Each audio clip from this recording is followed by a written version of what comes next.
is what is a question on which I'm very, very, and I think it's very unfortunate that this has happened. Yeah, the other aspect, of course, is continuance of strategy for the group as a whole, and for the group to have so many entities that are of critical nature, that are listed and that are tracked by so many individuals, that are invested in by so many individuals and institutions. What does this mean for the direction that the group has been taken in since February of 2017, and what does it mean for the next 5 years? Well, as far as the strategies are concerned, obviously they will have to be retuned, revamped. All depends on who is the new person, the head of affairs. So that is something which we don't know. I mean, whether they'll continue with the old, whether they'll do some time, remains to be seen. But obviously the intention is to change things. And if he has resigned, maybe he felt that the existing directors did not have faith in him or did not feel that he should continue. So he has preempted the measure and just put in his own resignation. So strategies may continue, strategies may be changed because there have been some type of concerns that what he has been doing is not bringing enough profitability. It is all to be seen how the board of directors, I think that now the whole burden falls on the board of directors. How will they now react? What strategies they will do? Who will be put in charge as an interim CEO? All that has to be seen. The entire board is now responsible. And they have to take their own share of blame to say that somebody went into the aviation business. Well, that was done before. I don't think this is something which Chandra may have taken a decision. It was a whole collective decision of the board. So let us not forget that there is a whole collective decision of the board is also involved, not just the CEO. CEO only implements the decision which the board takes. Yes. It's the board which is entirely responsible. Yes. It's a good point. I'm joined, Mr. Ranina, by my colleague Shrimi Chaudhary, who has source-based information on this story. And everybody's wondering at this stage what the final push was for Chandra to make the decision to resign ahead of time. Shrimi, are you picking up any information that can suggest why that has taken place?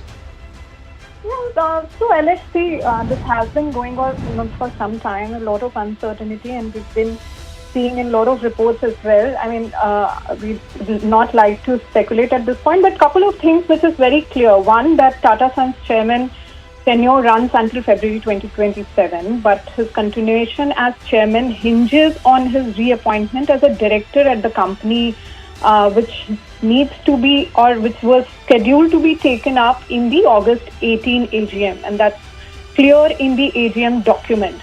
Now, two people familiar with the development inside the Tata Group is saying that the issue has become a very key point of discussion ahead of the AGM, also because the trustees are supposed to meet tomorrow, August 13. All the trustees are supposed to meet and decide on the voting position. Now, this is before the resignation actually came. But this is crucial from a point of view that they were the reappointment as a director of N. Chandra was the part of AGM which was coming on August 18, and before that August 13, the date is again very crucial because there they had to take the voting position, which is not clear from all the trustees. Now, one important legal position which we need to keep in mind is about the Maharashtra Charity Commissioner, Mumbai Charity Commissioner, because they have restrained the SRTT, Ratan Tata trustee, to not participate in AGM because of some separate issue which has been going on. So they in fact sought Charity Commissioner approval to participate in AGM, and that's very crucial because they wanted to meet and decide on the voting position on all the agenda which is part of AGM. So this all development is of course intertwined, and one thing was very clear in the entire thing, that trustees were divided on the N. Chandra reappointment. It's very, very clear, and that's what we are picking up so far. Shrimi, thanks so much for that. While we're speaking about this very critical development for the Tata Group as a whole, take a look at some of the stock prices. Tata Consultancy Services, of which N. Chandra for the longest time was an integral part, and in fact credited for having brought it to the point where it reached when he made that shift to Tata Sons, is down the most at this juncture. But practically all of the entities of the Tata Group that are listed are losing ground in trade today, whether it's Titan or Tata Power or Tata Steel. Tata Capital is just about flat in trade right now. But if you're tuning in right now for the first time, what we know, and this is source-based information, and that is that N. Chandra has tendered his resignation as the chairman of Tata Sons. Remember, he was expected to hold on, or has the continuance of his term till February of 2027. This is his second 5-year term. So he has, at this point, served a little over 9 years as the chairperson of Tata Sons. And there is a critical AGM that is scheduled for the 18th of, in fact, later this month, I believe, August, 18th of August, when there's set to be voting, or there was set to be voting to take place on this issue. Devin Choksi is joining us right now just to bear in or to weigh in on this critical development from the perspective of the listed entities as well. Devin bhai, thanks so much for taking the time. N. Chandra was supposed to have his term as chairperson of Tata Sons till February of next year. He's tendered his resignation ahead of time. This seems to be because the chances of him being reappointed were dissipating. What do you think about this development, and what does it mean for a group as a whole? Yeah, little sad to find that the end is happening in this manner. I think, yes, I do agree that I think everybody steps down from the position at some point of time. But the fact remains that I think this is a situation in which probably I think he had to resign, particularly when you see the tenure of N. Chandra from 2017 onwards till 2026 now, almost 10 years. I think Tata Group's market cap increased by more than 3 times actually. And the kind of accountability which has come in respective businesses within the group, they have been quite phenomenal. Yes, I do agree that some of the new generation of businesses, new acquisitions rather, not new generation immediately, but new acquisitions probably I think haven't worked well, particularly Air India has been a big concern as we understand. And this kind of situation probably I think results into a sort of a unfortunate departure for the person I think who otherwise performed very well. So that's a little sad feeling from the capital market point of view, investor point of view. But on the other side, I think then you also have the opportunity as far as I think the group is concerned, because the group is quite strong with about 25 lakh crore market cap. I guess I think if the right kind of person taking the leadership could possibly take up this activity to the next level in next 10 years. So let's hope and see how exactly it turns out to be. But as of now, a little sad thing that one can experience at this point of time. From the perspective of an investor potentially in the group, how should you view this development, right? Because for most of the entities, they were not really under question. You pointed out the Air India issue, and barring that and maybe a few other niggles here and there, for the listed entities, there haven't been too many issues strategically, have there? In fact, I think the listed entities have actually, I think, given a good amount of performance. You look at how the turnaround has taken place in respective companies, like, for example, even Trent, Tata Motors, even for that matter, Tata Consumers. I find that I think majority of the companies have seen the good amount of turnaround in the business, and probably they've become much more profitable, even Indian Hotel for that matter. Kind of business model that they have been able to successfully navigate through, asset-light model on which they are working today. I believe that I think good amount of clarity has been brought in by the professional manager, and that's where probably I believe that I think the contribution cannot be undermined. Yes, TCS has been I think little bit of a mismark as far as I think the IT business is concerned. But I guess I think they took the corrective course, and probably they become from asset-light to asset investments, I think, in the data center. But otherwise, I think by and large, these businesses which he undertook as a chairman, probably I think have all performed well with a good turnaround into them. Yeah. Devin bhai, do stay with us, because I'd like to get your perspective on a couple more things. From a legal perspective, I'm joined by Tushar Cooper, who's senior advocate. He's on the phone line. Mr. Cooper, just your perspective on why this might have come to pass. This is, of course, ahead of that critical vote on the 18th of August when his reappointment was going to be discussed and voted on.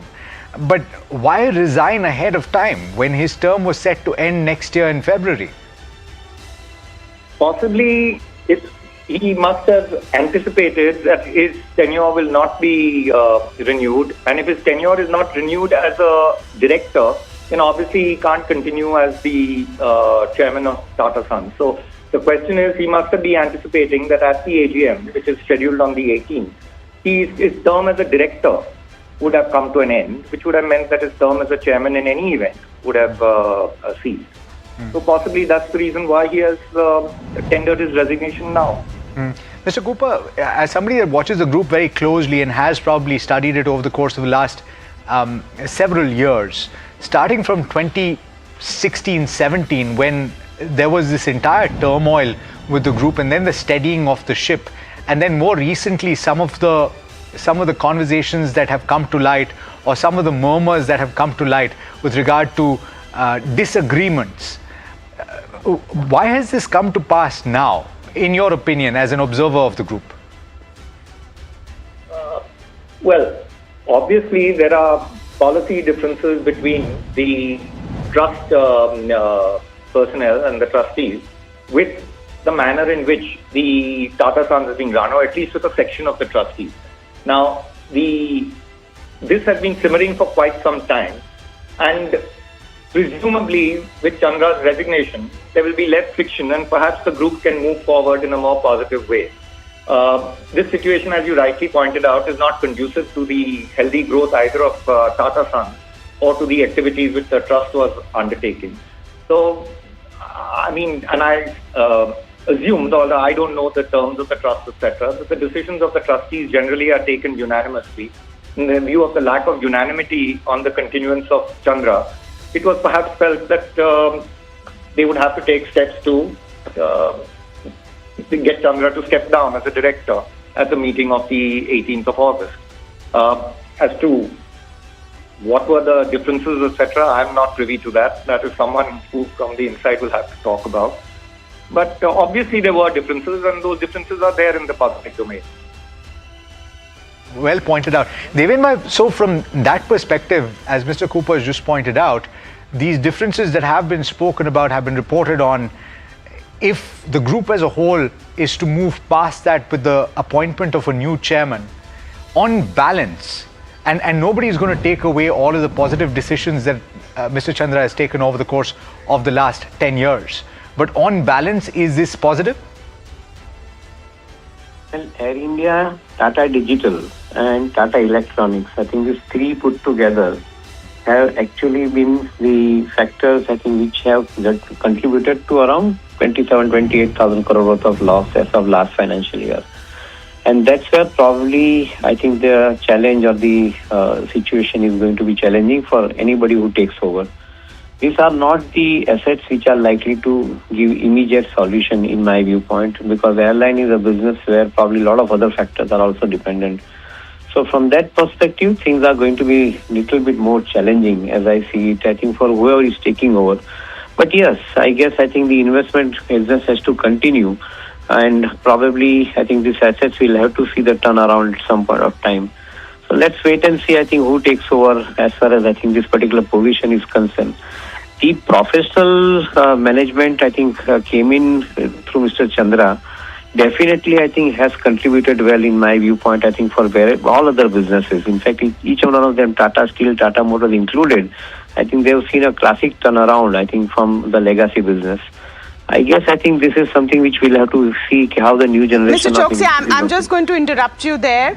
And apologies for that. I have the statement from N. Chandrasekaran, Chairman Tata Sons. This is breaking right now on NDTV Profit. He says, and I quote, "I have completed 40 years of professional life at the Tata Group. I am grateful for the immensely satisfying opportunity to contribute to this venerable institution. Leading Tata Sons over the past decade has been a great honor and a profound responsibility." He goes on to say, "My current tenure as the chairman of Tata Sons comes to an end on Feb 20, 2027. Sir Dorabji Tata Trust and Sir Ratan Tata Trust had unanimously resolved and recommended the extension of my next term for a period of 5 years, which was recorded and recommended by the Tata Sons Nomination and Remuneration Committee and the board. Subsequently, the resolution was tabled in the Tata Sons board on Feb 24, 2026. However, the proposal was not carried through because one of the board members did not support it. And in the absence of unanimous support, I chose to defer the decision. It has been 6 months since the board meeting and no resolution has been reached till this date. Tata Sons is a very large institution and there are many strategic projects that are under critical stages of execution. It is not only necessary to have a leader in place to lead the group beyond Feb 2027, but also clarity on leadership is important for employees, investors, partners, and other stakeholders. Under these circumstances, earlier today, I have communicated to the Tata Sons board that I have decided not to offer myself for the reappointment when my term ends on Feb 20th, 2027. I have asked the board to decide on the succession soon to ensure a proper transition. I'm grateful for the support of all stakeholders. With warm regards, Chandra. So this is important. This is important, and I'm just sending this across to the team. We'll get those graphics up for you in just a second. What this is telling us, Alex and viewers, is that this is a decision that N. Chandra has taken because he is right now displaying a moral high ground. He's saying that there was no decision unanimously on my extension. That's what happened in the past, and without complete support, I would not like to continue. I don't want to be left hanging. It's been 6 months and there is no decision.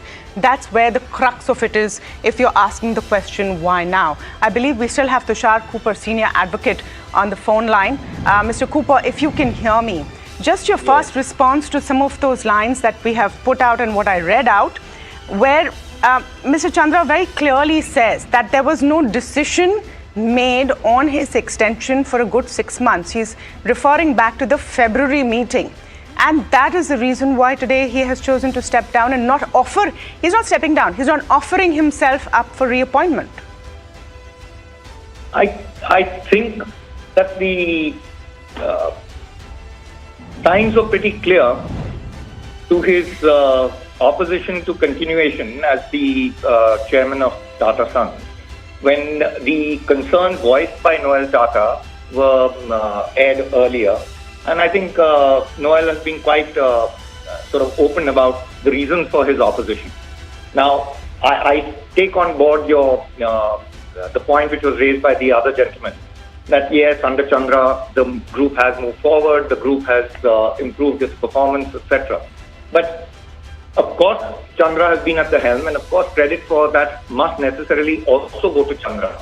But it could also be market circumstances, the other personnel in the company who have driven its growth, etc. For whatever reasons, Mr. Tata had his reservations. And obviously, there was a split and a schism between Mr. Tata on the one hand and Chandra on the other. The Tata Trusts are the ultimate major shareholders, majority shareholders, and would therefore be entitled to sort of dictate as to how the company should be run.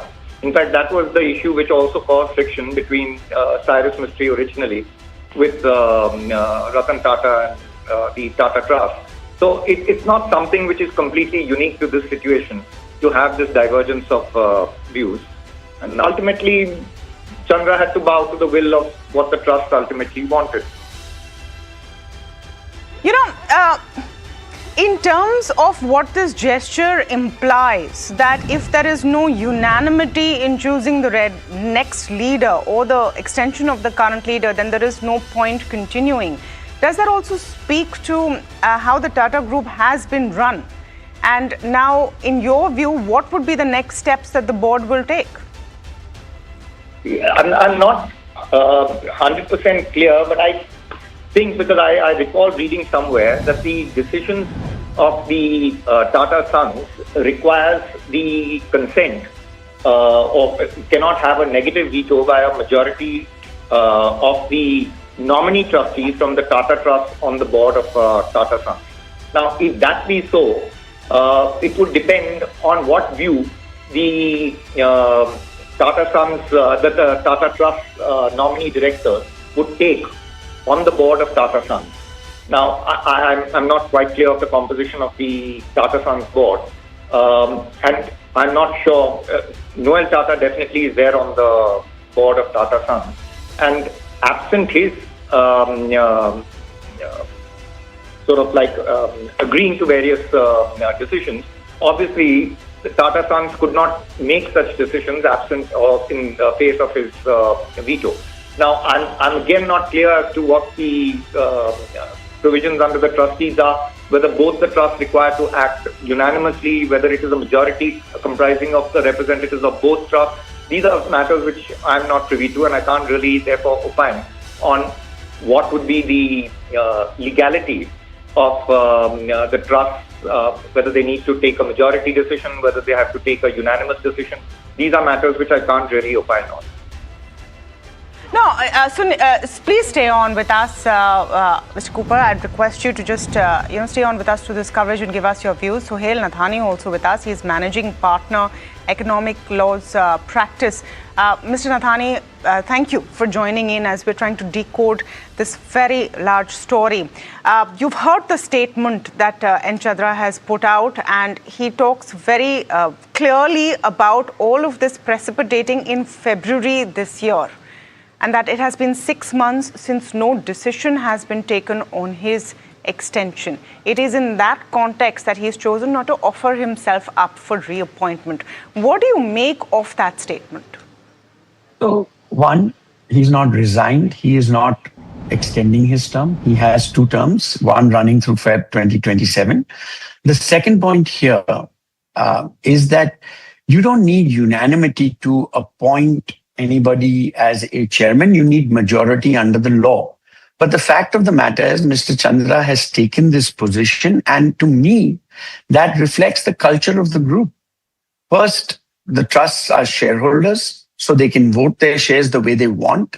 Typically, shares will be voted based on the majority of the view. However, Mr. Chandra, keeping in mind the culture of the group, has said, I want a unanimous decision. I think it's a very good position to take, both for the companies and the trusts, that there should be unanimity. I don't see any problem in this situation.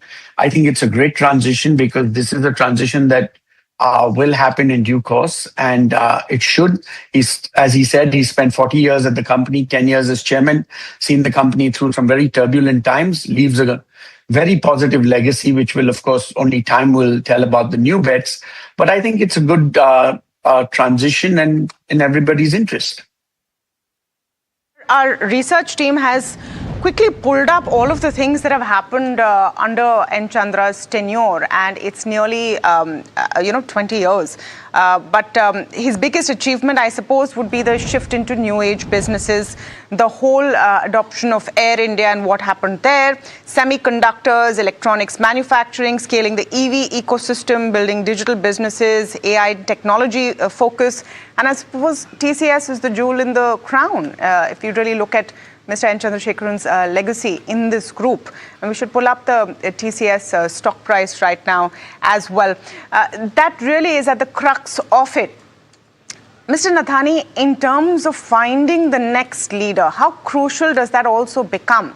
Because the point that N. Chandra is making in his letter is that the plans that this group has requires stability and clarity. Someone needs to take it forward. This is not something that happens in a few months. It's over years, sometimes over decades. What would that process typically in a corporate this size look like, of finding a successor? Or would that hunt possibly have already begun? I think that hunt is constantly there. Any good leader looks at succession. However, this is a conglomerate, a behemoth with wide range of businesses, and it will be challenging finding a good successor. But listen, it's been done before.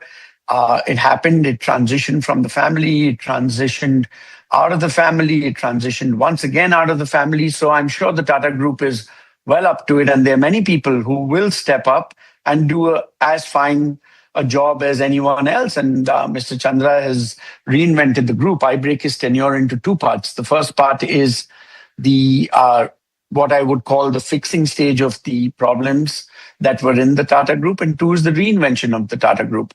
He's done a great job in the first, and the jury's out on the second, and time will tell on how his new bets work out. But I think, he's done a phenomenal job, and we need to appreciate that the transition is also smooth, and he's been very transparent with his reasons. And I think all these need to be cheered because it is unusual in the context of Indian corporates. He's gone out making a very clear statement, and he needs to be respected for that. Okay, Mr. Cooper, just that point on how to make this a seamless transition, because when you look at the entire group, it's more than just one company. It's a force multiplier for the Indian GDP as well.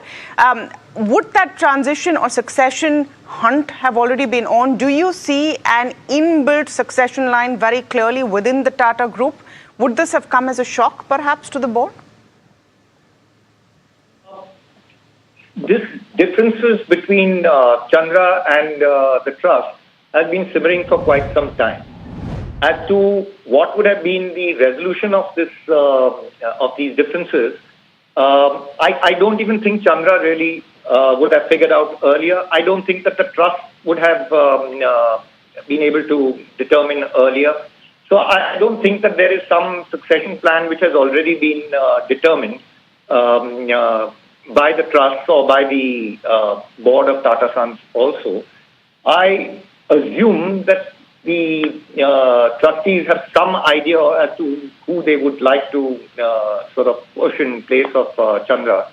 But that time will tell as to whether and how soon they would make that decision, whether there would be a search committee set up as in the past, or whether the trust would achieve reasonable unanimity in a shorter period of time to nominate a successor. Okay. What is the possibility, though, Mr. Cooper, of somebody from within the group being identified? Because this has happened multiple times in the past as well. And it was one of the big talking points when Mr. Chandra took over in 2017. I think it is more likely that someone from within the group would assume charge, and presumably that would be someone in whom Mr. Tata reposes faith and confidence. Mr. Nathani, do you want to weigh in on that? Obviously, at this point, identifying who could potentially come through would be conjecture. But any thoughts on that? Having sat on several boards, I can't believe that a company like Tata's, with or without Mr. Chandra's news of today, would not be grooming successors. Culturally, it would seem that Tata would be better suited with an internal candidate, but that cannot be a limitation for a company of this stature. It's a global behemoth, and I'm sure there will be enough of steps and processes and committees who will find the ideal successor.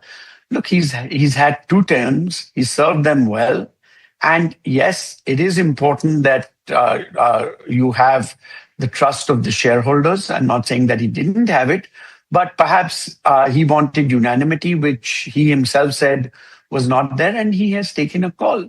And whether you will be able to find a successor by unanimity or not, I'm not so sure, but I'm sure this is an ongoing process, and he's given ample time to the companies to find a successor. So I think it will all work out well.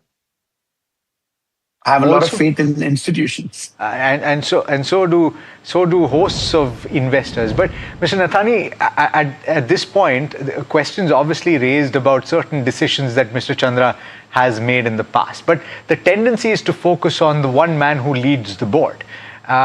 Is there a culpability that has to be taken on board for certain decisions that have been made that have not necessarily gone right by the board as a whole?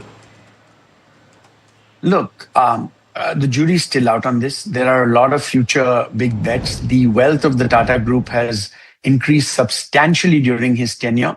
Arguably, the jury's out on Air India. Airlines is a very tough business, not only in India, but globally.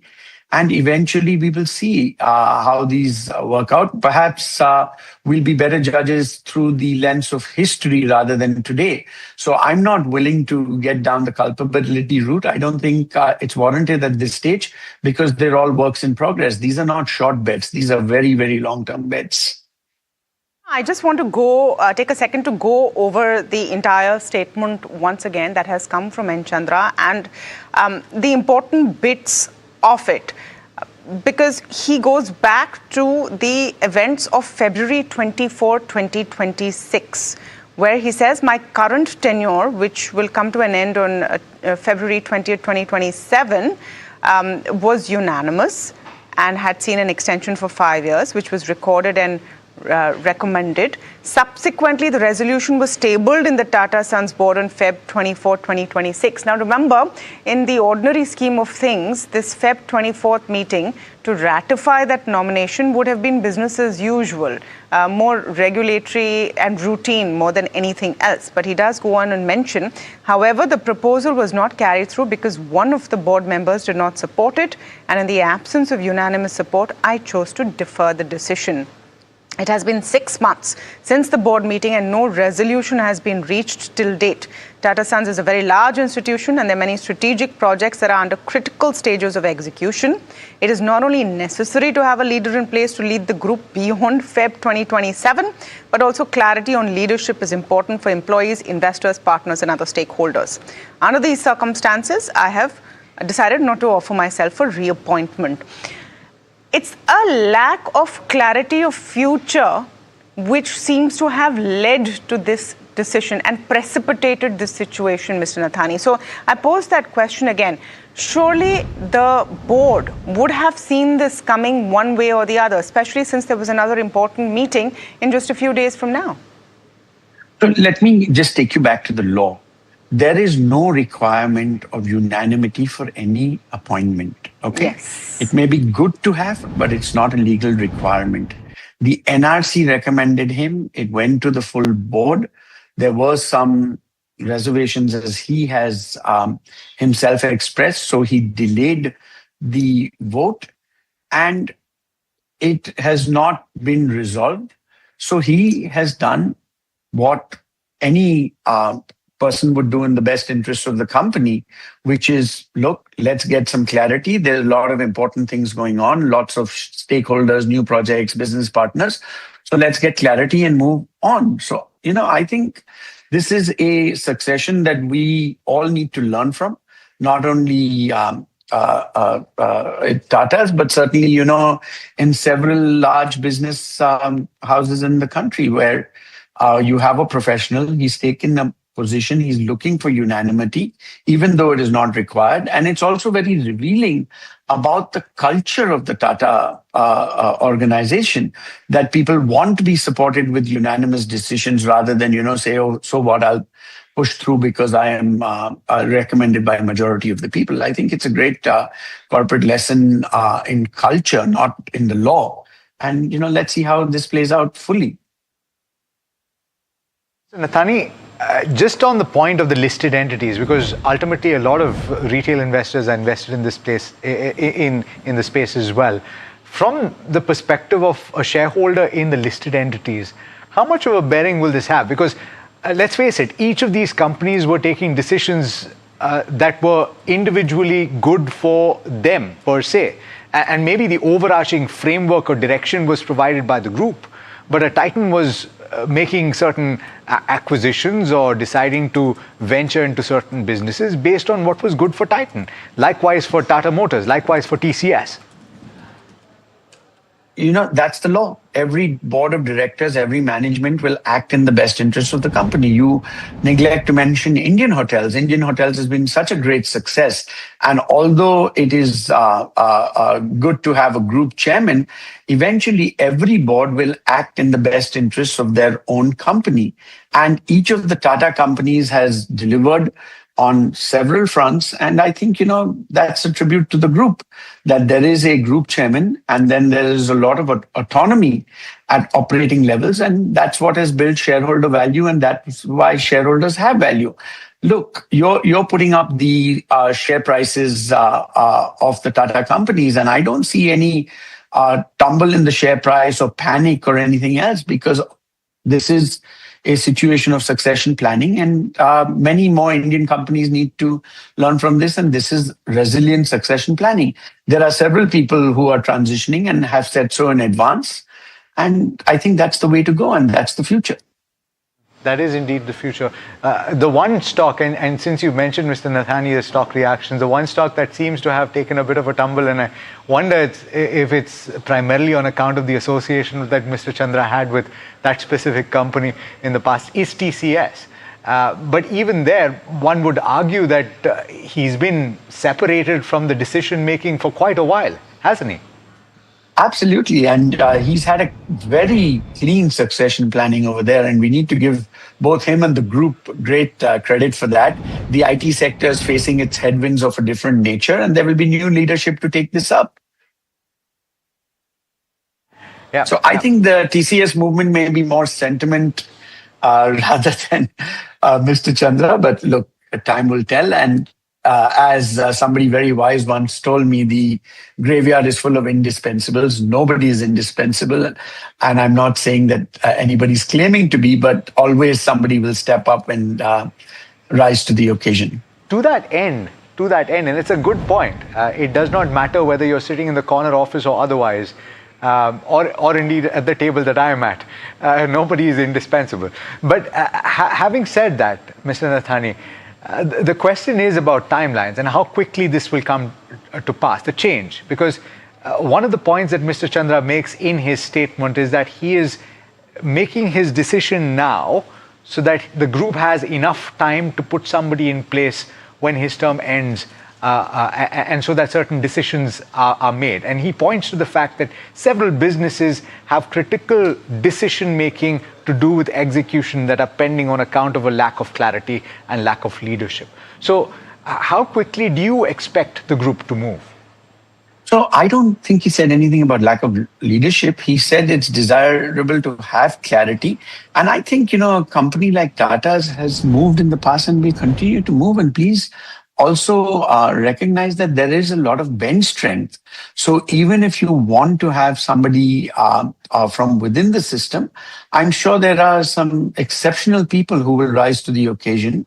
And I have a lot of faith in institutions, not only Tata's. And I believe that, these transitions will happen. I don't think this is a acrimonious resignation.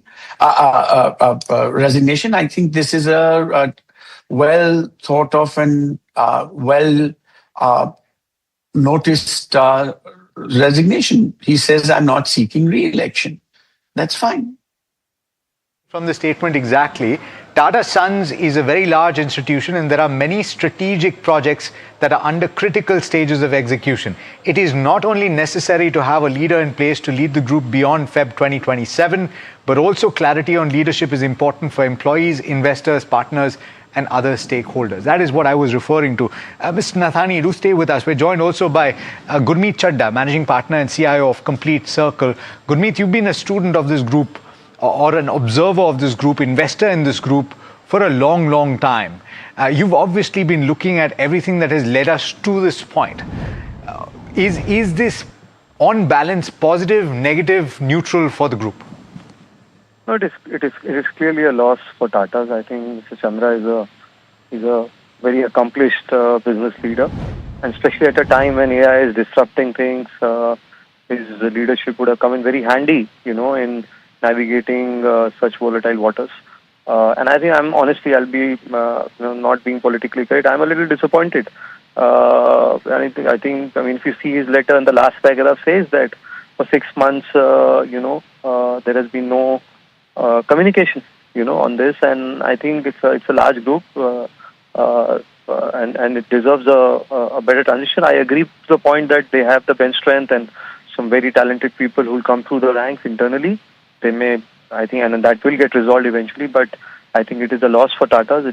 But they will come up. And from a market point of view, the prices are lower. Incremental impact may not be much because there has been a lot of underperformance of Tata Group companies in last couple of years relative to the market, relative to other peers in different sectors, maybe with an exception of one or two. So I think it's negative and it's loss for the group, but they will come up. And eventually, I think I want this resolution of Tata Sons to happen, not just for SP Group, but the fact that it's been now hanging for a while, and Tata Sons has been classified as an upper layer NBFC. Some resolution should come. It can't keep hanging like this. And if a large group like SP goes through liquidity issues, they are already rolling over debt at very, very high rates. It can tomorrow become a systemic issue. So I think it's also important to resolve these issues, not only from a Tata Group point of view, but from a larger system point of view. Tamanna, some insights that you might have? So I've just been speaking, and this is a very sensitive story, Alex. So not necessarily that everyone wants to comment on it, but one input and one insight that I got, that in the Tata Group, the retirement age for executives 65 is 65, and Chandrasekaran would have turned 65 in July of 2028. Yes. The extension of the term is of a batch of 5 years. Yes. So an extension in 2027 for another 5 years, would that have anyway worked? Yeah. I think what has been the turning point is that the lack of clarity on what would happen next. Oh, it's an important point, actually. And it was pointed out as well. 63 is his age currently. In fact, Amit Tandon, founder and managing director of IIAS, also joining in. Mr. Tandon, thanks so much for taking the time. And your insight is actually something that is very welcome at this stage, because you represent ultimately the shareholders or you advise shareholders in various entities of the Tata Group. How are you taking this entire scenario as it's played out, culminating in where we stand right now? Well, good morning. I would say that his resignation is, or his decision not to continue for another term is not entirely unexpected. While it might feel sudden, the signals have been visible for a while in terms of the friction which actually unfortunately played out in the media. And his relationship with Tata Trusts, which holds majority control, had become increasingly strained over issues of performance of newer businesses, capital allocation decisions, strategic direction which the group might take. But look, at this time, it's also important to look back at, when he took over in 2017, and if we kind of go back to that period, there were issues with regard to what is happening with Tata Motors and does it have a future. The telecom business, there were issues with regard to the relationship with the Japanese and what are the commitments made and what will happen. And therefore, there were issues with regard to Tata Power. So some of those have been resolved over a period of time, and, there was stability. The other thing we need to remember is, given the fact that he had been the CEO of TCS, his focus on financial metrics and financial numbers kind of passed through on the various group companies. So he was very focused in terms of what they're doing, what are the numbers for the quarter, what is the return on capital employed, what are the capital allocation decisions which they're taking, what are the dividend payouts, etc., etc. So that has had an impact. Now, have some of the bets with regard to electronic, the business on the electronic side, that's played out. The bet on the digital, unfortunately, hasn't gone anywhere. Air India, whether, the expectation was that, again, there was no magic wand.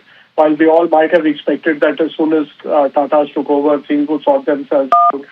We have to remember that these are complicated businesses, and they will take time to streamline. Whether it kind of plays out or whether it turns out to be that, look, this was a bite too big, will have to be seen.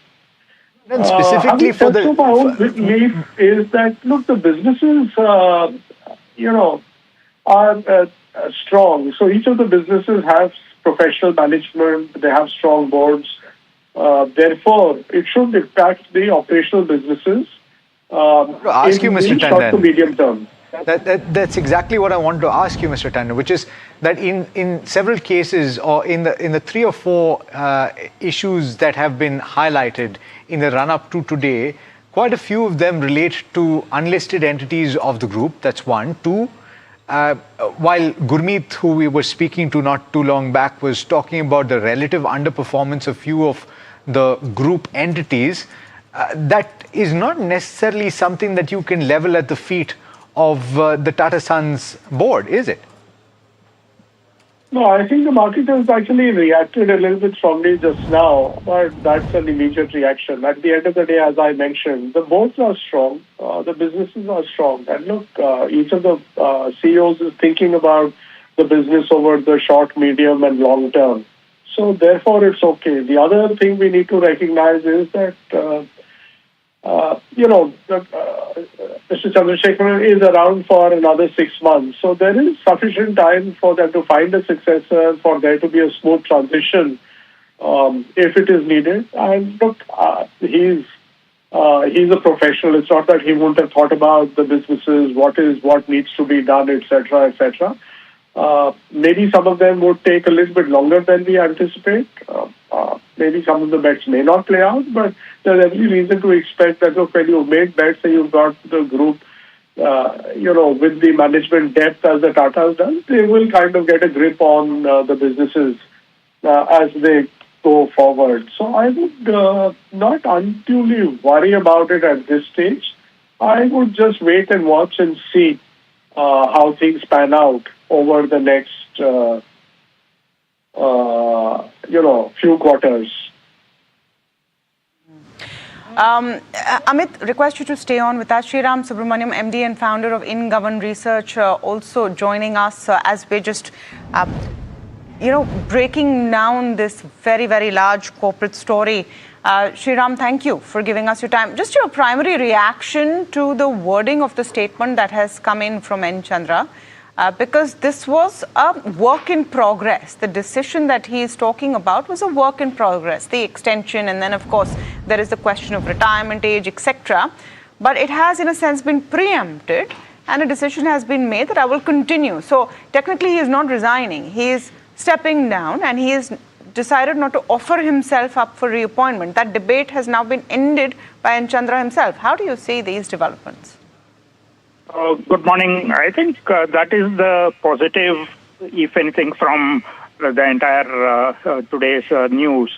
The fact that Chandrasekhar will continue till the end of his term, February 2027. The board hopefully will arrive at a successor quite quickly, and there will be smooth transition from Mr. Chandrasekaran to the new successor, whoever that may be. So I think that is a positive. I don't think there will be any impact on the operating companies. Investors of operating companies unduly have, I would think, depressed the share prices today, reacted as a knee-jerk reaction. Each of the operating companies have their own boards, their own strong management teams. So I don't think there is a need for investors of listed companies to worry about the transition at Tata Sons itself. Gurmeet, back on the line. Gurmeet, the question that I wanted to ask you is for existing shareholders of listed Tata companies. What decision making should be done based on today's announcement? That's one. And you were talking about the underperformance of certain group entities. How much of that is based on the leadership of the overall group? No, I think it's not much to do with the overall group. Whether it is, for example, TCS, I think the entire IT services sector has been under pressure. I think one place where I think there is some opportunity actually, and not being negative, is Tata Motors passenger vehicle. I think the share has lost a lot of, eroded a lot of shareholder wealth, and I think things are now gradually looking, at least on the domestic side, coming back. I think the Range Rover portfolio probably will take a little more time as global markets continue to be volatile. I think that's one stock which merits to have a look from a risk reward point of view. The other one which has been pretty steady, Tata Consumer, not really impacted much by it's doing quite well, and also has nicely consolidated in the last 2 years. Numbers were pretty good in Q1 too. And I would look at what eventually happens to Tata Sons. I think that's the key monitorable for me, and it will have an impact on other companies, especially like Tata Chemicals, where there could be some value unlocking. And also overall, for the market with SV Group getting some kind of a relief, which I said is now really rolling over debt at very high rates, as far as my understanding goes in the market. So it's good if that issue gets resolved, on priority, and it will have a bit of a positive ripple effect, across other group companies.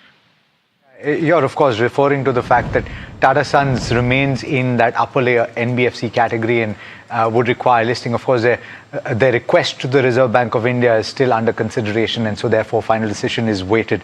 But gentlemen, on that note, thank you so much for joining in and for sharing your views. This remains our top story, so we're going to be tracking it over the course of the remainder of today's market day. Do stay tuned with us, and we'll talk about the implications of this large announcement, momentous announcement by N. Chandra, and what it means for the Tata Group and you potentially as an investor in the group. Stay tuned.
केसरिया से मन जोगी हुआ रे, दिल झूमे देखो मतवारा हुआ रे, केसरिया से मन जोगी हुआ। हर पल मनाओ केसरी त्योहार।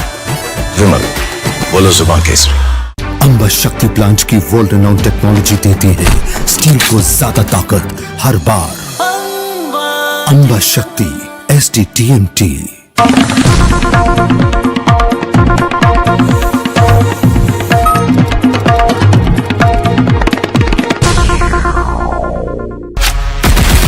कायर हम नहीं जो पीठ पीछे वार करे, शेर को भी जगा कर शिकार करते हैं। आप संभूल के समय की जो सिचुएशंस थी, क्या हुआ था उस टाइम यहाँ पर? हमारे सारे स्ट्राइक्स प्रिसाइज, मेजर्ड और एनिमी की टेररिस्ट कैंप्स पर थे। पुशअप चैलेंज किया जाए 28, 29, 30। तंबी कैसे? कैसे?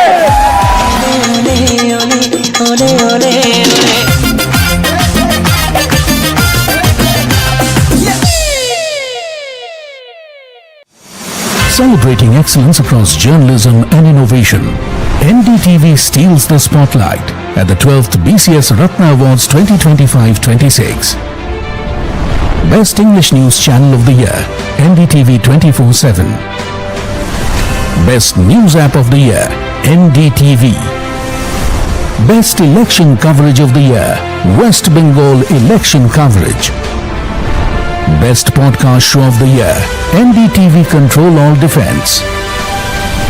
Best Primetime Anchor of the Year, Syed Suhail. Best Female Anchor of the Year, Vasudha Venugopal.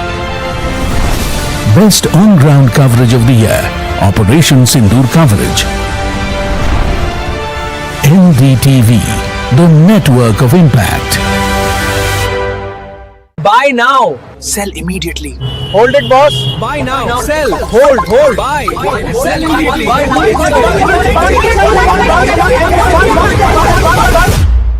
Confused? What to buy? What to sell? What to hold? Ask Profit with Mahima and Puneet. Monday to Friday, 10:30 AM. Only on NDTV Profit.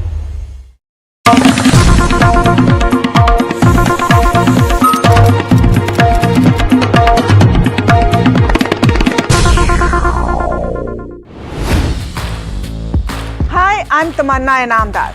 Watch me on NDTV Profit, where I break down the day's biggest business stories. What happened, why it matters, and what it means for your money. Hi, I'm Neeraj Shah. Watch me on NDTV Profit for the most incisive market intelligence and meaningful corporate conversations. And I'm Alex Matthew. Markets, mutual funds, insurance, personal finance. I help you cut through the noise and make smarter financial choices. And here's where you can watch us.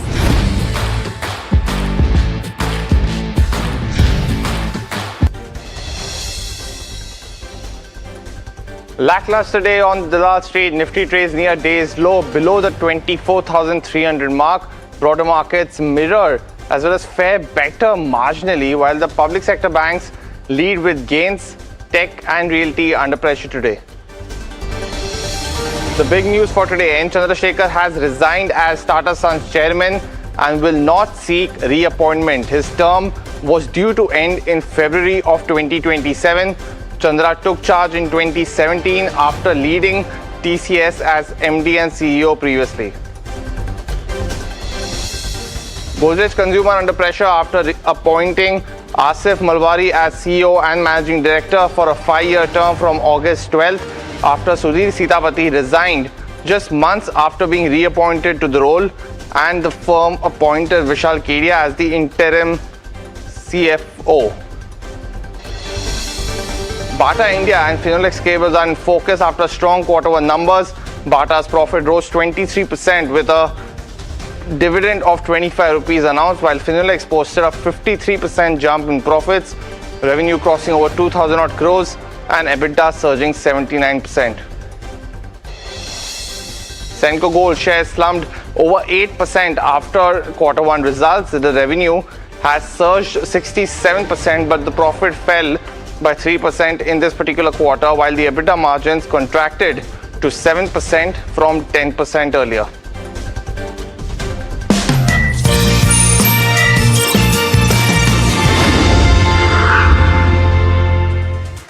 Good afternoon. My name is Puneet Zaveri. You're watching Markets at 12. This is a show where you get all key perspectives as well as the important stories that we're tracking today as well. But the bigger story today, N. Chandra has, of course, resigned and stepped down as Tata Sons chairman. Alex is joining us to give us more perspective about this. Alex, over to you. Well, it's a significant development for the Tata Group as a whole, and this is something that some might have argued has been brewing for some time. And N. Chandra, as Puneet just pointed out to you, has stepped down as chairman of Tata Sons. He put out a statement not too long back to various stakeholders, shareholders included, where he said a few things. And I'm going to read that out for you. I'm paraphrasing a little bit, but you'll get a sense of what he has said. He says that he's completed 40 years of professional life at the Tata Group. You know about this, of course. If you've invested in TCS, then you'll know the time that he spent there. He says that he's immensely grateful for the satisfying opportunity that he's had in various leadership positions. He says that the Sir Dorabji Trust and Sir Ratan Tata Trust had unanimously resolved and recommended the extension that would have taken him beyond his current 5-year term, which ends in February of 2027. Now, here's the thing. That extension resolution was tabled in the Tata Sons board on the 24th of February 2026, but there was no unanimous support. In the absence of that unanimous support, he chose to defer that decision. The resolution on extension has not been reached as things stand as of date. Now, remember, it's important that this is coming in the context of an AGM that happens on the 18th of this month. What else is he saying? He says that Tata Sons is a very large institution with strategic projects under critical stages of execution, and in that context, it is necessary to have a leader in place to lead the group beyond February of 2027. The clarity on leadership is important for employees, investors, partners, and other stakeholders. And so, from that perspective, he has decided not to seek a reappointment when his term ends on the 20th of 2027. So, all of this puts into context the decision that N. Chandra has made. From his perspective, he is doing it for the betterment of the group, giving them enough time to find a successor, someone to lead the group at a time when a lot of key projects are at very critical stages of execution. Now, important for you to pay attention to some of the details here, because N. Chandra is 63 years old as things stand right now. And usually for the Tata Group, you have 65 as the threshold till which a chairperson serves in office. And so if N. Chandra was to serve another term, it would have to be on the basis of a special resolution or a special extension that was to be given to him, in which case he would have served till either 68 or 69. Now, the other thing that you need to pay attention to is the stock reaction. In quite a few of these stocks you're seeing now trading at the low point of the day. TCS is actually the stock that has borne the biggest brunt of selling. A few issues that you need to bear in mind that are hanging fire at this moment, and that has to do, one, with Tata Sons and the fact that it remains as an upper layer NBFC, and based on the rules of the Reserve Bank of India, will therefore have to be listed. Of course, at this juncture, we know that there is still a request pending with the Reserve Bank of India that will remove the requirement for such a listing. Until such time as that decision is taken, there is no timeline within which they will have to be listed. Some context as well for you to understand. N. Chandra took over as chairperson of Tata Sons way back in 2017. Some of you may not remember this, but for those who were tracking the group at the time, you will know that there was quite a bit of turmoil that was taking place at that time with the exit of Cyrus Mistry, who was till then serving as chairman of the group. And it was an acrimonious separation by Cyrus Mistry at the time because of not the best relationship with Ratan Tata. And so the coming in of N. Chandra steadied the ship. Several decisions were taken over the course of the next 9 years, some of them including the entry once again into aviation, the entry into semiconductors, the entry into electronic manufacturing, the scaling of the EV ecosystem, as well as building of the digital businesses and the acceleration of the AI technology focus. All of those have brought us to this point as things stand right now. We've spoken to several representatives of the capital markets as well as certain advisors to large institutions, and they're all saying that while it is not the best thing for the group to see such a storied individual as N. Chandra leaving their fold or not continuing as chairman, it is not something that will have a void for a long period of time. In all probability, even as we speak, there is a conversation ongoing as to who will fill the shoes of N. Chandra and who will take the group forward into the next 5 years. So that's the long and short of this story. And of course, Puneet, we'll be tracking this through the day. There will be a special show that you should pay attention to and watch for at 1 p.m. where we talk about not just the implications of what Chandra has done, what he has done over the course of his term as the chairman of the group, but also what listed entities in the Tata Group should look forward to now that this has happened. Well, most certainly, and thanks so much for that, Alex, and taking us through the last hour or so of this very big breaking news. Of course, his contributions to TCS are well known. A lot more that has done over the years and over the last 9 years as well. We've spoken to multiple guests on this, but a quick check, and we showed stock down almost 5.3%. Also pull up Tata Motors PV, because those were the two counters that were bearing the brunt today of that particular news flow coming through. Tata Motors PV also down almost 2.9%. But let's continue and getting you some more perspective post quarterly results that are going through. We are in the fag end of things, but let's welcome in Amit Jain, who is the CMD of Arcade Developers, now joining in. Post hitting decent set of numbers in this particular quarter. Mr. Jain, very good afternoon to you, sir. Thanks so much for joining in. It's Puneet this side. Your gross development value continues to inch up. It's something that we've seen over the last year or so also build up for you. The question largely being, you gave an update in the last quarter that a few of your projects that were expected to come in, a key one in Vilepala by December. Any update that you can provide through for the more near-term projects? How have the sales through performance and the pre-sales for those going in? Is this as per your target? Yeah, we've launched a project in Santa Cruz, Arcade Sapphire, last quarter.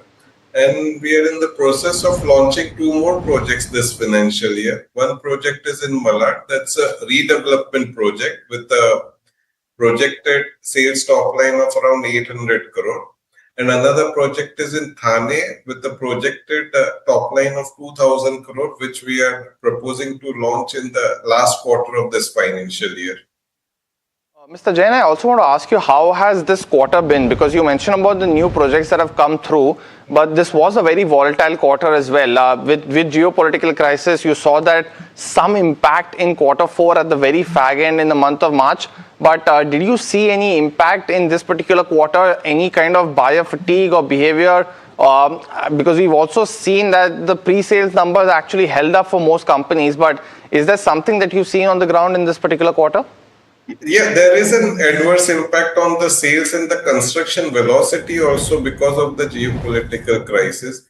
There was shortage of manpower, there is shortage of raw material as well. Industries were not getting energy supplies, gas supplies, because of which the production was down and the supply of raw material was down. Laborers were going back to their native because they were not finding LPG, and all of it did hamper the construction a bit and eventually the sales also. But in spite of that, we've a pre-sales which is 9% more than the quarter-on-quarter last year. And is that the reason, Mr. Jain, that you've seen revenues actually come down in this quarter as well? Because has there been a timing gap? That is one of the reasons because of which the construction did take a hit, and effectively the sales also did take a hit. Also, if you can provide some perspective on your collections as well, because we've seen that in this particular quarter there has been a slight dip on that front too. Anything that you can provide us, if that's specific to any particular project, or is that similar to the reason that you pointed out in this particular quarter? Because of the construction progress delay, the collections were hit marginally, not substantially. We have kind of like consistent collection, marginally they are down. And just one key question coming through on what we've seen on your financial performance as well now, compared to FY23, of course, which was a big year for you. You're up almost 4x in terms of revenues at 800 crores for FY26. Last couple of years you've been in this range of 6 to 800 crores. Now with the multiple key projects coming through, should we see a more larger impact on terms of revenue growth in FY28? Yeah. What can be the expectations from this year? So 27 and 28, we are looking at a top line like a revenue of 1200 to 2000 crore range. So there will be a significant jump in the revenues in the coming 2 years because of new launches and bigger project size. The scale of the projects that are coming up is going to be far bigger than what it is currently. When you mentioned that from 1200 to 2000 odd crores, I'm guessing that for this year, this would be the minimum revenue threshold, right? Around 1200 odd crores that you would be targeting. So is that growth more back-ended? We can call it pre-sales in that range. The revenue will be realized as and when the project progresses, but pre-sales in the range of 1200 to 2000 crore in the coming 2 years. Got it. So you're mentioning that your pre-sales will be roughly between 1200 to 2000 odd crores. But that revenue, so my question, sir, was more on the revenue aspect as well, because we have seen that progression of pre-sales over the last couple of years, but has stagnated in the 6 to 800 crores in revenues in the last 3 years. So for this year, can we expect 1200 crores revenue? We can expect a 4-digit, I would say, a transition from 3-digit to 4-digit. 4-digit, okay, just crossing the 1000 crore mark. Got it. Yeah. Well, so revenue will always follow the pre-sales. Construction will follow the pre-sales. Got it. Well, Mr. Jain, thanks so much for joining in, giving us your perspective about Arcade as well as what's to look forward to. So definitely, a quarter which was marred by geopolitical crisis. We've seen that in the real estate space as well, but management optimistic on what they are seeing in terms of pre-sales over the next 12 to 24 months. But let's continue with what we've seen. Let's pull up specialty restaurants and see what that stock is doing as well. Because we saw a decent set of numbers come through for the company, and to talk more about it, Avik Chatterjee, the CEO, is now joining in. Mr. Chatterjee, very good afternoon to you, sir. It's Puneet this side. Thanks so much for joining in. My first question largely being that, your growth verticals is what we are, something that you've spoken about in the past, the new restaurants that are coming through as well. How have they performed in this particular quarter, and what is the expectation that you have from the newer business for this year? Sure. Thanks, Puneet. So we've had a great quarter. We're very pleased to announce the results for the first quarter of the year, and we're looking forward to better results, of course, and the similar trends following up. We've made a new strategy to focus on key brands or growth drivers. So we're going to be focusing on Oriental, Italian, and QSR as three functional growth engines for the company. As you know, Oriental has our flagship mother brand, Mainland China. We have Asia Kitchen by Mainland China, which is purely a mall format. After that, we have a digital-first brand called Hakka, and we've introduced a new premium segment Oriental brand called Gong.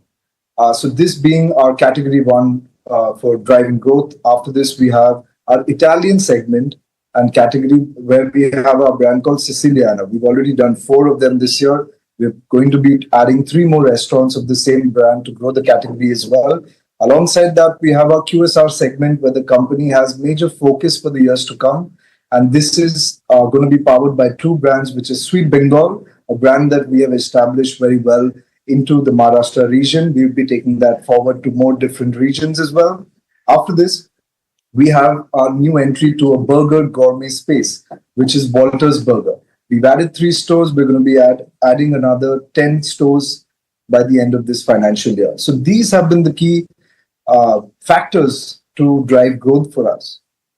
Got it. And thanks so much for laying out the strategy across across brands as well. But Mr. Chatterjee, just a question. You have achieved same store sales growth of almost 11% in this particular quarter. Has that largely been led by the top down strategy of Oriental as well as the couple of bigger brands, or are you seeing that pass through with the advancements that you've done in the last 1 to 2 years of some of the brands name that you spoke about? So is this still Oriental led is the question? Absolutely. So Oriental is actually 50% of the pie and it continues to grow. So Oriental being the backbone for the company, the new growth engines are obviously hand in hand, helping us grow faster and capturing new markets. Also, I do want to ask you about how are you looking at the revenues for this year, because you've reported a good beat in the first quarter, almost 127 odd crores.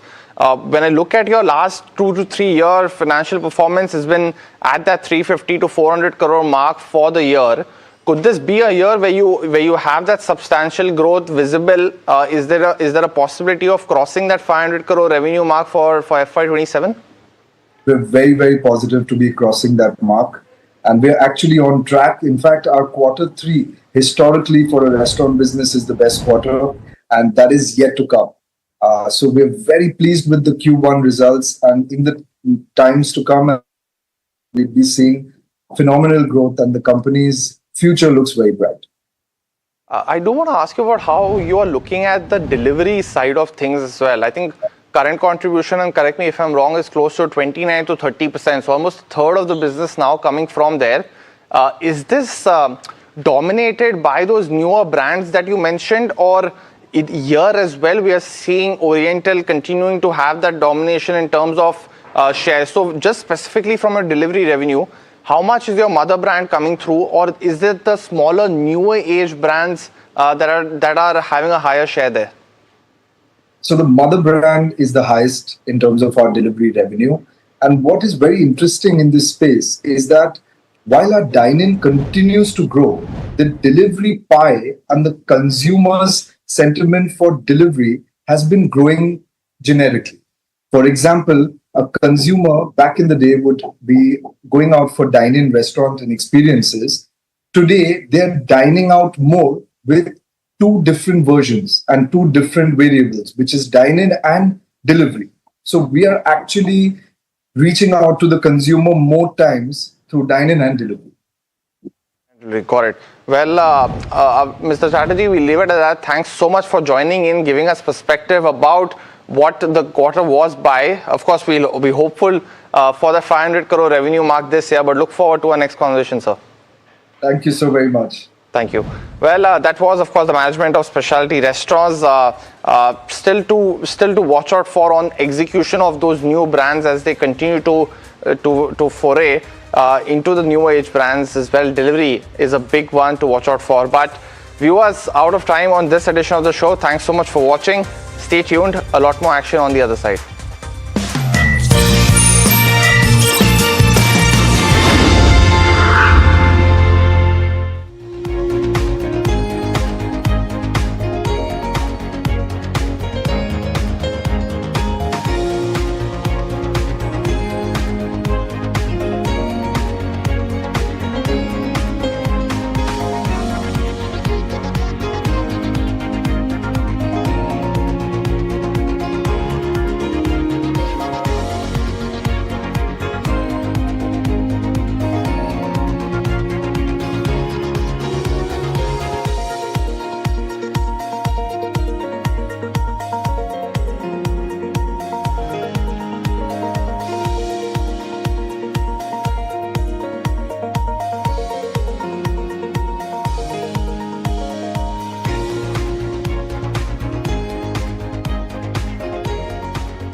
केसरिया से मन जोगी हुआ रे दिल झूमे देखो पतवारा हुआ रे केसरिया से मन जोगी हुआ हर पल मनाओ केसरी त्योहार विमल बोलो जुबान केसरी।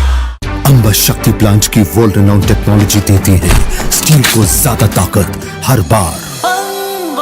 अंबा शक्ति SDTMT।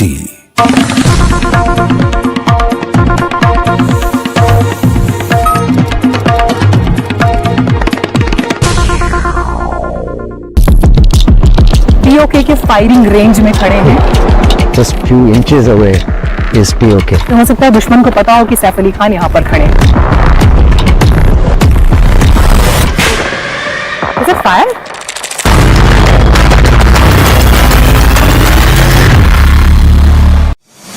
Celebrating excellence across journalism and innovation, NDTV steals the spotlight at the 12th BCS Ratna Awards 2025-26. Best English News Channel of the Year, NDTV 24/7. Best News App of the Year, NDTV. Best Election Coverage of the Year, West Bengal Election Coverage. Best Podcast Show of the Year, NDTV Control All Defense. Best Primetime Anchor of the Year, Syed Suhail. Best Female Anchor of the Year, Vasudha Venugopal.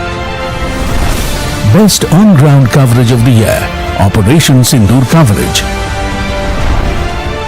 NDTV, the network of impact.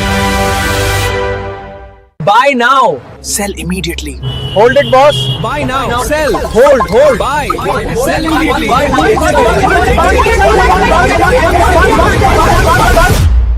Confused? What to buy? What to sell?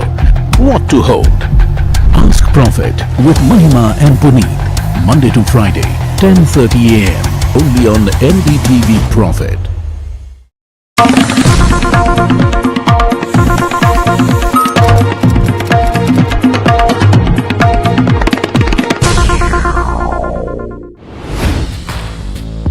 Hi, I'm Tamanna Inamdar. Watch me on NDTV Profit, where I break down the day's biggest business stories. What happened, why it matters, and what it means for your money. Hi, I'm Natarajan Shah. Watch me on NDTV Profit for the most incisive market intelligence and meaningful corporate conversation. And I'm Alex Matthew.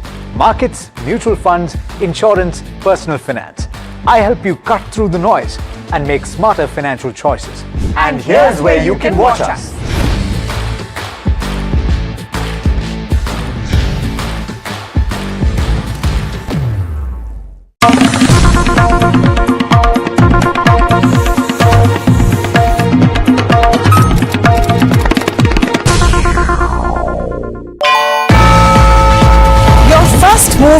sets the day. And in markets, being early is the edge. The edge begins the night before.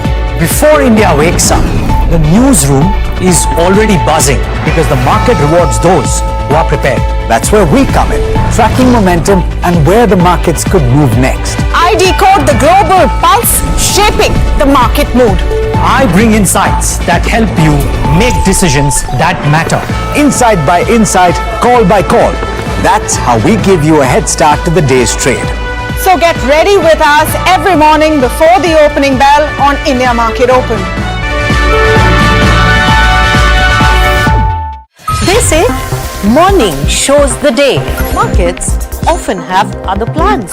By midday, the story can be very different. That's when the right insights helps you rethink the day. Trades, trends, the moves that matter. Join me, Nisha Poddar, for Markets at 12, your edge for every move. Buy, sell, hold, hold.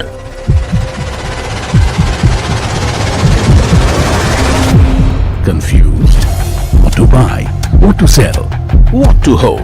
Ask Profit with Mahima and Puneet. Monday to Friday, 10:30 a.m. only on NDTV Profit.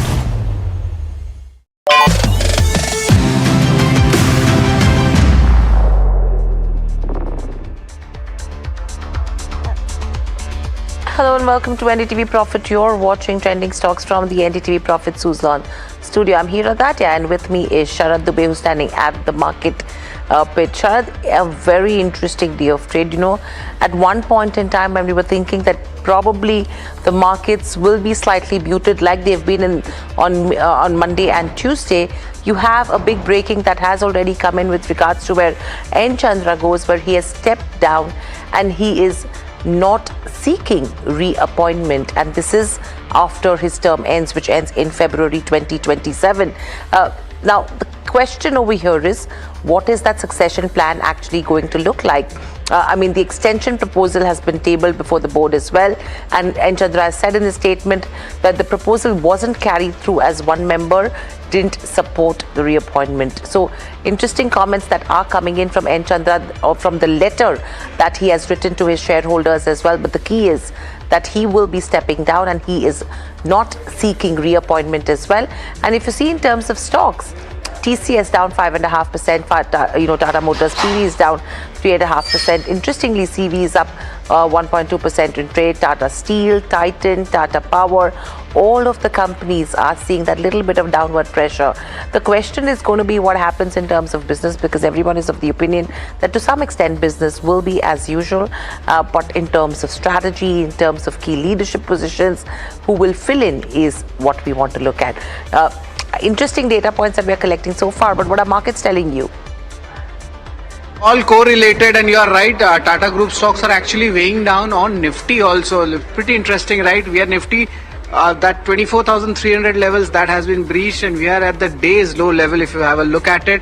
Nifty Bank, let's see what's happening here. Nifty, we are almost down 200 points, but Nifty Bank, it's not that bad, but yes, there is a correction from the day's high. It's largely flattish when it comes to Nifty Bank trading. But what are the key factors to be watching out for? Of course, Nifty is having a weaker technical setup, and the support range is that 23,800 has been again triggered back, especially 24,100 is on the long run numbers. Nifty Bank, also the support range comes between that 57,000 to 57,500 if we talk about it. Another key important reason is of course the Tata Group of stocks, which would be in focus. Hiral had mentioned earlier what's the key news flow looking like, but the big drags which is starting to come in Nifty, this includes Tata Consumer Product as well.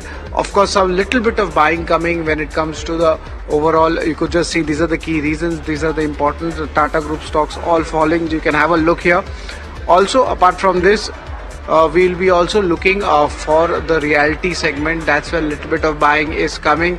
And if you look at it, the Q1 numbers are still on today. Apollo Hospitals comes in, and largely if you talk about it, there is Grasim as well, and US CPI data is also something which you'll be tracking. So these are the important stocks which should be there in your radar.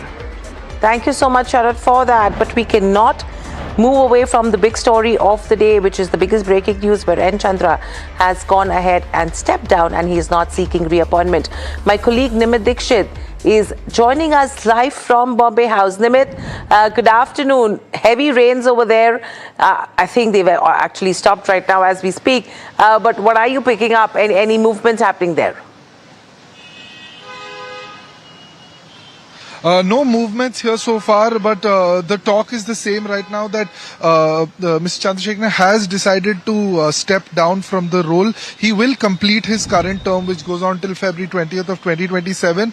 A little bit about what led to the decision. Mr. Chandrasekaran said that the Sir Ratan Tata Trust did approve unanimously his 5-year extension. The Tata Sons remuneration and committee also approved this, but then when it was tabled, it was not taken up for a while. What Mr. Chandrasekaran points to is the fact that one board member did not support it, and what he says is without the unanimous support of the board, he would not like to continue this position in the absence of that unanimous support. Now, why he is stepping down at this point? He says that Tata Sons is a very large institution with many strategic projects. He says that these require execution, and this dispute over transition of leadership and all this confusion will cause a lot of delays in strategic decisions that need to be taken, and those need to be taken soon. So for this, he recommends that the Tata Sons board decide on succession soon, and the earlier the succession decision is taken, that will lead to a smoother transition for the board itself. So that's what we have for you right now. It's raining quite heavily outside Bombay House, and we'll keep you posted on the ongoings here. Okay, thank you so much for that, Nimit. So that's the live update coming in so far from Nimit. We will keep coming back to him as well to get us anything with regards to he catching up on that front. But very interestingly, if you have to talk about the Tata Group stocks under N. Chandra, now the market cap of the listed Tata Group companies have jumped over 3.53 times as well. And the current market cap actually stands at almost 22.5 lakh crore. That's the size of the group that we're talking about as we speak. In fact, if you talk about the best performing stocks within the group under his tenure, you have Trent, Nelco, Tata Investment, Titan, Tata Consumers as well. And Titan, TCS, Tata Steel and Trent have had the highest market capitalization so far. In fact, the Tata stocks under N. Chandra, let's look at the performance. If we can just have, those graphics playing up on your screens as well. You have Trent, which has gone up almost 1700% under N. Chandra. Nelco has moved up almost 1140%. Tata Investment, 1060, Titan 1020, and Tata Consumer up almost 670%. That's what we are talking about. And talking about Tata Sons' performance as well, just look at the revenue. From a 25,000 number in FY20, it's actually jumped to 42,000 crores. And that's the number that we're talking about. In terms of profitability, look at the jump. 3,000 is where it stood at FY20. In FY25, 26,000 crores is what you've seen, and then moved to 32,000. And from a negative cash of 28,000 crores on the books, they've actually gone to a positive number of 22,000 crores when you talk about their cash positions. And the return on equity, 6%, that was what they were delivering in FY20, gone up to 19.4% in FY26. And this is what we're talking about in terms of a Tata Sons goes. Apart from this, if you have to look at N. Chandra's key positions held as well. In 1987, he joined TCS. If we can just have that one on the screens of, what were his key positions. Then before 2009, he was the CEO and ED. He's continued with TCS till 2017. From there, October 2016 onwards, he was director at Tata Sons, and Feb 2017 onwards, he's been the chairman of Tata Sons and Tata Group as well. And very quickly, we'll go through his key achievements as well. But a quick question. Deven Mehta, IDBI Capital Markets joins in. Deven, welcome to the show. We're a little short on time, but anything that you like from the Tata Group of companies? Because from a fundamental perspective, you have N. Chandra, who's stepping down, who was not seeking reappointment from February 2027 onwards. But on the charts, there is pressure building up in today's session on a majority of the counters. Is there any opportunity to buy? Definitely, the stocks are really good as far as Tata Group is concerned. I think Titan is one of the counter which is on my radar. The stock has recently moved well, but I think any dip in this particular counter is a good buying opportunity. So Titan is the first pick which I'm liking at these levels. And again, if it dips towards 4,800, then that will be a good buying opportunity. So Titan looks good on charts as well, and the strong support is at 4,600 levels. So again, if it corrects towards 4,800, I think a Titan is good buy for as far as Tata Group is concerned. Okay, the topic coming in as Titan from Deven from the Tata Group. Thank you so much for joining in, but we'll quickly slip into a short break. On the other side, trending stocks will continue as well with a lot of management conversations. Please stay tuned.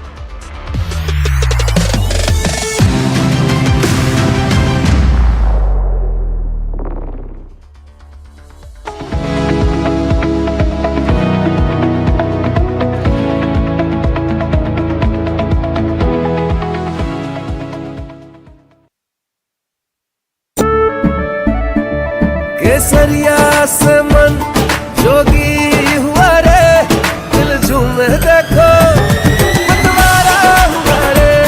केसरिया से मन जोगी हुआ। हर पल मनाओ केसरी त्योहार। विमल, बोलो जुबान केसरी। अंबा शक्ति plant की वर्ल्ड रिनाउंड टेक्नोलॉजी देती है स्टील को ज्यादा ताकत हर बार। अंबा शक्ति SDTMT।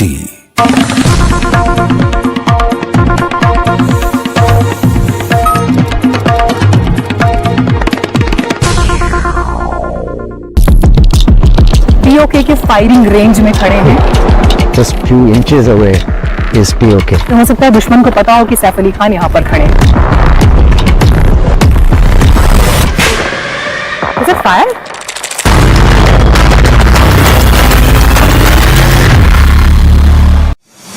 Celebrating excellence across journalism and innovation, NDTV steals the spotlight at the 12th BCS Ratna Awards 2025-26. Best English News Channel of the Year, NDTV 24/7. Best News App of the Year, NDTV. Best Election Coverage of the Year, West Bengal Election Coverage. Best Podcast Show of the Year, NDTV Control All Defense. Best Primetime Anchor of the Year, Syed Suhail. Best Female Anchor of the Year, Vasudha Venugopal. Best On-Ground Coverage of the Year, Operation Sindoor Coverage. NDTV, the network of impact. Buy now, sell immediately. Hold it, boss. Buy now, sell, hold, buy, sell immediately.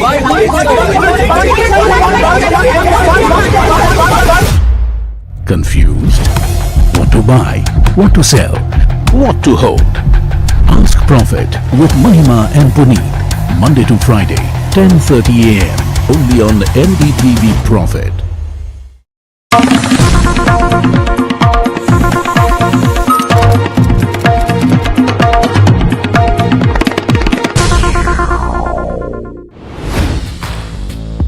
Hi, I'm Tamanna Inamdar. Watch me on NDTV Profit, where I break down the day's biggest business stories. What happened, why it matters, and what it means for your money. Hi, I'm Natarajan Shah.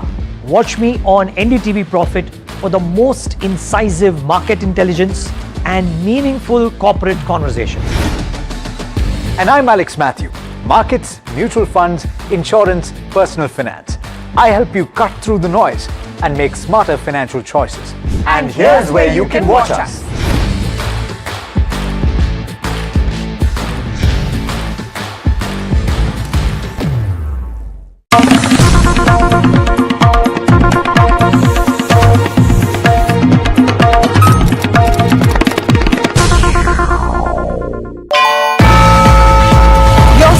Move sets the day, and in markets, being early is the edge. The edge begins the night before. Before India wakes up, the newsroom is already buzzing because the market rewards those who are prepared. That's where we come in, tracking momentum and where the markets could move next. I decode the global pulse, shaping the market mood. I bring insights that help you make decisions that matter. Insight by insight, call by call. That's how we give you a head start to the day's trade. So get ready with us every morning before the opening bell on India Market Open. They say morning shows the day. Markets often have other plans. By midday, the story can be very different. That's when the right insights helps you rethink the day. Trades, trends, the moves that matter. Join me, Nisha Poddar, for Markets at 12, your edge for every move. Buy, sell, hold, hold.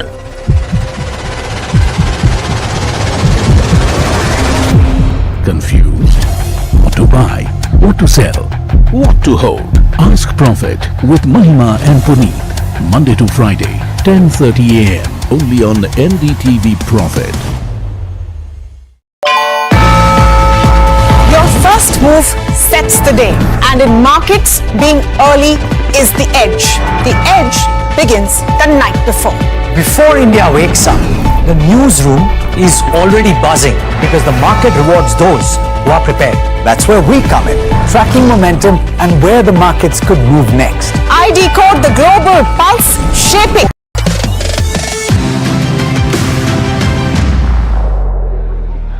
Welcome back to Trending Stocks, and now of course we are focusing on the earnings season, especially Nefro Plus comes in our mind. We are joined in by Prashant Goenka. He's the Group CFO of the company. Hi Prashant, it's always a pleasure to have you. The first question is, of course the company came out with a good set of quarterly numbers, but going ahead, what is the margin guidance looking like, and overall any numbers you would like to share going ahead? Our current margin profile, EBITDA margin, is around 21.9%. We saw 120 basis point improvement. As I mentioned, we are a high growth company. 80% of our growth comes by adding new clinics in our existing geography and also adding a new country every 12 to 18 months. As we add these acquisitions or add this new clinics in existing geography, or as we add new markets, the margins will continue to fluctuate a bit up or a bit down depending on the growth that comes in. So we are not in a position to give a guidance on the EBITDA margin, but we believe the EBITDA margin will remain in the healthy range as we continue to grow the business. Right, Prashant, and what about the overall volume and realizations angle, going ahead? If you could just give us some numbers or feel about it. Yeah, this quarter you will see that we have seen a price increase or revenue per treatment increase of 9.2% year-on-year basis. That is predominantly driven by the international mix. We operate in India at a $22 price point. We operate in Philippines at $110 price point, and we operate in Uzbekistan at around $60 price point.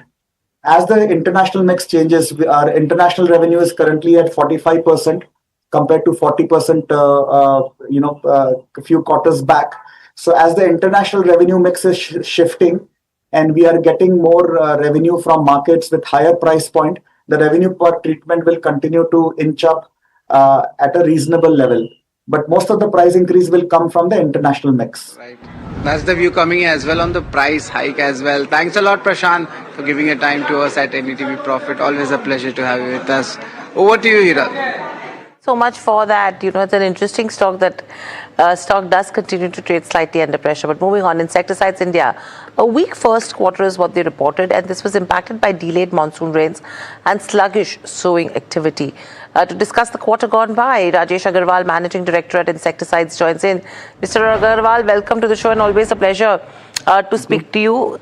Taking cues of how you've exited the first quarter, what is the sense that you're picking up in terms of Q2 as well? Because rainfall has been a concern. Everyone is talking about the El Nino impact.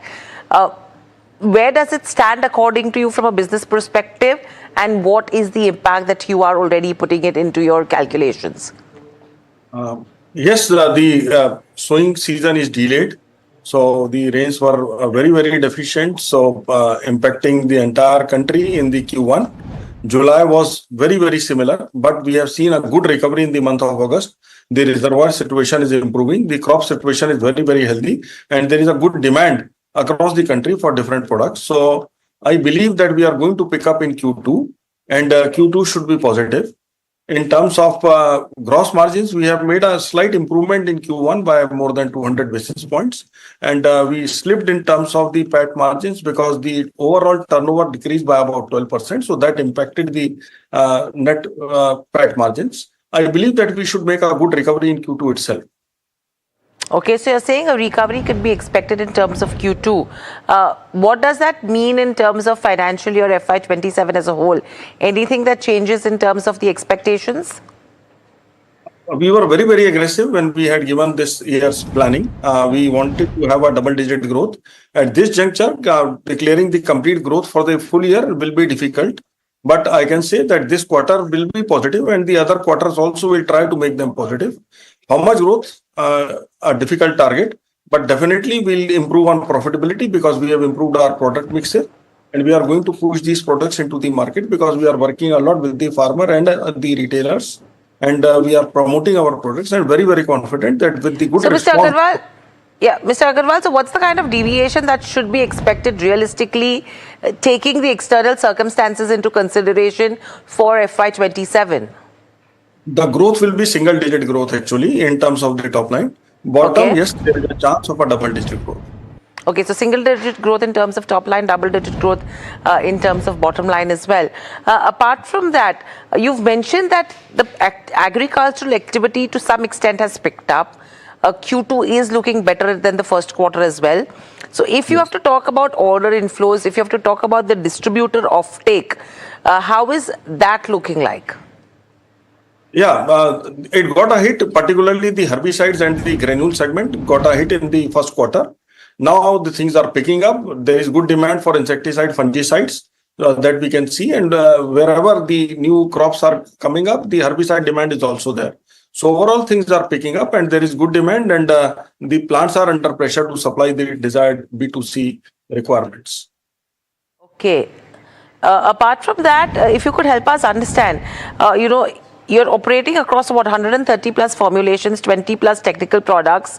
So which crop segments and molecules are seeing the strongest demand at this point in time? And are those products absolutely margin accretive? Yes, if we look at today's scenario, then this is the peak season because monsoons, Kharif monsoons are one season where we have all the crops. At this moment, if I talk about the traction, then there is traction in paddy, cotton, though cotton has come down, maize has come down, but still there is traction, soybeans, pulses, sugarcane, all type of crops. And then the chilies are going to come up in Andhra, which we are very, very hopeful. In the entire south, not only Andhra, Telangana, Karnataka, and some other parts of MP and Maharashtra, we are going to see them. Horticulture, we are very, very confident. So all these crops are going to do good. And as Insecticide India, we are not bound by one crop or two crop or one product or two products. We give the complete solution. So holistic solution of herbicide, insecticide, fungicide for all crops. And whenever the situation changes, we divert our attention towards the what we have and what is the market requirement. So very confident that many products are the part of our Focus Maratna and Maratna range, which are in demand today. So we'll be able to maintain our margins, we'll be able to maintain our sales targets. Also in Q2, this is the confidence coming up with the recent rates. Okay, so Mr. Agarwal, my last question is, for difficult first quarter, second quarter expected to be better than the first quarter. You're saying that FY27, you will be able to see a single-digit revenue growth, double-digit profitability growth. That's a potential. Do you think FY27 as a year will be much, much, much better than what you've reported in the first quarter then? Yeah, definitely it should be. That is my expectation. Because today, if we look at the plant health, the crop condition is very good. So farmer is happy, the situation is good, and there is demand because of the rains which has happened in the month of August across the country. So I believe that it should be much better than what has happened in the Q1. All right, so looking forward. Thank you so much, Mr. Agarwal, for joining in. Always a pleasure to speak to you. The stock slightly under pressure, but again, the outlook with regards to the remainder of FY27 seems slightly more positive than what the first quarter has looked like. But completely out of time on this edition of Trending Stocks with Sharad, the team that put the show together, and myself. Lots more lined up on the other side. We'll quickly slip into a short break and we'll have a special broadcast on N. Chandra stepping down. In fact, what's in store from here on as N. Chandra steps down? What is the key, leadership position that everyone is going to watch out for as well? And that's what we're bringing to you from NDTV Profit Suzlon studio on the other side. Please stay tuned for a special broadcast on N. Chandra stepping down.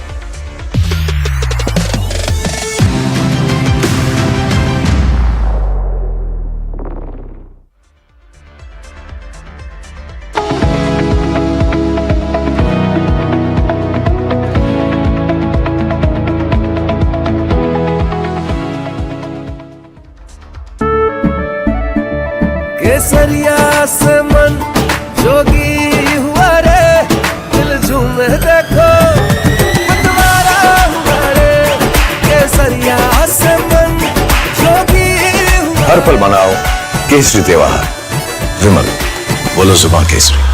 Amba शक्ति plant की world renowned technology देती है steel को ज्यादा ताकत हर बार। अंबा शक्ति SDTMT।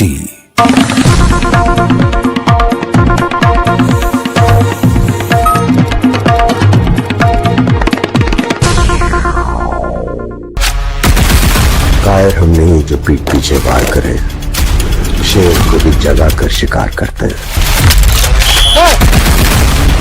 आप सिंदूर के समय की जो सिचुएशंस थी, क्या हुआ था उस टाइम यहाँ पर? हमारे सारे स्ट्राइक्स प्रिसाइज, मेजर्ड और एनिमी के टेररिस्ट कैंप्स पर थे। पुशअप चैलेंज किया जाए 28, 29, 30।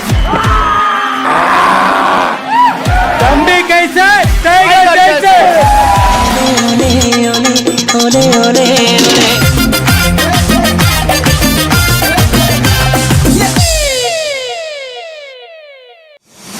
Celebrating excellence across journalism and innovation, NDTV steals the spotlight at the 12th BCS Ratna Awards 2025-26. Best English News Channel of the Year, NDTV 24/7. Best News App of the Year, NDTV. Best Election Coverage of the Year, West Bengal Election Coverage. Best Podcast Show of the Year, NDTV Control All Defense. Best Primetime Anchor of the Year, Syed Suhail. Best Female Anchor of the Year, Vasudha Venugopal. Best On-Ground Coverage of the Year, Operation Sindoor Coverage. NDTV, the network of impact. Buy now, sell immediately. Hold it, boss. Buy now, sell, hold, buy, sell immediately.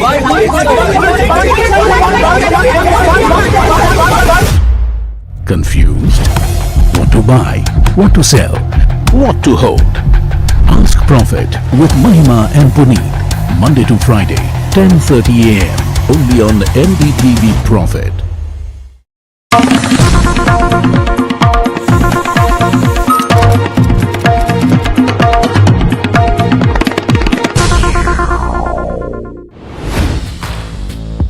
Hi, I'm Tamanna Inamdar. Watch me on NDTV Profit, where I break down the day's biggest business stories. What happened, why it matters, and what it means for your money. Hi, I'm Natarajan Shah. Watch me on NDTV Profit for the most incisive market intelligence and meaningful corporate conversations. And I'm Alex Matthew. Markets, mutual funds, insurance, personal finance. I help you cut through the noise and make smarter financial choices. And here's where you can watch us.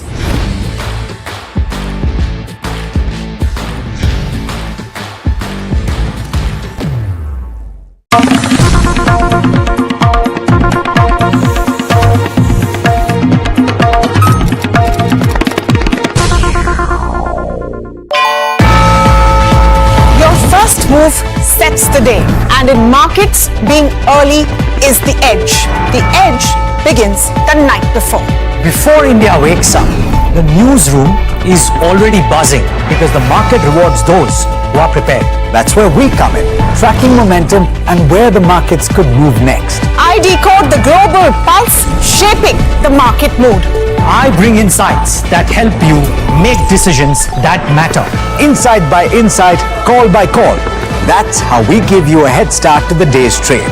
So get ready with us every morning before the opening bell on India Market Open.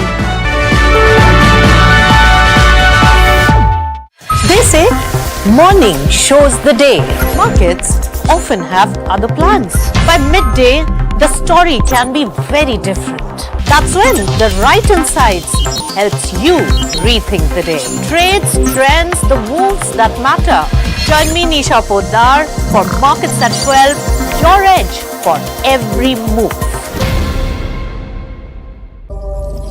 Buy, sell, hold, hold.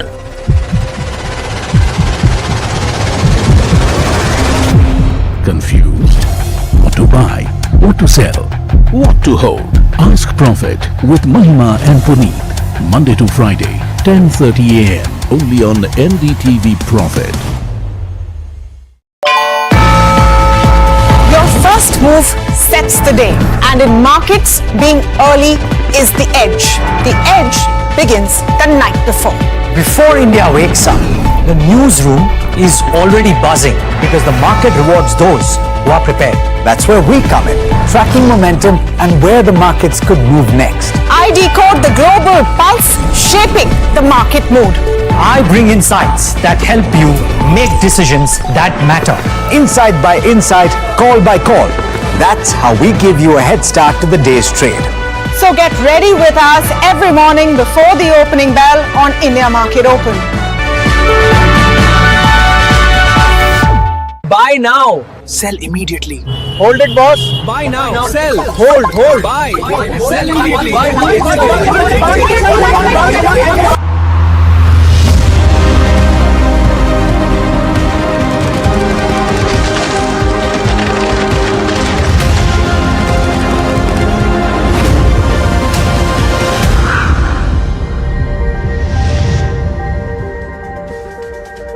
Welcome to this special program. You're watching NDTV Profit, where what we're attempting to do is break down the events in the letter of today, what it means for the Tata Group, what it means for stocks of the Tata companies, and what it means for corporate India. Niraj, what a sequence of events.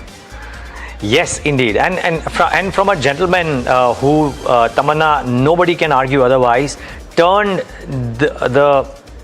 the principal group, corporate group of the country, Tata Group, from a heritage structure into a future-ready powerhouse, if you will, right? Revenues double, profits treble. I mean, those are numbers. But just what he brought to the Tata stable, being the first non-family, non-Parsi person to be at the helm. I mean, there'll be stories about it written for years come together. Yeah. So, a 40-year career, clearly, and the contribution cannot be denied. But the fact also is, I would say, Niraj, in the last couple of years, a lot of the data that you're talking about was looked at, right? Air India. What has happened with Air India? The losses, did it turn around the way that it was supposed to be? TCS, was it at the forefront of AI like it should have been or could have been? Not that I'm putting it all on one person's door, but those were some of the conversations that were beginning to happen. I think what's also important to understand right now is the sequence of events that has led to today's statement. In case you're just tuning in, here's what's happened first up. A statement was issued by N. Chandrasekaran, the sitting chairman of Tata Sons, earlier today, where he spoke about his decision that he would not offer himself up for reappointment in February 2027. And that actually becomes crucial. In that statement, if you look at it, and again, Neeraj, not to take away at all from the legacy that you talked about, he is referring to the events of February this year, when after, say, 3 layers of agreement on his extension, there was a hiccup at one meeting.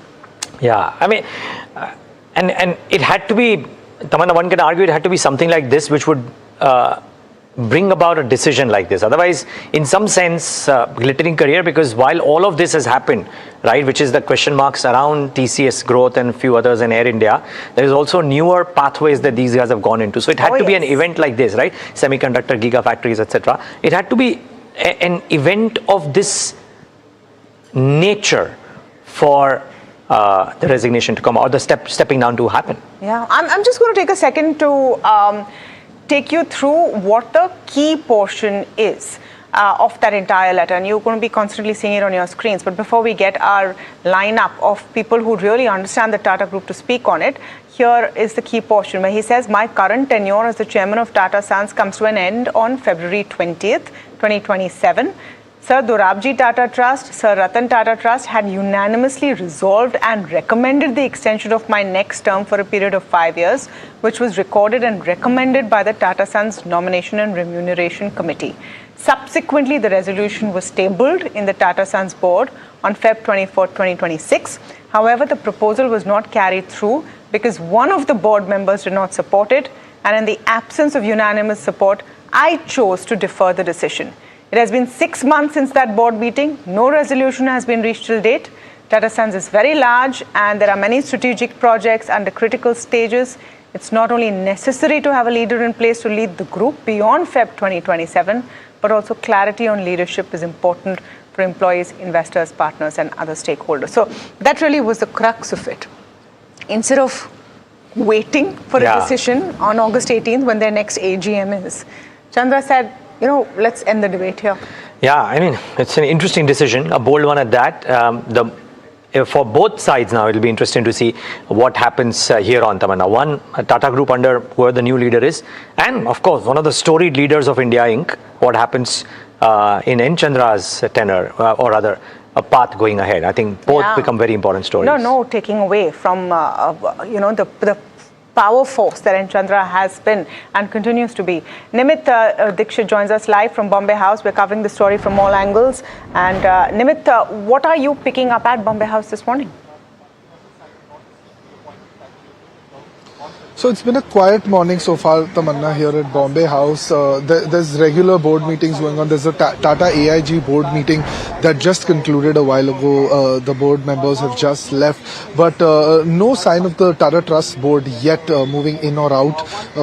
We can confirm that no one's moved in or out yet. But just to speak a little bit about, I think you've already explained it, but the reasons behind why he's stepping down is because of the lack of a unanimous support for extension of his term. The board meeting, of course, the board resolution has been pending for over 6 months, and he says very clearly that one board member did not support it, and he recognizes the fact that there is a need for transition and a smooth and quick transition, and that's why he's sort of decided to not extend his term beyond the February 20th date, 2027. Nimit, I'm going to come back to you. I just want to quickly go to Mukund Rajan. Now, Mukund Rajan is author of The Brand Custodian, My Years with the Tatas. It's a 2019 book that he wrote, but he is the brand custodian of the Tata Group, and I think very few people would know what the story of the group and the ethos of group is like. Mukund, I believe that you've stopped your car to speak with us. You're on your way to the mountains. Thank you for that. Really appreciate it. Most welcome. Yeah, let me just start by just getting your sense of the sequence of events and the way it has played out. Well, I have to say I was a little surprised at the speed with which some of these events have taken place in the past few weeks. I think the date that was fixed for the AGM of Tata Sons seems to have been the precipitating factor. And I have to say I was sort of caught completely off guard. I just landed at an airport this morning and I saw the news about Chandrasekaran putting in his resignation. So it's come as quite a surprise. I'm not sure that the group also has been entirely prepared for it. And that's, I think, a little unfortunate. And therefore, there is a lot of, I think, expectations the Tata Sons board now and the major shareholder, the Tata Trust, will quickly respond to expectations in the markets and from stakeholders about what they're planning to do on this resignation. Mukund, thanks from mine as well for joining in. What do you reckon is the way ahead now? Because there is a vacuum here, and maybe the vacuum was always there for a while, which prompted Chandra to give the statement that he has. But what's the next port of call according to you? So first, I think the Tata Sons board has to, I would imagine, formally accept the resignation.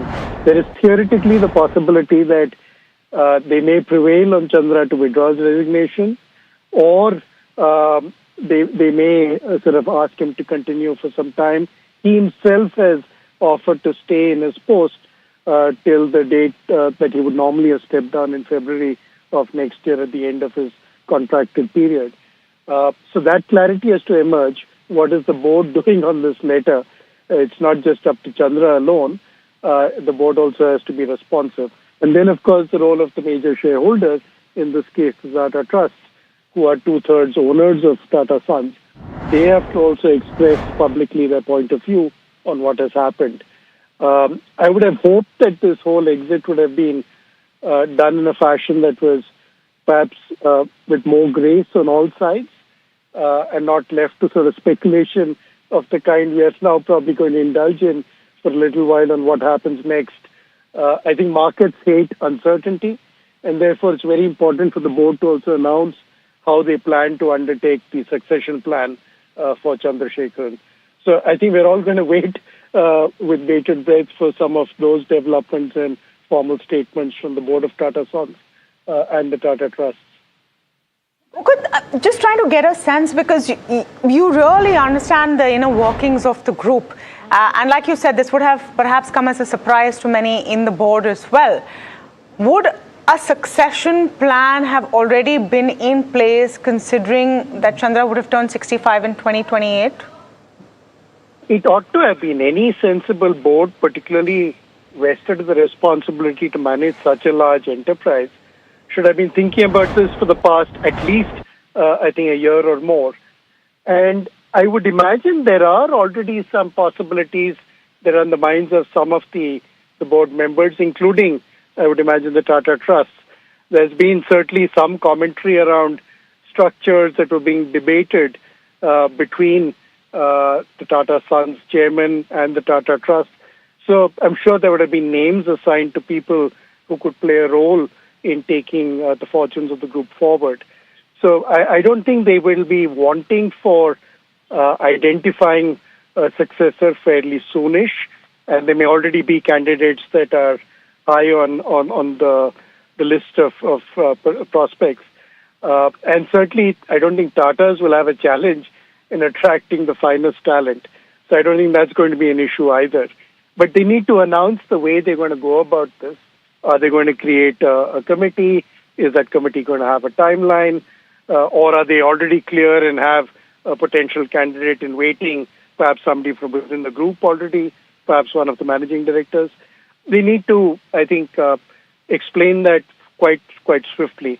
And as I said, the markets hate uncertainty, and basis on which Chandra has announced his departure, I think it'll be awkward for there to be a long period of time or a hiatus before the group has announced a successor. So I think it's in everyone's interest that there be firm clarity on how quickly this is going to happen. Mukund, thank you so much for taking the time out and being with us. Really appreciate your time this afternoon. All right, let's welcome in our guests, other guests on the show as well, simply because, remember, this is a combined market cap of the Tata Group, nearly 24 to 25 lakh crores. And I think a vacuum of this nature, if at all, unnerves the street, then it better be put to rest very, very soon. Let's get in our other experts on the show. We've already spoken to Mukund Rajan. Now, we welcome in Abhizer Divanji. He joins in on the show, as well as Mohit Saraf. Gentlemen, both of you, thank you so much for taking the time out and being with us. Really appreciate your time. Abhizer, I'd like to start with you on that premise itself. Markets don't like uncertainty, especially at the helm of one of the premier business groups in the country, large market cap as well. During his tenure, profits have doubled, or rather revenues have doubled, profits have trebled.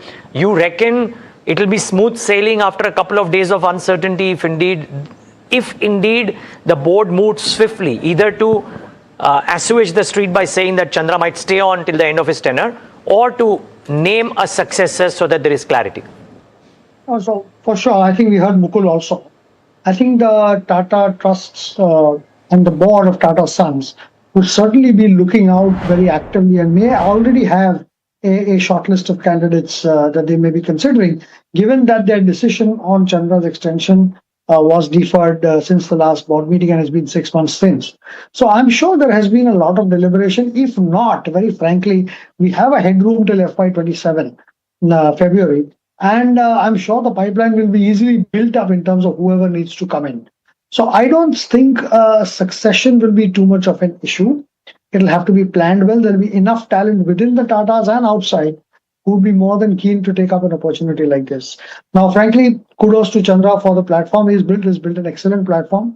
There have been some failures, but there have been a lot more visionary thinking in terms of where the investments need to go through. And the market cap has held up, as you rightly said, the combined market cap of 25 or lakh crores has grown significantly. So I think the platform is set for getting a good person. Now, for the Tata Group, when the helm changes, so when Ratan Tata came into power from JRD, we remember those days, there was obviously a lot of uncertainty in the markets. The same uncertainty remains today, where there's a turmoil. Whenever there has been a change at the helm of the Tatas, there's been turmoil. I remember at that time, though Ratan Tata was the chairman of Tata Sons, there were individual CEOs who were fiefdoms into themselves. And now we have got to deal with the Tata Sons issue. So ideally, I think the group has had a lot of empowerment to its CEOs. Those CEOs in those empowerments have performed extremely well. And whenever those empowerments change, the level of uncertainty will be there. But I'm sure that the system will make sure that there is an answer to it. Okay. So, what we're trying to do is we're trying to make sense of what's happened, and we have a fantastic lineup of speakers. Abhizar, of course, Mukundrajan, Mohit Saraf, all of them weighing in. Mohit, if I can come to you, on the manner in which this has played out, this could have happened on August 18th. It could have happened closer to February 2027.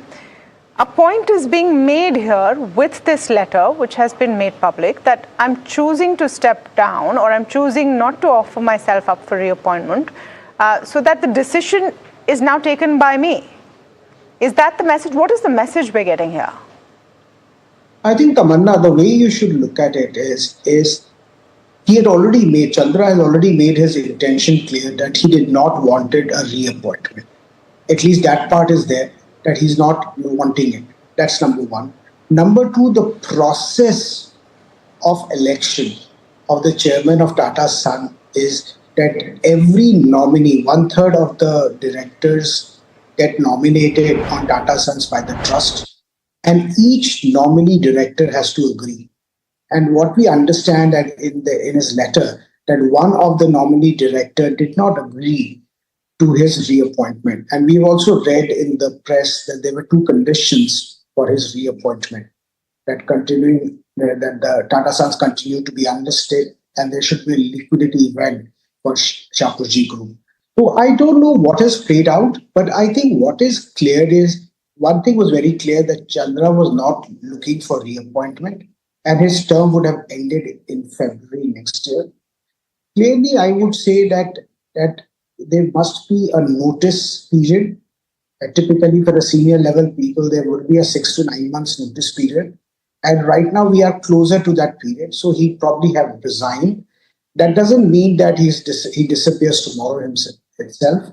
It's not like probably giving notice as per the terms of his employment letter, which could be 6 to 9 months. So I would say we should not read too much into it. Yes, markets do not appreciate uncertainty, but most companies of Tata Group are governed by the boards of those companies, and they have pretty much a large public shareholding as such.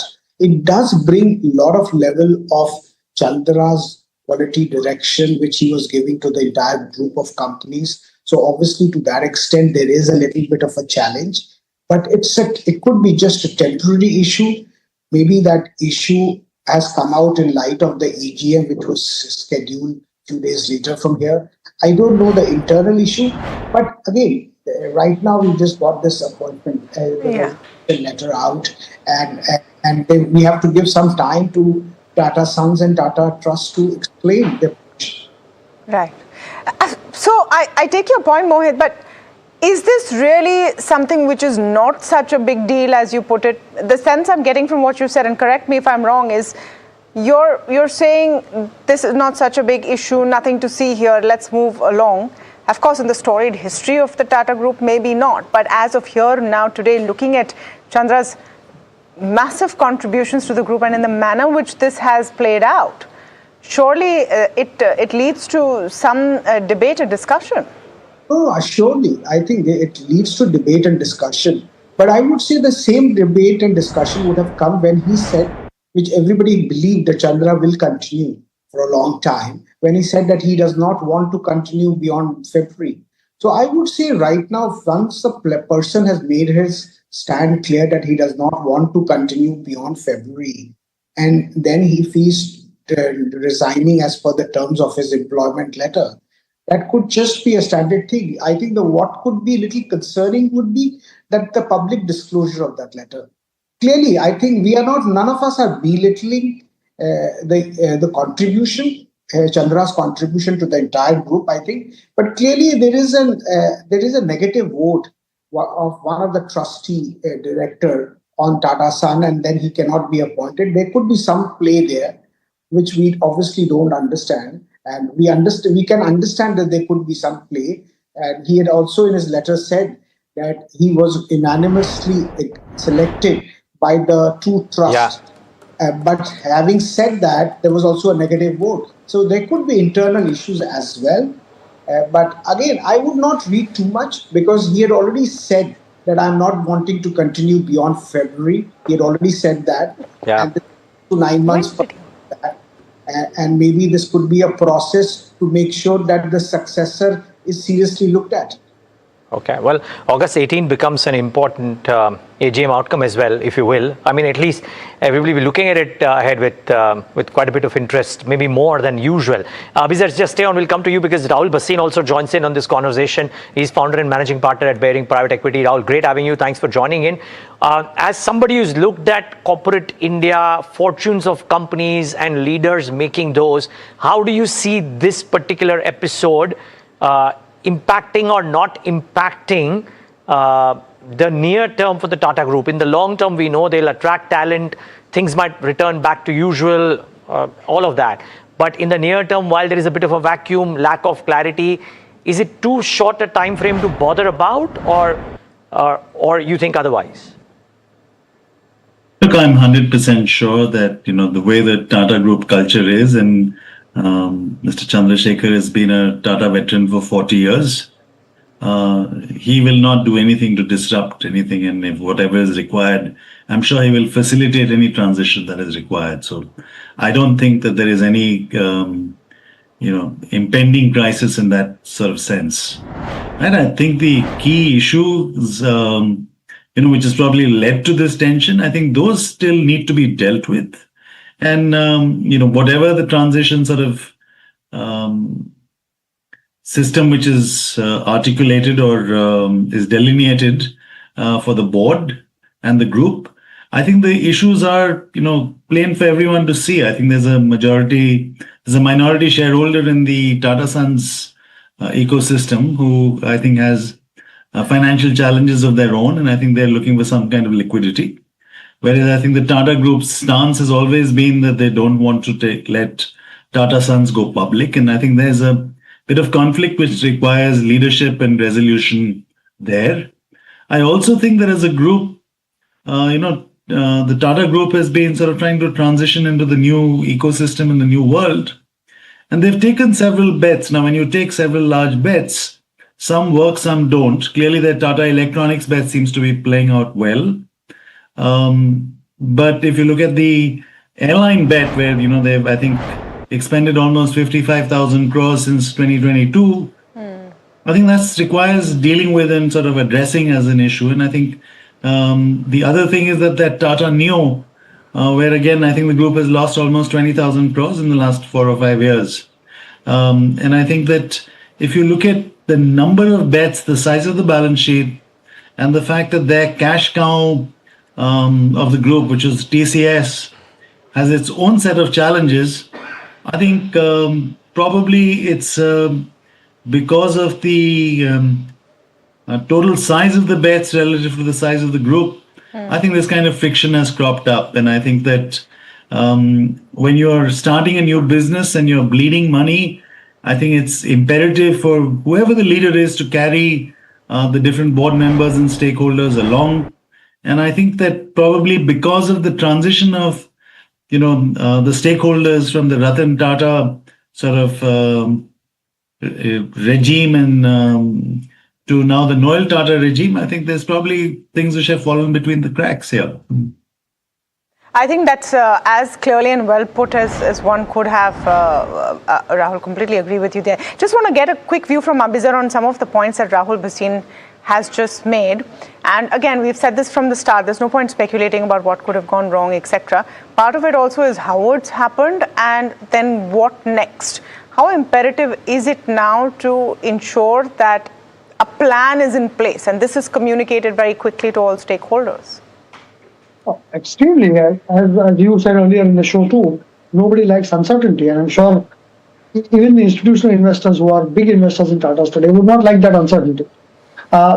What is, I guess, the plans are in place at the operating company levels. Yeah. As Rahul also mentioned, the key issues are how do they deal with this larger issue of this minority shareholder getting a liquidity issue? That's going to be extremely important to deal with, apart from the operating company issues that are there. Operating company issues, I think, are well governed by good CEOs. I'm sure each of them has a good plan. So that is not what is maybe required. But at the group level, the coordination, to list or not to list, to provide an exit to the minority shareholders, to make sure that the Tata Trusts turmoil ends, so that there is clarity as to how this company is going to be run and how the stewardship of Tata Sons will run. I think those are the big issues which I think Chandra was able to manage well given his legacy. Now, whoever comes in will have to manage it well. The other issue, of course, is Noel Tata. As I said earlier, whenever there's been a shift in the Tata's leadership at the family level, there is always caused turmoil. So those turmoils will have to make sure that they're all controlled. I'm sure there are very other people who may be more ambitious at the group, at the operating company levels, who may have aspirations at the group level. There could be good candidates outside. So I think the whole transition will have to be communicated very quickly so that the market knows who's in charge. Rahul Bhasin, just coming to that point about the market knowing who's in charge, if you look at it from the perspective of the storied history of the Tata Group, at that point, N. Chandra becoming the Tata Sons chairman was also an outlier, right? The first non-Parsi, non-family member, so to speak. So has that also set sort of a precedent of what could come next? Like I said, because of the very extreme sets of challenges which are there in the group, and I think that these are very normal when you take big bets and you start new businesses. I mean, there's a portfolio outcome, right? Some will work, some won't. But which ones to double down on and which ones not to, I would suspect would be very tough for any newcomer to do. It has to be an insider, as my own surmise. And I think that maybe whether it's Mr. Noel Tata himself or clearly somebody else who's a insider and familiar with a lot of the pluses and minuses and the risks and opportunities of each of these big bets and big challenges, I think it'll have to be someone like that or a group of people of that nature who steady the ship in this period of time.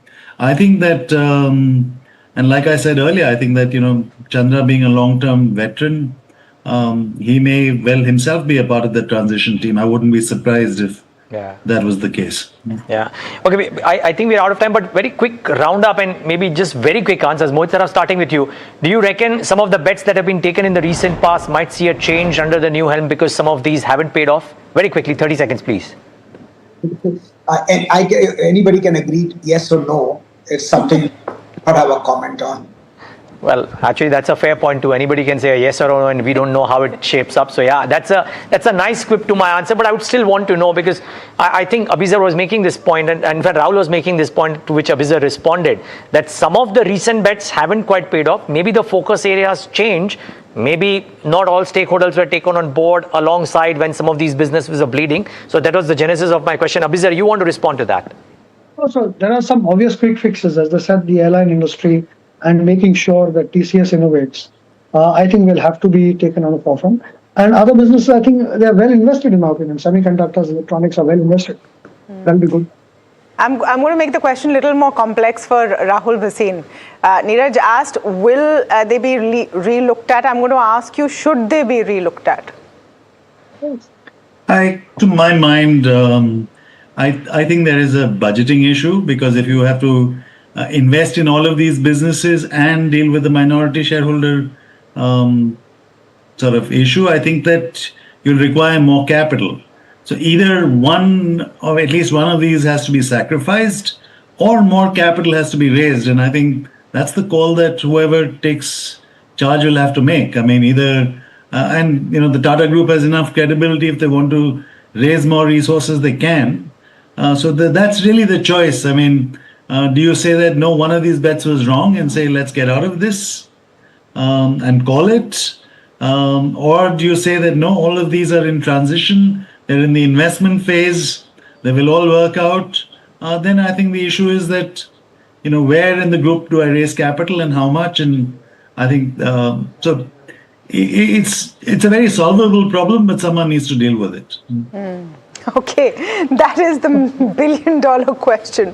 Who, when, and how? Thank you so much, gentlemen, for joining us on the show as we try and decode what has happened, what it means, and what happens next. Simply because, Neeraj, look at the impact of the Tata Group. And sometimes we look at things only from the lens of shareholders and people who have equity participation. But even in terms of contribution to the economy, it's massive. What happens there is important. Most certainly, Tamanna. And just, that one point, I tried to figure out if there was any previous record public of him having stated that he doesn't want to continue. There isn't. So yes, which Mohit Saraf kept talking about. Yeah, but no, there isn't. This has happened today. Yeah, so it is a surprise, and which is what explains why TCS is down 5 and some of the others are down.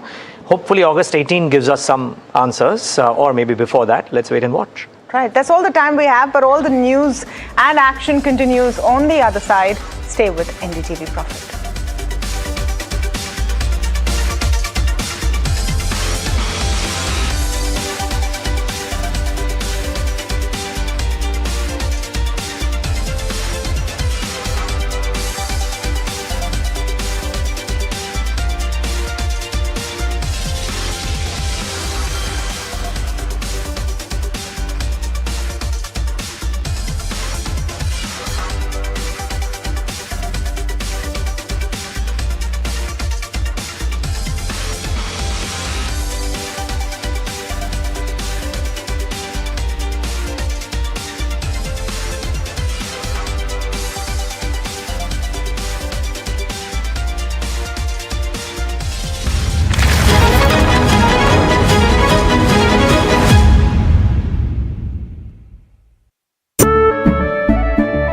केसरिया से मन जोगी हुआ रे, दिल झूमे देखो मतवारा हुआ रे।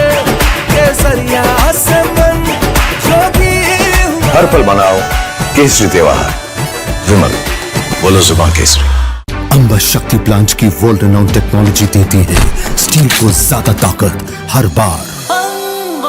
अंबा शक्ति SDTMT।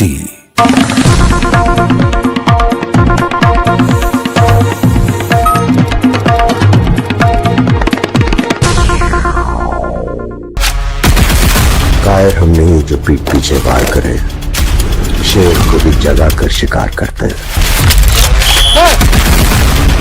आप सिंदूर के समय जो सिचुएशंस थी, क्या हुआ था उस टाइम यहाँ पर? हमारे सारे स्ट्राइक्स प्रिसाइज, मेजर्ड और एनिमी के टेररिस्ट कैंप्स पर थे। पुशअप चैलेंज किया जाए 28, 29, 30।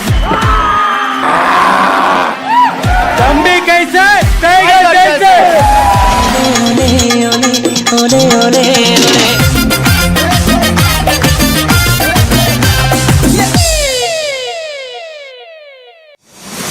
celebrating excellence across journalism and innovation.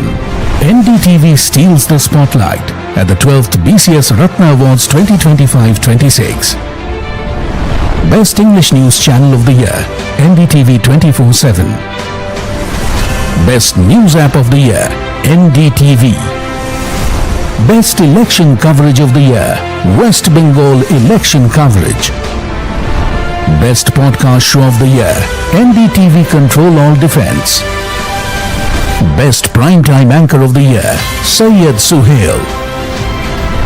Best Female Anchor of the Year, Vasudha Venugopal.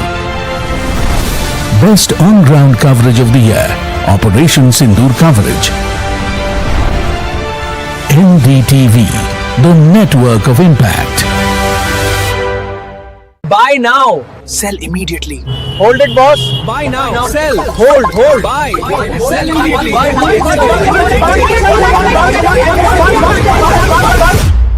Confused?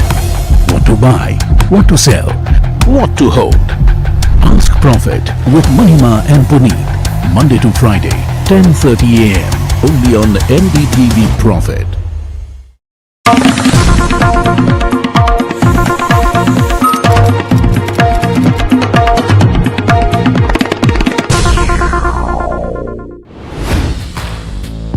Hi, I'm Tamanna Inamdar. Watch me on NDTV Profit, where I break down the day's biggest business stories. What happened, why it matters, and what it means for your money. Hi, I'm Neeraj Shah. Watch me on NDTV Profit for the most incisive market intelligence and meaningful corporate conversations. And I'm Alex Matthew. Markets, mutual funds, insurance, personal finance. I help you cut through the noise and make smarter financial choices. And here's where you can watch us.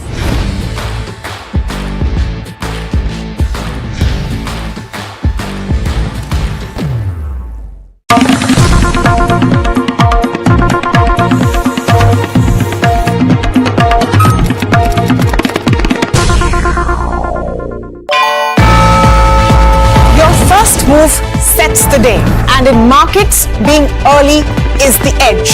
The edge begins the night before. Before India wakes up, the newsroom is already buzzing because the market rewards those who are prepared. That's where we come in, tracking momentum and where the markets could move next. I decode the global pulse, shaping the market mood. I bring insights that help you make decisions that matter. Insight by insight, call by call. That's how we give you a head start to the day's trade. So get ready with us every morning before the opening bell on India Market Open. They say morning shows the day. Markets often have other plans. By midday, the story can be very different. That's when the right insights helps you rethink the day. Trades, trends, the moves that matter. Join me, Nisha Poddar, for Markets at 12, your edge for every move. Buy, sell, hold.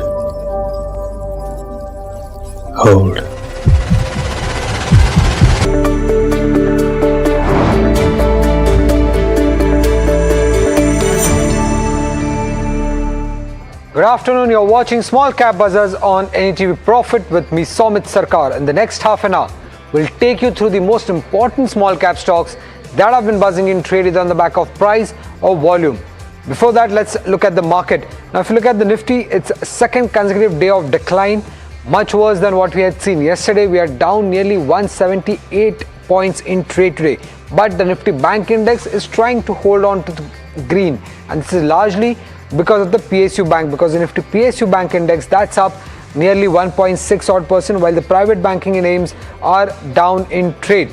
Now, when it comes to the benchmark again, the fall is largely because of the IT names like TCS, Infosys, HDFC Bank again on the private banking side, and Reliance Industries. Most of the TCS and Titan, couple of the Tata Group companies that have been leading the index down in trade today, contributing around 38 points down in trade. But first, let's go across to the company Let's go across to Ishank Joshi, the MD and CEO of Mob Avenue. Sir, firstly to start off with, international revenue mix was around 21% odd, I believe. What is the target here for FY27 and what would be the key growth markets for the company? Thanks, Sumit, for having us. Our international revenue, as stated earlier, is rising. We're looking forward while, from the last year basis, it has reached to 20% above, and we're looking forward that this will go between 20-25%. But today it is rising because we have been setting up our offices in Singapore, in US, in UK, and we continue to put our efforts in international markets. So what could be the revenue mix by the end of this financial year? We presently don't give any future guidance, but on a fair basis, we can consider between 20-25% as international mix. Okay. Then directionally, can you give me some idea, because for the last couple of quarters, I'm seeing that your EBITDA margins have been flattish at around 21%. Will it sustain around this level, or there are some further room for expansion here?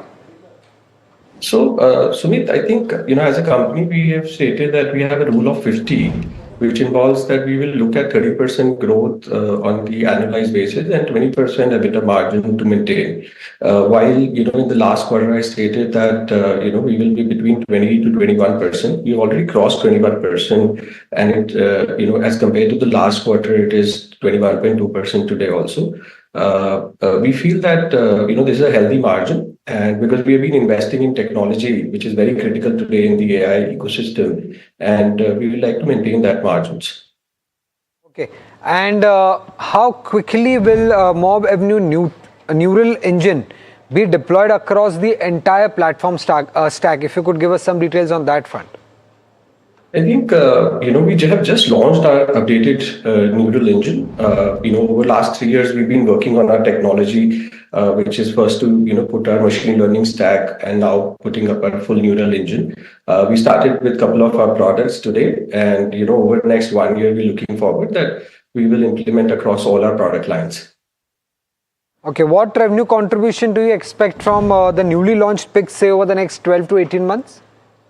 It's still early days for us to, start off and giving any guidance out there because it's a newer product for us. Generally for a new product, we plan a 100,000-day journey. So for our first 100 days, things are looking very great for the new product. And now we're planning for the 1,000 days roadmap for us, how will they start contributing to our revenue line as well as our bottom lines. Okay. And when it comes to direct advertisers versus agency channels, if you could just give us some what proportion of the future growth is expected here from the direct advertisers versus agency? Great question, Sumit. So, if you see from our business performance over the years, we've been very focused towards the direct advertisers because, we feel, that's a great opportunity to work with direct advertisers in the market. But as we kind of scale our, operations in the global markets, our first approach is to work with resellers and agency partners there, and then build up the direct advertisers team in those markets. So, and hence you see, as compared to the last year, while the direct advertisers, have grown, but since we have launched our global operations, and there is a significant revenue coming up from, that in the global markets, the reach on the agency side have increased. And lastly, sir, are you evaluating any specific acquisition opportunities in AI, ad tech, or international market? I mean, too early to say that, but we have been growing organically, over the last couple of quarters and last 3 years.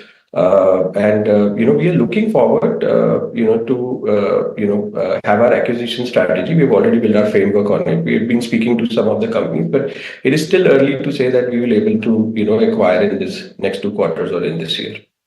Right. Well, thank you, sir. Thank you for joining us and giving us the way forward. Let's move on to our fundamental guest here, Raghavendra Kedia, founder of Prosperity Advisors. Sir, you heard the management.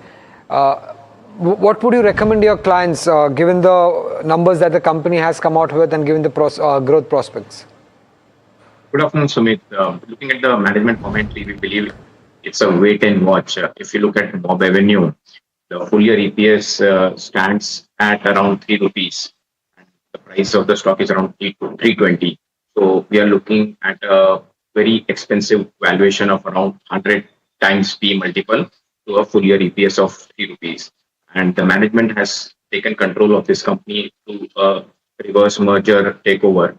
So for such a corporate action, we actually wait for at least another year for things to settle, see the promoter stake, and definitely look to EPS to go above 5 rupees. Until then, it's a wait and watch. At current levels, the valuations are very expensive. The growth story in advertising and tech is good, but we will have a wait and watch approach for mob revenue at current levels of 320. The next management on the show is TD Power. Now, if you look at the first quarter numbers, the company has reported its highest ever quarterly revenue and order inflows. There was strong demand that we have seen in the both domestic and the export market, and because of this, the management has also hiked their guidance to 2,600 rupees, the revenue guidance, from 2,400 plus that was given earlier for FY27. To talk more on this, we are joined by Nikhil Kumar, the MD of TD Power. So, firstly, to start off with, the top line guidance has been revised, but when it comes to the EBITDA margin, is that sustainable over the current number, or we could see some more expansion on that front? No, I think EBITDA margins are going to be stable at around 19% for the rest of the year. There are conflicting pressures. There is also a very dramatic increases in commodity prices. Inflation is also high. So is being offset by price increases and productivity improvements and cost reductions from the company side. But more or less, we are giving a conservative guidance 18 to 19%. If things get better, we will inform the market. And when it comes to revenue visibility, the order book, I believe, is at close to 2,200 crore.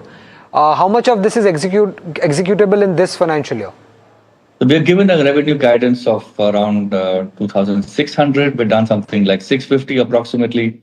So around 2,000 of that pending order will be executed in this year. We have the full order book for this year. We have the capacity, and that's the reason why we are fairly confident about giving this revised upward guidance to the market. Okay. Now, if you look at the Q1 order inflow, that was up nearly 87% on a YY basis at close to 734 crore rupees. How sustainable is this growth rate on the order inflow front? Can we see similar stuff for the rest of the financial year and for FY28 as well? Growth rate not, but definitely the value, yes. So we will see something like a 700 crore plus order inflow every quarter for the next few quarters. And then we have to take it up to 800 crores per quarter. So on a year-on-year basis, of course, it looks very high. But we will be able to, show compared to last year, this year's growth will be something like 40 to 50%. And then, as I said, we have to move to something like 800 crores per quarter from around Q4 this year, which will then sustain the growth for the next financial year. Okay. Now, majority part of the order book was from export. So is this a structural change or just a temporary thing? No, this is something that we have been working on for the past, I could say, a decade or so. And when we first started, our export was around 10 to 15% of sales, and then it moved up to 30, 40%, 60, it stayed around 65, 70 for many years. And in the past 2 years, we have seen this going up to something like 80, 85%. 90 may be a small aberration for this particular quarter. I think sustainable would be 80, 85. Right. And what percentage of your current order book is either directly or indirectly related to data center investments? We don't give that number to the market. We don't give the end-use segmentation, but it's a good proportion of our overall business. Right, sir. Thank you, sir. Thank you for joining us and giving us the way forward for TD Power. Well, that was the management of TD Power, quite confident on the growth plans going forward, and hence they have increased their revenue guidance as well. Raghavendra, how are you looking at this counter? The stock was up, I believe, was up at one point of time around 15%. Post this run-up, is there further room for any investor here? Sumit, we like the company, and if you just quantify what the management has said, we still think that there is a good headroom in terms of price appreciation. So the stock is up 17% today. We believe it could be a portfolio stock. Every dip, every price correction could be taken as a buying and entry opportunity. We expect a full year EPS of around 30 rupees on TD Power and a moderate to multiple of around 55 times, considering the niche business they are into. So on a 30 rupee EPS, 55p multiple, we reached to a target of 1,700, which is still 15% upside in a 12-month horizon. Management commentary is very comforting in terms of data center demand increasing, grid stabilization demand increasing, renewable integration demand increasing, export order increasing. So TD Power would be a investment stock, portfolio stock, buy on dips, and we believe at 1,500 levels also continue to hold. Okay. Well, let's slip into a short break and we'll be back and cover more small cap stocks on the other side.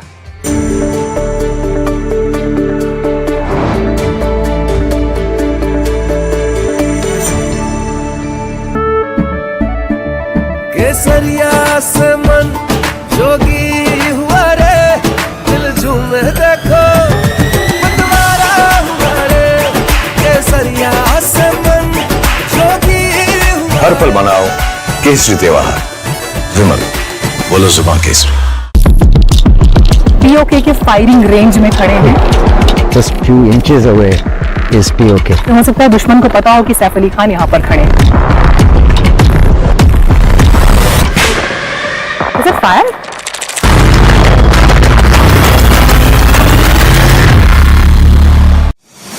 Celebrating excellence across journalism and innovation, NDTV steals the spotlight at the 12th BCS Ratna Awards 2025-26.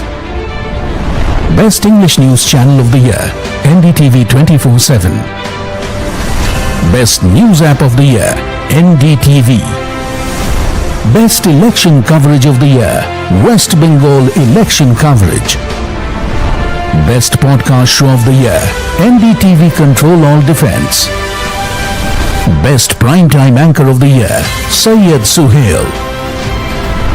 Best Female Anchor of the Year, Vasudha Venugopal. Best On-Ground Coverage of the Year, Operation Sindoor Coverage. NDTV, the network of impact. Buy now, sell immediately. Hold it, boss. Buy now, sell, Hold. buy, sell immediately.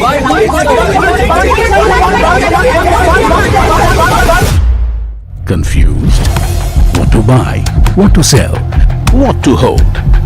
Ask Profit with Mahima and Puneet. Monday to Friday, 10:30 a.m. Only on NDTV Profit.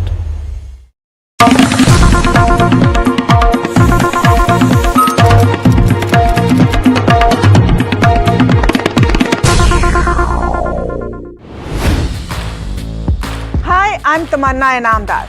Watch me on NDTV Profit, where I break down the day's biggest business stories. What happened, why it matters, and what it means for your money. Hi, I'm Neeraj Shah. Watch me on NDTV Profit for the most incisive market intelligence and meaningful corporate conversation. And I'm Alex Matthew. Markets, mutual funds, insurance, personal finance. I help you cut through the noise and make smarter financial choices. And here's where you can watch us.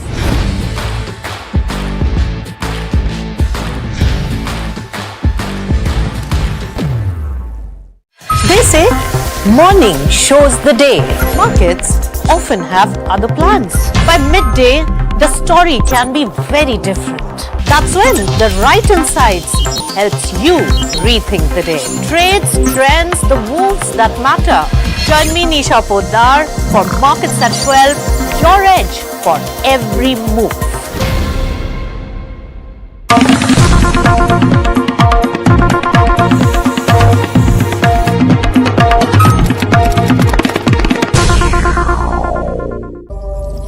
Buy,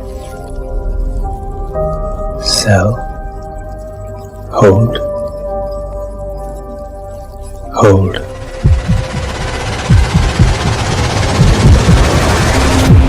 Confused? What to buy? What to sell? What to hold? Ask Profit with Mahima and Puneet. Monday to Friday, 10:30 a.m. Only on NDTV Profit.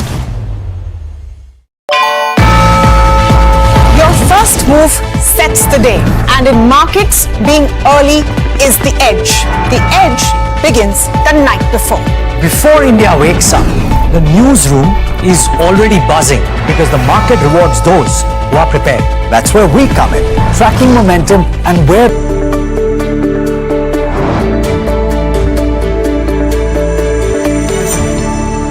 Welcome back. You're watching Small Cap Buzzers. Let's go across to part to understand what could be the potential reason behind the move in OMDC.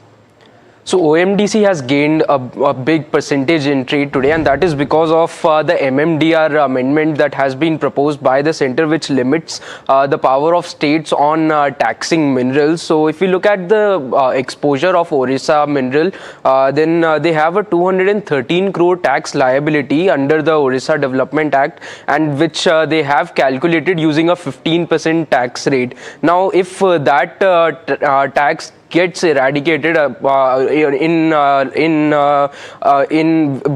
with this new amendment bill, then this equals to more than twice of their FY26 revenue. So this impact will be huge on OMDC, and it will not only reduce the balance sheet risk of the company, but the future mining taxes for OMDC will also come below, and that will directly flow into their bottom line. But this benefit still remains conditional if this bill passes in the Parliament, and once that is done, then we can see this clearly reflect in the company's books as well. Well, let's go across to Varsha as well to understand what could be the potential negative points that have come in Camlin Fine's Q1 numbers. Well, it's all about the margins, Somit. Margin pressure was the key negative for this quarter. Margins were impacted by the raw material inflation, freight and logistic costs also surged due to geopolitical disruption, and hence EBITDA margin guidance has been reduced to 10 to 12% versus 12 to 14% of guidance earlier. This cut is driven by elevated input and logistic cost. Q2 but is expected to be better than Q1, and Q3 will return to expected double digit of EBITDA margin. So overall, margins were the key disappointment because margins stand at around 1.2% versus 5% last year. So that was a disappointment, and hence you're seeing stock is down almost 12% in trade. Well, thank you, Varsha, for that detailed note on Camlin Fine. Well, with that, it's a wrap on this edition of Small Cap Buzzers. Stay tuned and keep watching NDTV Profit.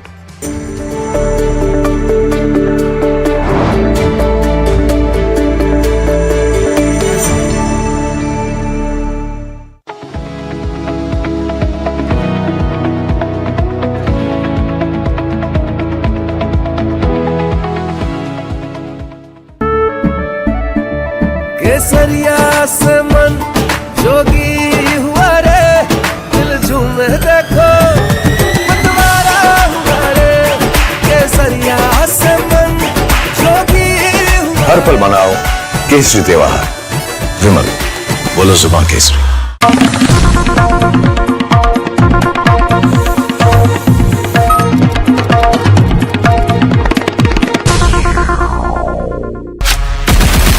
कायर हम नहीं जो पीठ पीछे वार करे, शेर को भी जगा कर शिकार करते हैं।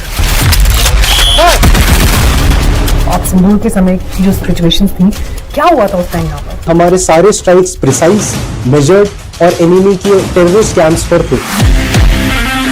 पुशअप चैलेंज किया जाए 28, 29, 30। तंबी कैसे? टाइगर कैसे?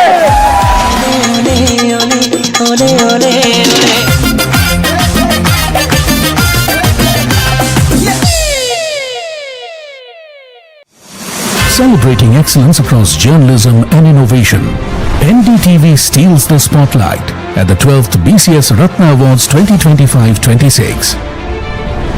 Best English News Channel of the Year, NDTV 24/7. Best News App of the Year, NDTV. Best Election Coverage of the Year, West Bengal Election Coverage.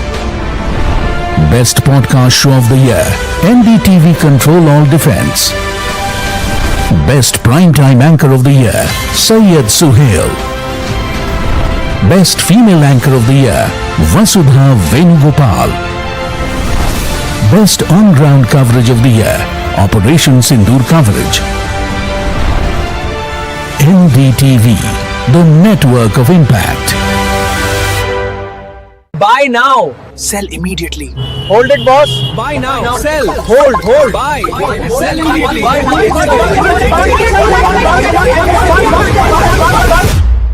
Confused? What to buy? What to sell? What to hold?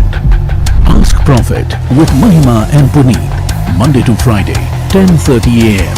Only on NDTV Profit.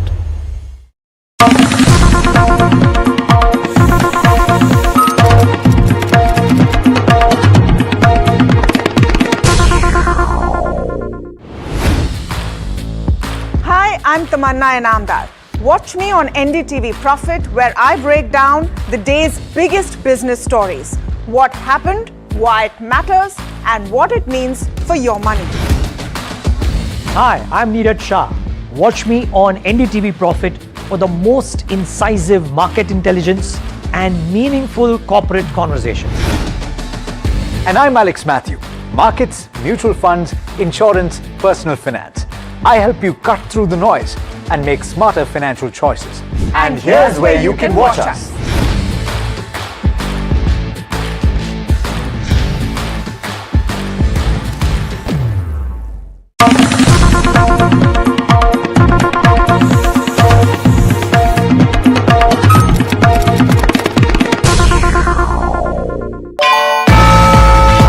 Your first move sets the day, and in markets, being early is the edge. The edge begins the night before.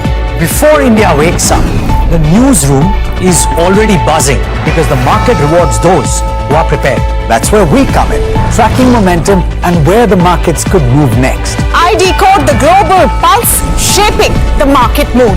I bring insights that help you make decisions that matter. Insight by insight, call by call. That's how we give you a head start to the day's trade. So get ready with us every morning before the opening bell on India Market Open. They say morning shows the day. Markets often have other plans. By midday, the story can be very different. That's when the right insights helps you rethink the day. Trades, trends, the moves that matter. Join me, Nisha Poddar, for Markets at 12, your edge for every move.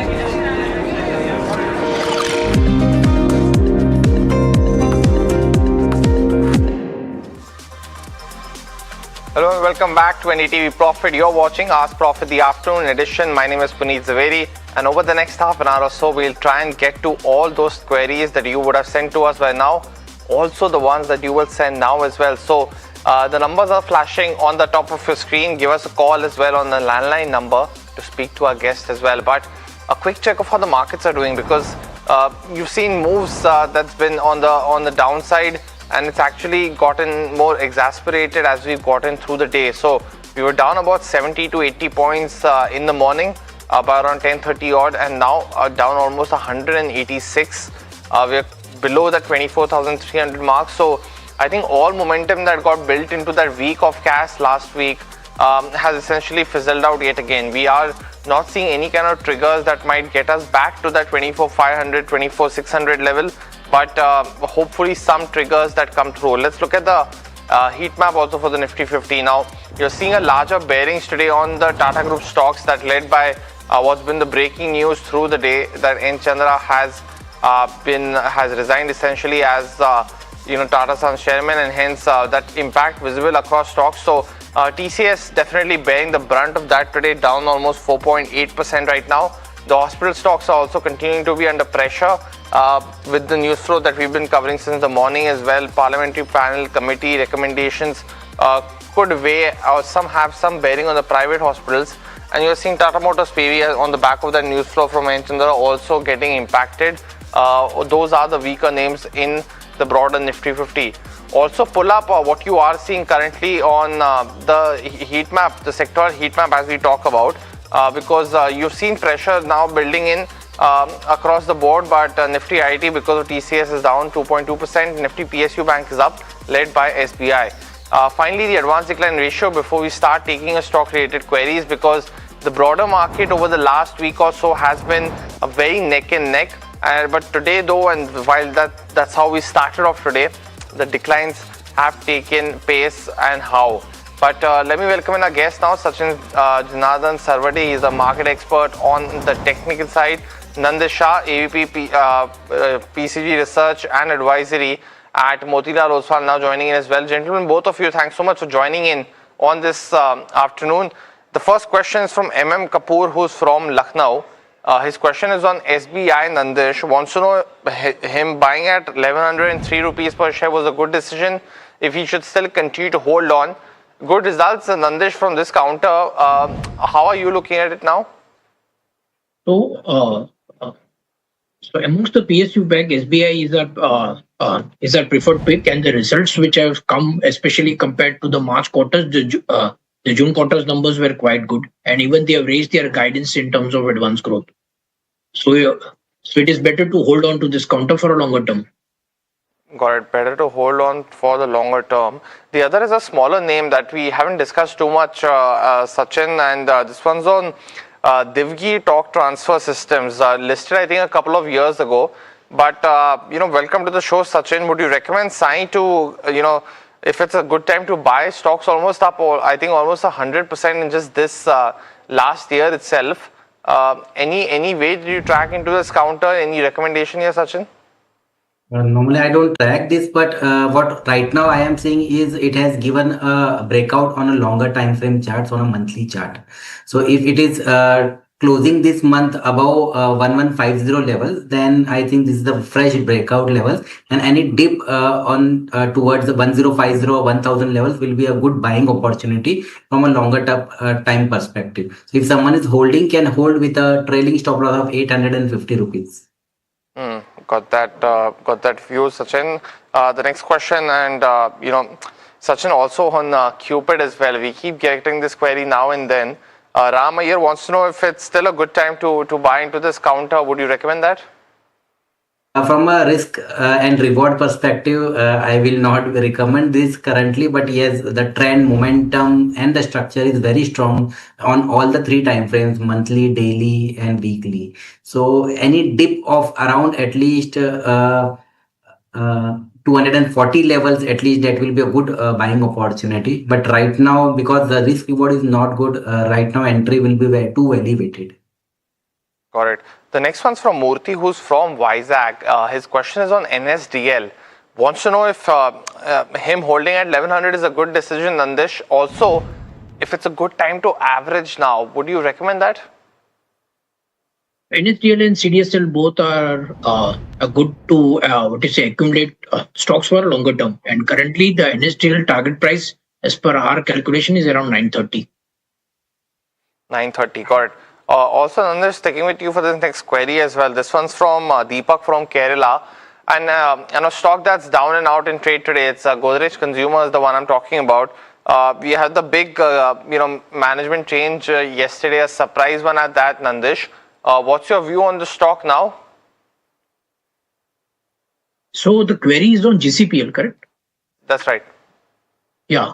So amongst the consumer staple names, the Godrej Consumer has been one of the most underperformance in terms of value growth and even in terms of volume growth. So the viewer, the holder has to have a longer term horizon at least.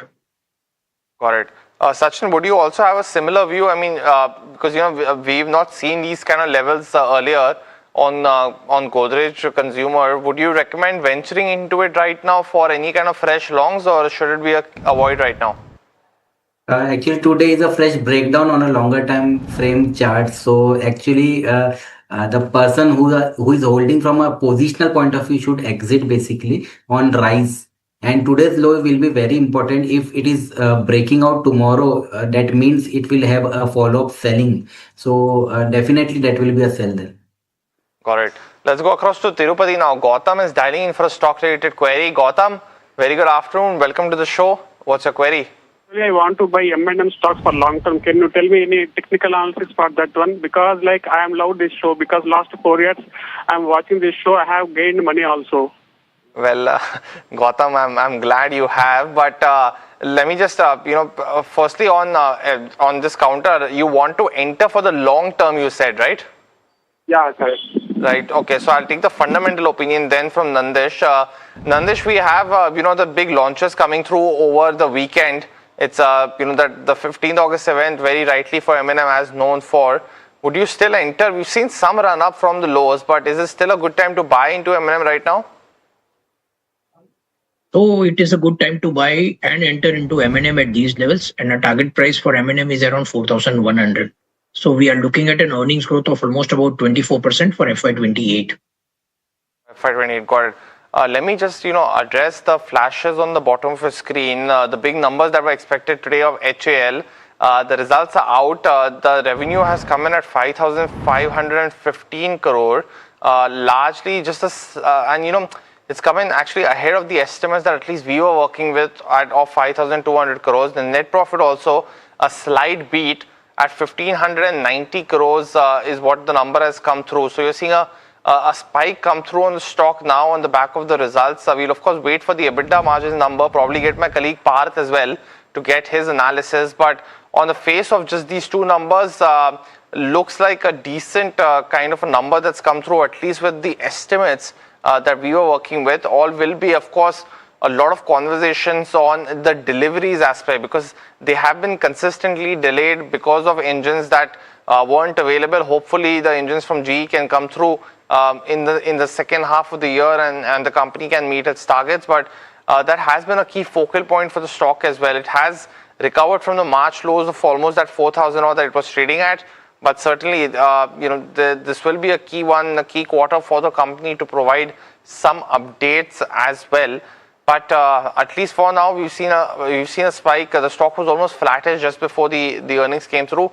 Now starting to see almost a 1% kind of move that you've seen on HAL. EBITDA margins also at 27.7 are better than the estimates that we were working with of 27%, and hence probably seeing that rally being built on a YY basis. Though if you look at the numbers, they are also a decent picture. The 1,590 crore profit that we spoke about versus about 1,380 odd crores that it was. So it is a decent kind of number that we've seen in terms of growth for the company, and hence at least on the face of it, these 3 to 4 key numbers that we track look good at this point of time. But let's get back to your stock related queries now. The next one's coming from Uma, who's from Bengaluru.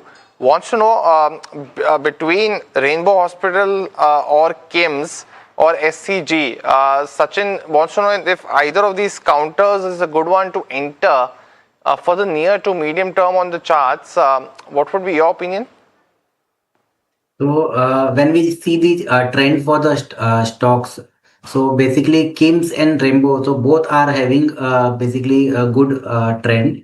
Only the momentum is right now not favorable in Rainbow and in KIMS as well. But what we can see is she can enter around 5% or 10% lower to be from a medium term perspective. From a short term perspective, any correction towards 2 to 5%, that will be a good entry point. Got that view. The next one coming through, and this one from Satyan. He wants a view on Amara Raja, and if it's a good one to enter with a long-term perspective. We've seen some sell-off from the day's high, but if you look at the weekly chart, there have been good moves here. Nandish, how did you look at the results? They came through yesterday, and yesterday was the con call actually by the company. But any view on Amara Raja? So on Amara Raja, we have a neutral rating with a price target of 878. So as you rightly said, the numbers have been in line to a bit above expectations. But one of their biggest investment which they are doing on that battery side, we have our reservations there. Otherwise, Fair point, and that's something that was much has been discussed as well. The company came out with this new CQP plant, but there's still a long way to go, as Nandish also highlighted. The next one coming through, this one's on Anthem Biosciences. Wants to know, viewer, if it's a good one for the long term. Any coverage here, Nandish, on Anthem? So Anthem, we don't have a coverage, so I won't be able to share any views on it. A technical view, if you can, Sachin, on Anthem? So we have covered this stock from a technical perspective from 6 to 12 months period, and the target what we have given is around 919 and 1030 levels. We entered the stock around 800 levels. So any dip towards that level will be a very good opportunity. If someone wants to buy right now, also can buy 25 to 50% quantity. Got it. Well, next one's an interesting question on the AMC space. Now, Padma from Bengaluru is holding on to a couple of them already, SBI as well as Nippon AMC. Nandish, the question is, if she wants to add a third one between HDFC and ICICI AMC, which is a better pick, what would be your opinion? So our preferred pick is Nippon Life AMC. So that is at least in comparison to HDFC AMC. What is a Nippon Life? It covers across all asset classes, including ETFs. Correct. And just for argument's sake, if she wants to add between HDFC or ICICI, is there a pecking order that you like apart from Nippon being the top one? Then I would go with ICICI Prudential. ICICI AMC, got it. Well, and hopefully, Padma, that answers your question as well. Let's now start the rapid fire round in this edition of the show. Sachin as well as Nandish, you know the drill. Keep your answers as short as possible. First question is on Nalco. Our viewer wants to know, holding shares at 230 from the long-term perspective. Stocks up about 7.5% today. Nandish, should he continue to hold, ride the wave? No, it is better to book profit in Nalco because that's looking at the alumina and aluminium prices. It seems that yesterday's aluminium price was a knee-jerk reaction for that 50% cut in production. But on a longer-term trend, Nalco does not fit. Got it. Well, the next question, and this one's again an interesting one, on HDFC Bank. Nandgopal from Bengaluru wants to know if it's a good time to enter this counter right now, Nandish. His question being, will it touch 650 odd, and if that's a price that he should buy at? So I'm not sure whether it will touch 650 or not, but these are good levels, and he should do a buying in a staggered manner with at least an investment horizon of more than 2 years plus. Got it. Fair enough. The next one's from the next question actually coming in, and this one's on Sagar Pathak on Great Eastern Shipping. He's bought shares at 1641, but mentioning that the stock's under pressure. Nandish, if he's asking if he should still continue to hold on to GE Shipping right now. So GE Shipping is not there in our coverage, but from whatever we have read and whatever the results we have seen, GE Shipping is amongst the market leader in this logistics space, and they should continue to hold. And they have a legacy of more than 100 years plus in this business. Got it. Fair enough as well. The next one's on all cargo actually. Ganathan wants to know if it's a good time to buy, Sachin. He can buy. He can buy, got it. Next one's on HDFC Life. Jay from Tirupur holding shares at 570. Nandish, this counter has been an underperformer in that sense. He's asking if he should still continue to hold on. Yes, he should continue to hold on. Got it. Udit Guru from Mumbai is actually holding on to, okay, he's not mentioned the price for this one. It might be difficult. So let me take another one on Manorama Industries. Viewer holding shares at 1576, Sachin. And this is Astha. She wants to know about what she should do with this counter now. Manorama Industries, right? Yes, that's right. Yeah, hold. On Infosys, Hemant is holding shares at 1687. Nandish wants to know if he should still continue to hold. Yes, she should continue to hold. Scient is the other one. A viewer holding shares at 1264. I don't know, Nandish, if you have any coverage on this one. Again, a tough counter, been an underperformer. Any view? On Scient, we have a sell rating. A sell rating, got it. Next one coming through on NTPC. Viewer holding shares at 384. This is Dr. Sankar. He's asking if he can average down right now and if it's a good time, Sachin. Don't average. And should he continue to hold his existing shares? Can hold, but don't average. Got it. VA Tech Wabag, Preeti from Raipur wants to know if she has some profit left, but stock has been under pressure, Sachin. Should she book out right now or continue to hold? She can hold. He can hold, got it. Next one's on Sansera Engineering. I think the results come in tomorrow. But Sai wants to know if it's a good time to buy. Nandish, any coverage here? So on the auto ancillary space, we have been very positive, but on Sansera specifically, we don't have a coverage. Okay. BSC is the other one. Our viewers holding shares at 3863. So Sachin at almost a 60,000 rupee loss.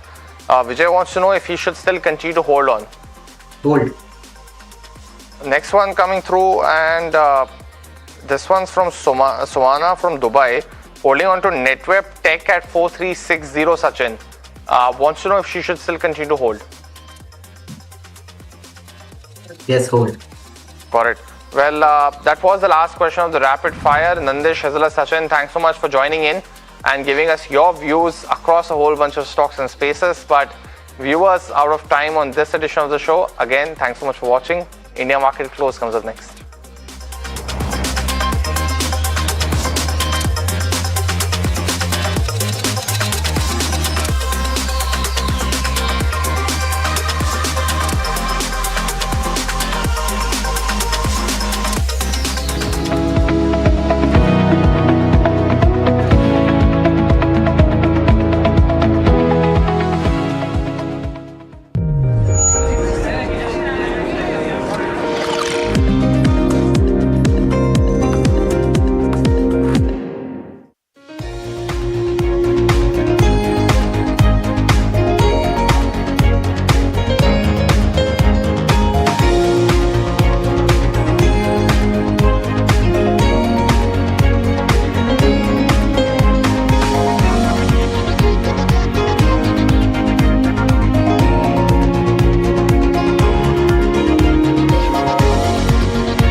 केसरिया से मन जोगी हुआ रे, दिल झूमे देखो मतवारा हुआ रे।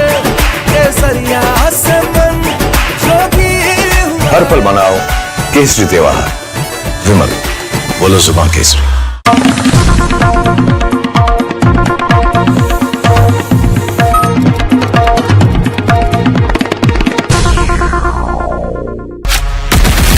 कायर हम नहीं जो पीठ पीछे वार करे, शेर को भी जगा कर शिकार करते हैं। आप सिंदूर के समय की जो सिचुएशंस थी, क्या हुआ था उस टाइम यहाँ पर? हमारे सारे स्ट्राइक्स प्रिसाइज, मेजर्ड और एनिमी के टेररिस्ट कैंप्स पर थे। पुशअप चैलेंज किया जाए 28, 29, 30। तंबी कैसे? टाइगर कैसे?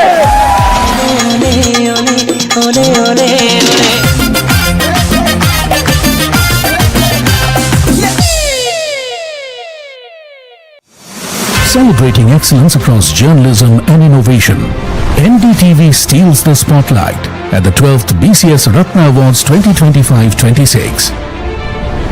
Best English News Channel of the Year, NDTV 24/7. Best News App of the Year, NDTV. Best Election Coverage of the Year, West Bengal Election Coverage. Best Podcast Show of the Year, NDTV Control All Defense. Best Primetime Anchor of the Year, Syed Suhail. Best Female Anchor of the Year, Vasudha Venugopal. Best On-Ground Coverage of the Year, Operation Sindoor Coverage. NDTV, the network of impact. Buy now. Sell immediately. Hold it, boss. Buy now. Sell. Hold. Buy. Sell immediately.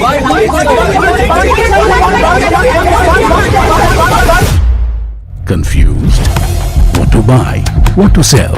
What to hold? Ask Profit with Mahima and Puneet. Monday to Friday, 10:30 a.m. Only on NDTV Profit.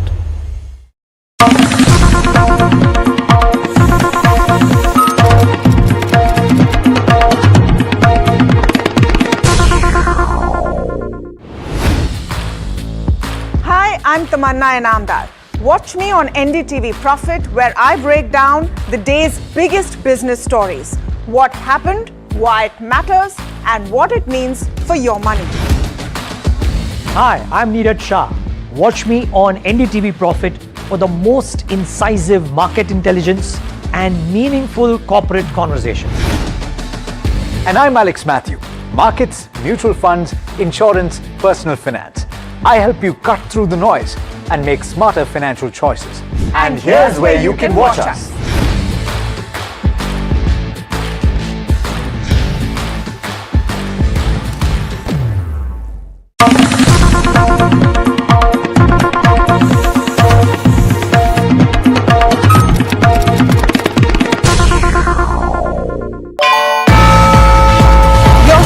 Move sets the day, and in markets, being early is the edge. The edge begins the night before. Before India wakes up, the newsroom is already buzzing because the market rewards those who are prepared. That's where we come in, tracking momentum and where the markets could move next. I decode the global pulse, shaping the market mood. I bring insights that help you make decisions that matter. Insight by insight, call by call. That's how we give you a head start to the day's trade. So get ready with us every morning before the opening bell on India Market Open. They say morning shows the day. Markets often have other plans. By midday, the story can be very different. That's when the right insights helps you rethink the day. Trades, trends, the moves that matter. Join me, Nisha Poddar, for Markets at 12, your edge for every move. Buy. Sell. Hold.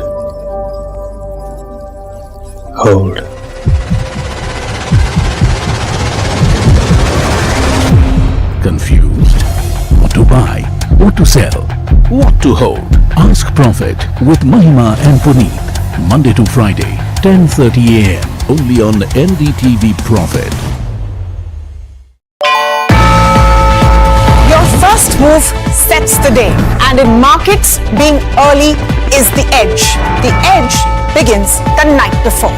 Before India wakes up, the newsroom is already buzzing because the market rewards those who are prepared. That's where we come in, tracking momentum and where the markets could move next. I decode the global pulse, shaping the market mood.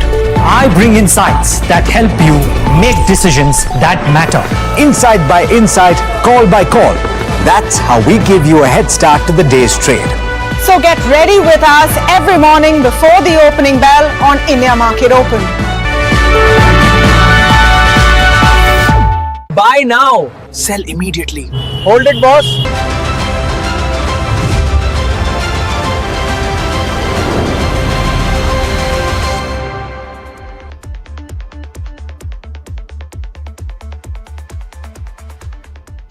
Hi, thanks so much for joining in. You're watching India Market Close. My name is Alex Matthew. With me in studio is Hiral Dadia, and we're coming to you live from the NDTV Profit Suzlon studio. It's been an eventful day in the news space, and the markets are taking stock of that. Let's take a look at where the markets are this afternoon, and we're at the low point of the day. Quite a bit of a capitulation that has taken place from this point, and we've ended up below that 24,300 mark. Let's pull up the heat map for the Nifty 50, because you'll see a few heavyweights that are dragging the benchmark lower at this point. Right at the bottom of the screen, you have Tata Consultancy Services, and this is a reaction, among other things, to the stepping down of N. Chandra. We'll talk about that in some more detail in just a bit.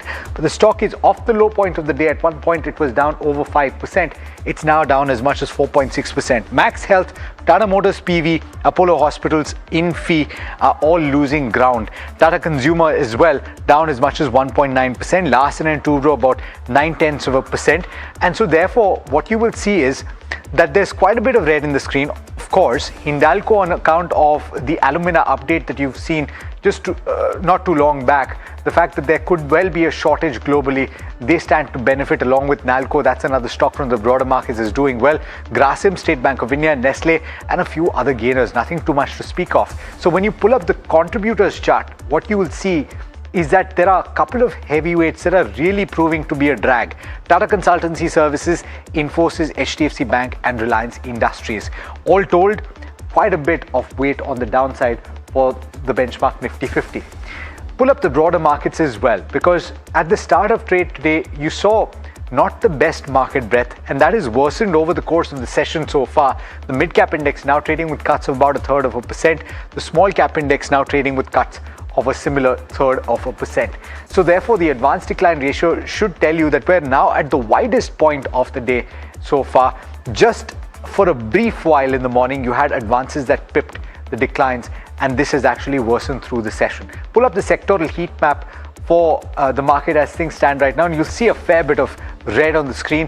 The one pocket of strength has been the PSU banks, and even there you have State Bank of India that has lost ground and come off the high point of the day. That is the one index that's gaining ground. In HAL, Hindustan Aeronautics, reacting to numbers up as much as 3%, is pulling the defense back up as well, 0.8% higher. Metal, you have a few base metal players that are up in the green.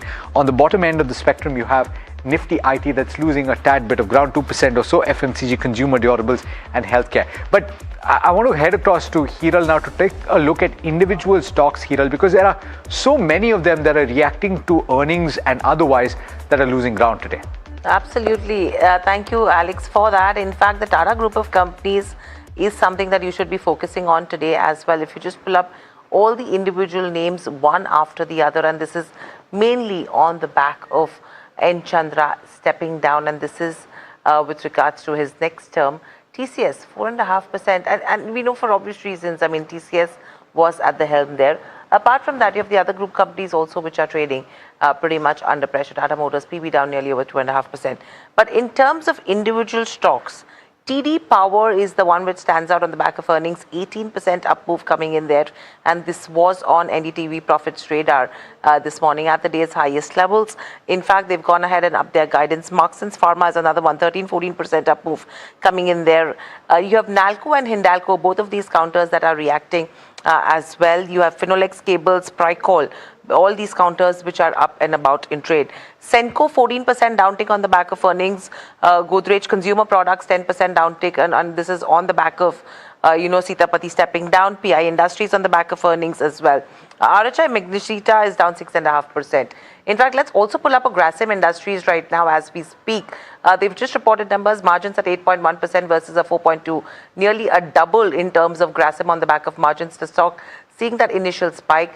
They've reported a profit number of almost 247 odd crores versus a loss that was reported in the previous quarter of 118 odd crores. So that's the profit number. Clearly a beat, a good set of numbers in terms of profitability. That's the bottom line. A good set of numbers in terms of where the margins go. Let's quickly look at the revenue growth. A 28% uptick coming in. 11,795 is what you're tracking in terms of the top line as well. And the EBITDA 950, that's also a very strong number coming in there. Let's just pull up the intraday chart of Grasim and see what the stock is doing as we speak. We'll take a reaction with our guests also who join in.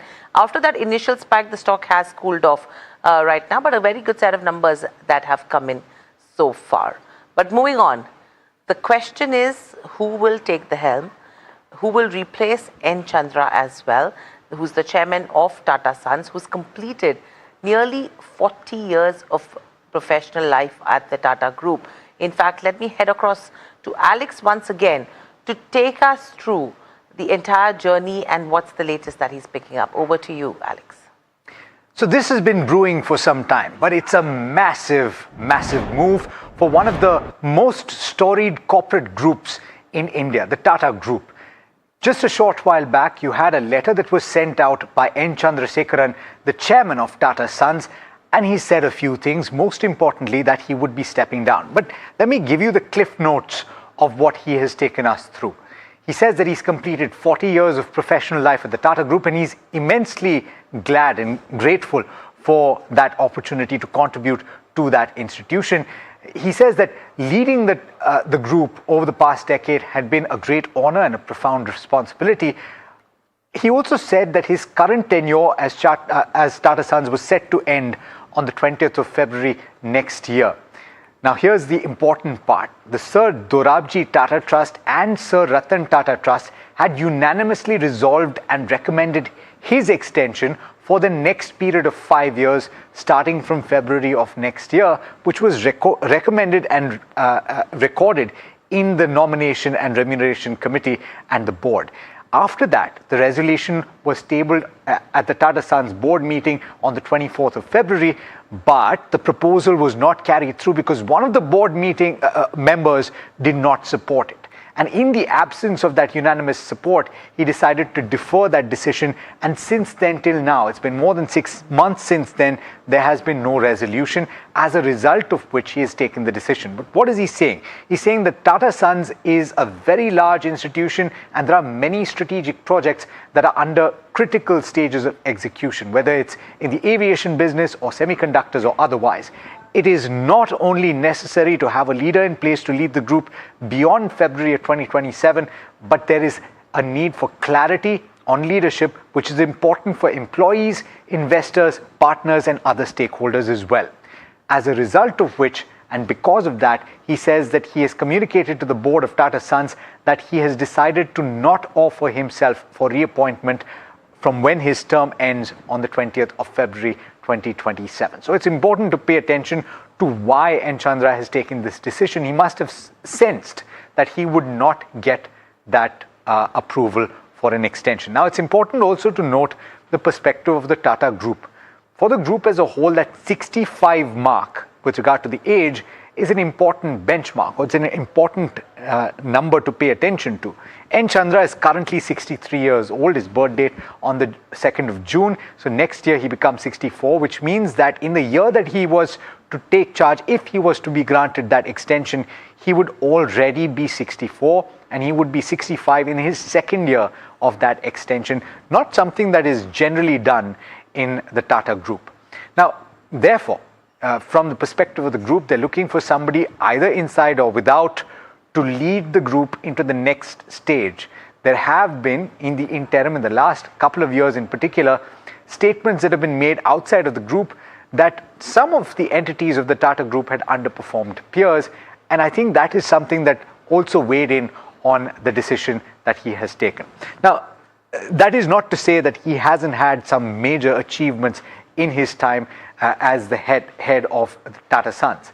He spent nearly 9 years there, or actually a little over the 9 years, and some of the major trends that have taken place. There's a shift of the Tata Group into new age businesses. They've entered the aviation business again with the acquisition of Air India. There's a semiconductor business that they've entered into, which is going to start bearing fruit not too long from now. They've entered electronics manufacturing. They've also scaled the EV ecosystem. They've built digital businesses, and they've accelerated AI and technology focus. No wonder then that the stocks as a whole are seeing a little bit of a correction today. The question though remains, who is going to take charge, and are they going to lift the trajectory of these companies, some of which have been underperforming? Thank you so much, Alex, for that. In fact, let's get in our guests as well. We have Nilesh Jain from Centrum Broking and Pashupati Advani, founder of Global Foray, joining in. Welcome to the show, gentlemen. Always a pleasure to speak to you. Hiral on the side. Pashupati, let me come to you first. You've seen what's happened with the Tata Group. You have N. Chandra, who will be stepping down and not seek reappointment for his next term, which ends in February 2027.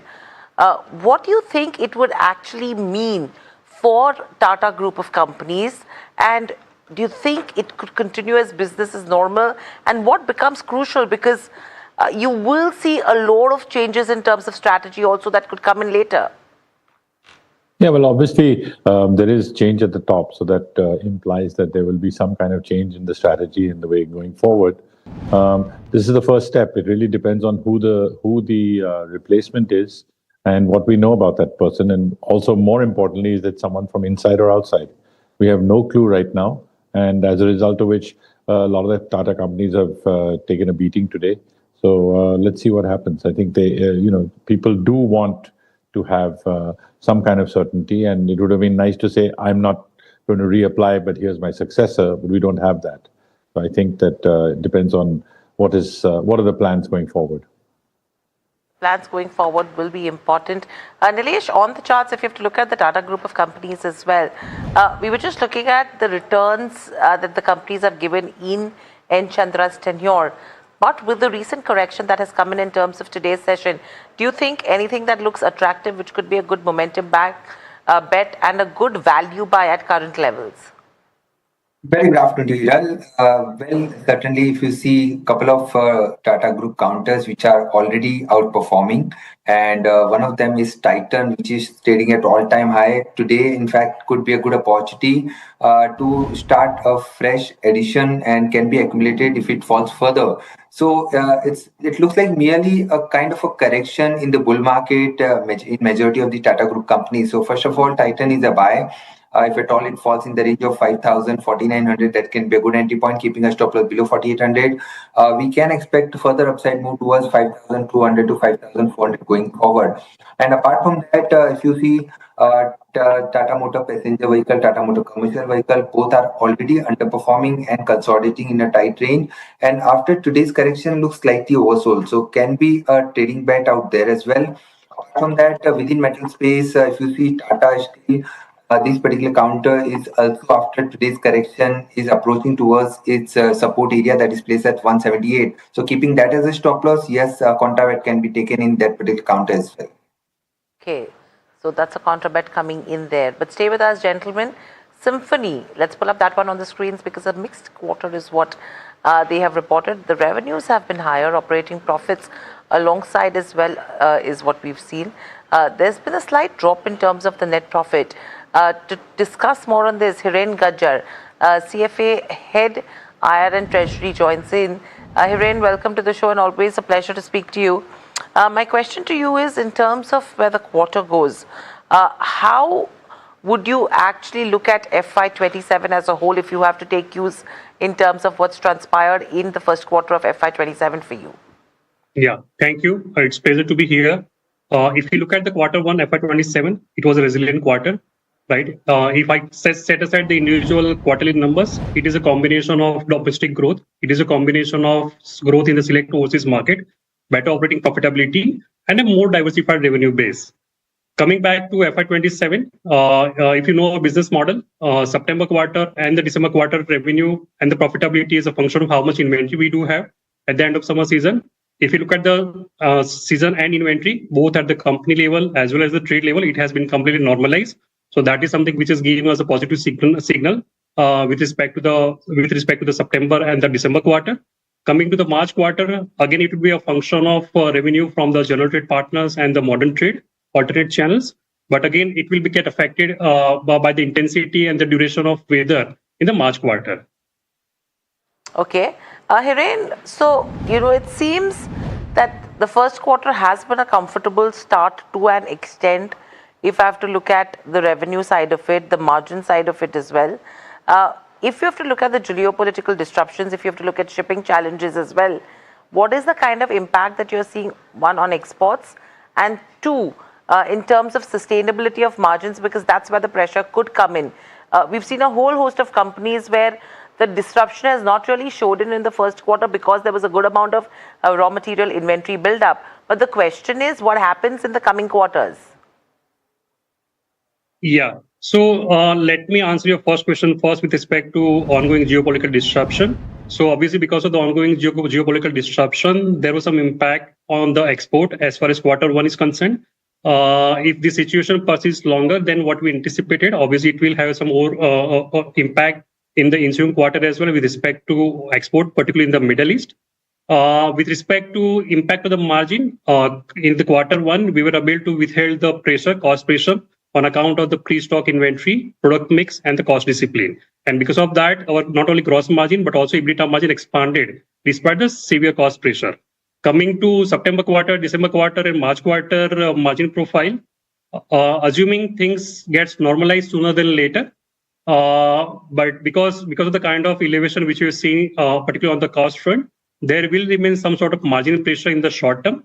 And being the consumer company, it's very much difficult for any of the consumer durable company to pass on the fully price high when you don't know whether the situation will persist longer or not. So with the anticipation of things getting normalized sooner than later, we expect margin will remain a little bit under pressure in the near term. But if you look at the medium to long term, because of the various initiatives which we've been taking in terms of product, in terms of cost discipline, in terms of value engineering, we do have full confidence with respect to the margin profile going forward on a sustainable basis. Okay, so how are you looking at in terms of FY26? What's the growth you're expecting in terms of top line, bottom line, and in terms of margins? And what is it that will actually drive the growth according to you? Yeah. So as per our investor relation policy, we don't provide any forward-looking guidance, but we can talk about the various levers which are in place in the domestic business and the overseas business. So if you look at the domestic business, as I said earlier, because of the season and inventory, which got completely normalized, my September quarter and December quarter revenue, which is ultimately a function of how much advances which we receive from the general trade, is taken care of from that particular perspective. Because of the ongoing geopolitical disruption impacting the cost structure, not only for us, but for all the industry put together, a margin may remain under pressure if things don't get normalized sooner than later. But another important point over here is the de-risking strategy which we have been adopted for last many quarters. So, for example, the BISP, Beyond Indian Summer product, which has nothing to do with the Indian summer, which also comprises of last 20 cooling, which also comprises tower fan, which also comprises kitchen cooling fan, export, and the sales for the subsidiaries, has been doing fairly well, not only in terms of top line, but also in terms of profitability as well. In the console revenue, as well as in the standard revenue, it had contributed 48% and 23% respectively. And in terms of runway for the growth, not only in the core category, which is the household air cooler, but also in the BISP as well, there is significant runway for the growth. Obviously, I will stay away from giving any specific numbers with respect to FY27, but this is what it looked like over medium to long term. Got it. All right. Thank you, Hiren, so much for joining in. Always a pleasure to speak to you. So that's the management of Symphony as we speak. But before we get on to the next topic of discussion, Nilesh, let me come to you with your top picks as well. You've given your view in terms of Tata Group of companies and what continues to be one of the top bets there.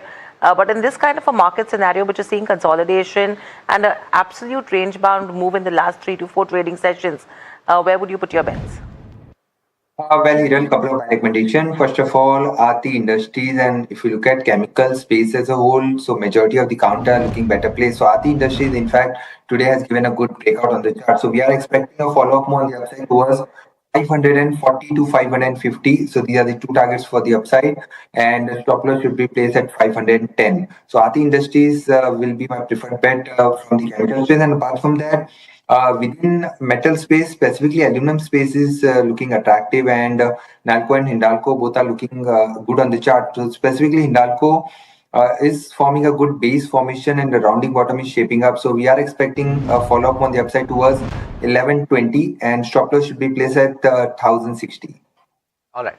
It's time now to talk about the stock of the day, and there are quite a few contenders, but we've picked Godrej Consumer Products for fairly obvious reasons. We've been talking about it since this morning. It has witnessed a sharp sell-off. In fact, it is at the low point of the day, and that's after the resignation of CEO Sudhir Sitapati. This was an unexpected resignation and comes soon after the AGM. Let's head across to Sharad to talk about this, the implications of it, and what happens going forward. Sharad? Well, Alex, there is a volume-based selling happening in this counter. We are near the day's low level, and it was earlier 10% gap down opening, and then now a little bit more selling has intensified. Brokerages have also raised a little bit of concerns as here CEO Sudhir Sitapati has resigned after 5 years. That's of course the main reason. but the street is taking it in a, we could say, maybe an overreaction as well. There is a still uncertainty surrounding the unexpected CEO transition, why it happened, and that sort of just near the AGM. The volume based selling is something which we are seeing, and there is a technical reversal also. That means more sell off can happen. Valuations on the higher side, that's a little bit of concern which was there in FMCGs, but post this correction seems like it might be over changing. Also, the operating cash flow under him has almost, you could say, gone up by more than 75% by FY26. And looking under the tenure of Sudhir, the standalone organic volume also went up by 2% from FY22 to 6% going ahead. But what's next? That's also very much important, and we'll have a new phase handling this mantle. And of course, coming from the same pedigree of GCPL, if we can get on screen, Asif Malbari, he will take over the charge as the MD and the CEO. A little bit details about him. He has already served as the global CFO since 2023, and a turnaround operations was also undertaken, especially in GCPL's Africa business. So he is a veteran and has the DNA actually of the company. But there is of course a concern that the management, especially the chairperson in the con call, has stated that they are rolling up their sleeves and getting things done with more candor and pace. Pretty much interesting, a very different viewpoint coming in from the management, and they see an opportunity for an execution. But is there too much overreaction happening? I just checked the valuations, it's at its 4-year low right now.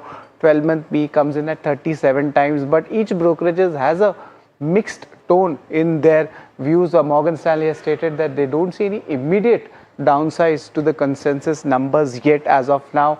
JP Morgan says the internal succession has reduced the probability of execution disruption.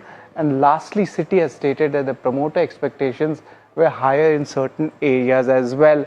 Also looking at the analyst community, most of them have a buy rating, almost 79% of them, and the 12-month target price is still on the higher side, coming in at 1249 rupees per share.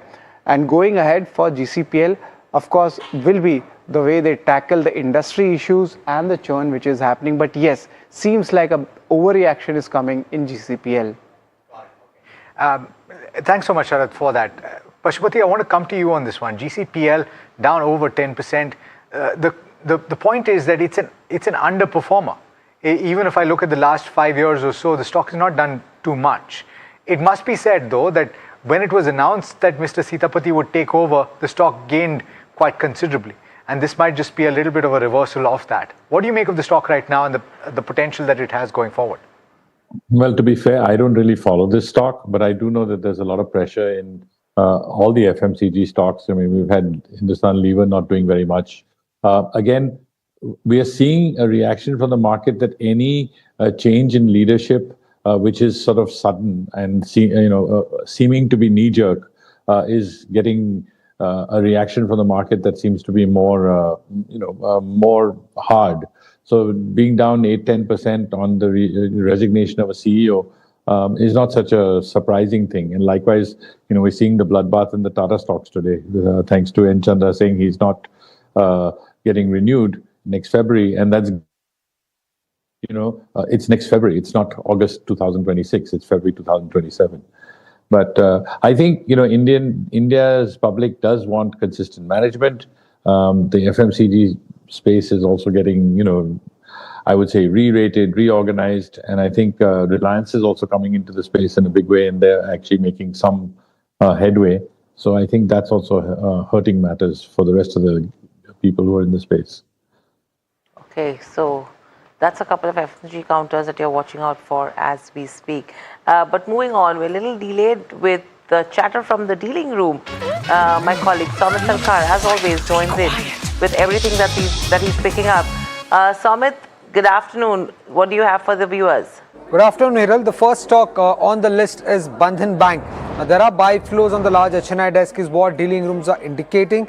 And they are expecting some sort of positive news flow that could come in, some corporate announcement, something positive on the corporate announcement side that could come in for Bandhan Bank. But do remember that the stock is in F&O ban. Second one on the list is Dr. Agarwal Health. A big block deal took place today. Temasek and TPG were among the sellers. On the buying side, what I'm picking up here is that mutual funds like ICICI, Pru and Invesco and some other FIs were among the top buyers of this deal, and this deal has happened largely around the 505 to 510 rupees band, and hence this downtick in the share prices that we are looking at in trade today. For Vodafone Idea, there are some buy flows on the institutional desk. Now, dealing rooms are indicating that one of the large FI was a seller here, and the selling is largely over. Hence this 2% uptick when it comes to Vodafone Idea. For Glenmark Pharma, there are some buy flows on the large HNI and the PMS desk. Dealers are expecting MSCI inclusion, MSCI related flows in fact to come in for Glenmark Pharma, and some out-licensing deal for one of its drug, that is ISB 2301. And lastly, when it comes to Persistent System, there are some sell flows coming in on the large HNI and the PMS desk. Now, the dealers are saying that one of the recently acquired companies of Persistent, that is Nagarro, will be reporting its numbers on Friday, and there could be a big decline they're expecting a weak set of numbers from this company, and hence this sell flows coming in for Persistent System in trade. Okay. Thank you, Somit, for all the chatter coming in there, but a couple of names I want to pick up. Bandhan Bank, let's pull up that one on the screens. You have a Dr. Agarwal's Health as well, where the block deal has taken place. You're looking at a Persistent System where there are sell flows that are coming in as well. Nilesh, on the charts, do you like a Bandhan Bank? Well, Hiral, the counter is hovering near its 200-day long-term moving average, and good part is that it has taken support of the same. So yes, at current level, the risk and reward is looking better place, and we can expect a move towards 180 to 186 on the upside. So keeping stop loss below 170, yes, one can go long at current level. So that's with regards to Bandhan Bank as well. Moving on, we've been talking about the MSCI rejig as well. In fact, Somit continues to be with us. Somit, the MSCI rejig that is in focus, if you could help us understand, what are the expected announcements that could be coming in, and what are the kind of flows that you're looking at? A host of stocks remain in focus on the back of this. Now, this announcement of inclusion and exclusion will come in tomorrow early morning, and these changes will be effective from the 1st of September 2026, which means that adjustments, which means that inflows and outflows in these stocks will happen on August 31st. Now, Laurus Labs and Adani Energy are the two stocks which have a high probability of getting included in the MSCI standard index, and because of this, there could be an inflow of anywhere between 260 to 410 million US dollars. Then there is LIC, Lenskart and Grow. Now, these three counters have a low probability of getting included in the MSCI standard index, but if they get included, then the inflows could be anywhere between 180 to 380 million US dollars. Now, Eternal has a high probability of seeing its weight getting increased in the MSCI standard index, and that could lead to an inflow of nearly 570 million US dollars. In fact, Eternal is the counter which will see the highest amount of inflow because of increase in weightage. Now, on the back of exclusion, there is Astral, SBI Cards and Balkrishna Industries. All these three stocks have a high probability of getting excluded from the MSCI standard index, and when that happens, there could be an outflow of anywhere between 109 to 133 million US dollars. So keep an eye out for these stocks in trade. Tomorrow, the announcement is expected early morning. Okay, thank you so much, Somit, for that. In fact, Pashupati, let me come to you on this one. On the back of inclusions and the kind of flows that could be coming in, it's interesting to see, an Eternal, you have high inflows expected. Laurus Labs, Adani Energy, though with regards to LIC, Lenskart and Grow, it's slightly on the lower side. But do you see any momentum there and any picks that could be good bets for retail investors? Well, I had actually said that I'm surprised that LIC has gone down the amount that it has. So I'm glad that by putting it into an index, it's going to probably get some kind of inflows. The others, of course, Eternal has been there and has been will get good inflows. Likewise, Laurus Labs and Adani Energy.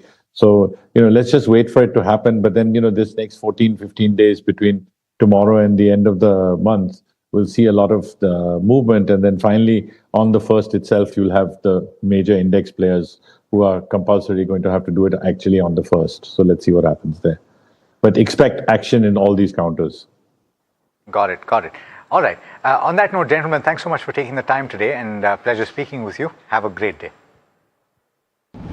But we're still going to a very quick break. We're off the low point of the day. We're trading at 24,360 on the benchmark Nifty 50. The Nifty Bank in the green, as much as 0.6%, and that's led by PSU banks.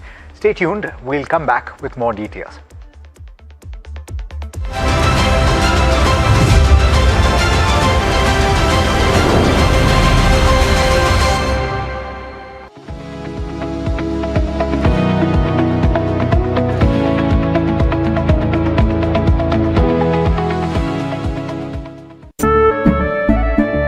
केसरिया से मन जोगी हुआ रे, दिल झूमे देखो पतवारा हुआ रे। केसरिया से मन जोगी हुआ। हर पल मनाओ केसरी त्योहार, विमल बोलो जुबान Kesari.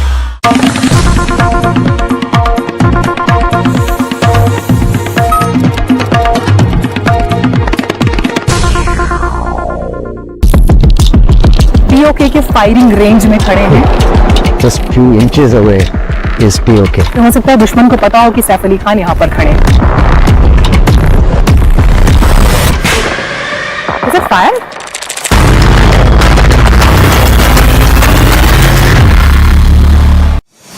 Celebrating excellence across journalism and innovation, NDTV steals the spotlight at the 12th BCS Ratna Awards 2025-26.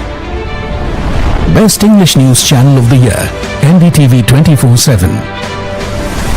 Best News App of the Year, NDTV.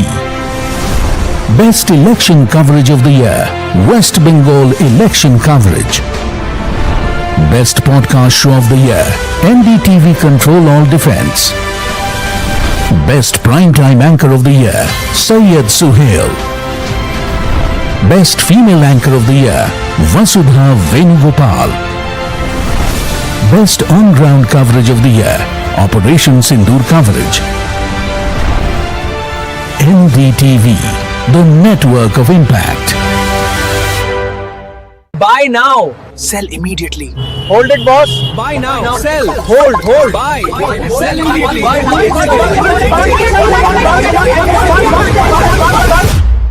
Confused? What to buy? What to sell? What to hold? Ask Profit with Mahima and Puneet. Monday to Friday, 10:30 a.m. Only on NDTV Profit.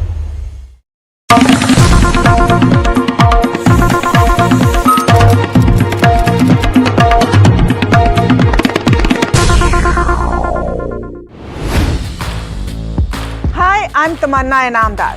Watch me on NDTV Profit, where I break down the day's biggest business stories. What happened, why it matters, and what it means for your money. Hi, I'm Natarajan Shah. Watch me on NDTV Profit for the most incisive market intelligence and meaningful corporate conversations. And I'm Alex Matthew.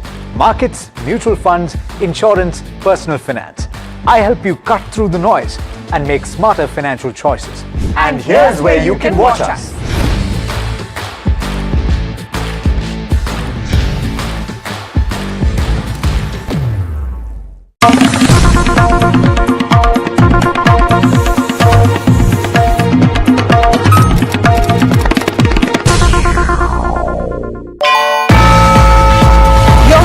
Move sets the day, and in markets, being early is the edge.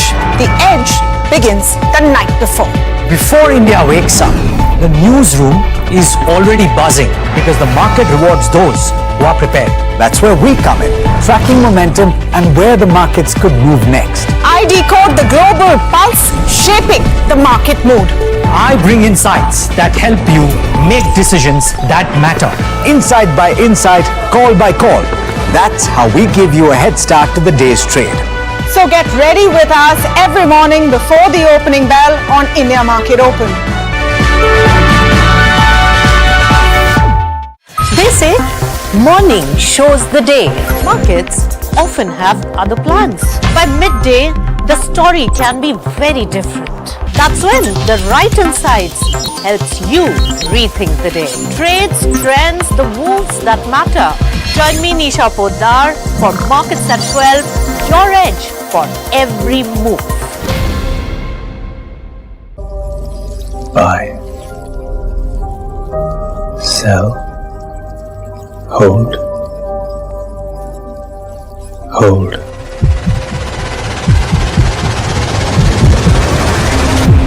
Confused? What to buy? What to sell? What to hold? Ask Profit with Mahima and Puneet. Monday to Friday, 10:30 a.m. Only on NDTV Profit. Your first move sets the day, and in markets, being early is the edge. The edge begins the night before. Before India wakes up, the newsroom is already buzzing because the market rewards those.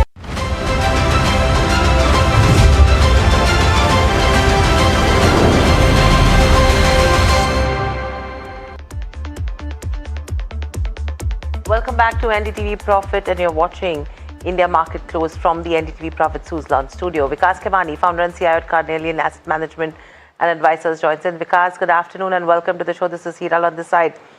You know, one of the biggest announcements that we've heard today is with regards to N. Chandra, who's come down and said that he will not seek reappointment from February 2027. And one is that there was no consensus in terms of where extending his tenure goes. How significant do you think is this development for a group that is executing some of the largest capex at this point in time and transformational projects simultaneously? Hi, I think it is a very, very critical, a very important, significant decision. Of course, Chandra sir joined in 2017. He's done a fabulous job over the last 8-9 years in terms of bringing a lot of sharpness in execution and capital deployment. Many companies have kind of executed very well. Of course, there's always more to be done, and when you do so many things, there will always be not everything may not be perfectly done. So I'm sure board has discussed that, but this is very. And Tata Group is a very large group from an Indian economy perspective, as well as I think overall market perspective. So it's a significant development, and we'll have to see who comes, what's the next steps forward. But I've been a very big fan of Chandra sir over the years. I've always seen his clarity of thoughts. I've seen how he turned around TCS when he took over in 2009. From 2009 to 14, when IT industry was quite sort of languishing, TCS became 9x from 50,000 crore market cap to 450,000 crore market cap under his guidance after he took over. So I think he's very good at execution, and which is what he displayed at the group level. But yeah, I'm sure there were challenges, there were issues on both sides, and Tata Group has gone through this before many times in different contexts. I'm hopeful that there would be some better answer to that. But it's an important sort of development from a group perspective. Vikas, hi, afternoon, Alex here. So two perspectives or two ways of looking at this. On the one hand, the Tata Group has this policy of the age of 65 for people at the helm, right? And with Mr. N. Chandra at 63, one can argue that in any case, he may not have been able to serve the entire term. So that is one argument. But on the other side, considering what he has achieved and the fact that he's such a stellar professional, the argument could be made that an exception was warranted. So which camp do you belong to? I think it's not about the camp. I think age is just it's not that Tata Group has not had chairman before beyond 65 years of age. So it's not that age is a criteria. While it's there, but we have had many great capable people who work beyond 65. These days, the way longevity of life is growing, I think 65 is a great age to still continue working, especially when you have so much great experience, ability to execute things. So I do believe that he had a long way to go, but who am I to call that out? I think it's a board of the group which has to decide, and I'm sure they had their own compulsions, reasons, thought processes to move on this direction. As a professional, I think I had a deepest regard. I have personally known Chandra sir from a very long time. I have deepest regard for his leadership, his execution. his humility, his sharp focus on right matrices. So, in that sense, I can only say that I'm disappointed. But like I said, who am I to judge on that? We will have to only wait and watch how the board of Tata Group decides.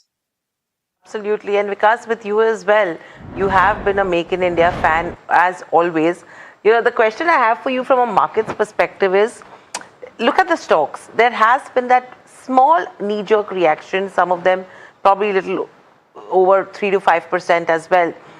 Do you think this is an emotional reaction, or do you think investors have the right to probably go ahead and reprice some of the governance risks that could come in, number one? And would you expect a valuation discount to persist until there is clarity when you talk about the succession plan? See, the uncertainty has definitely got created, and as you would know that markets don't like uncertainty.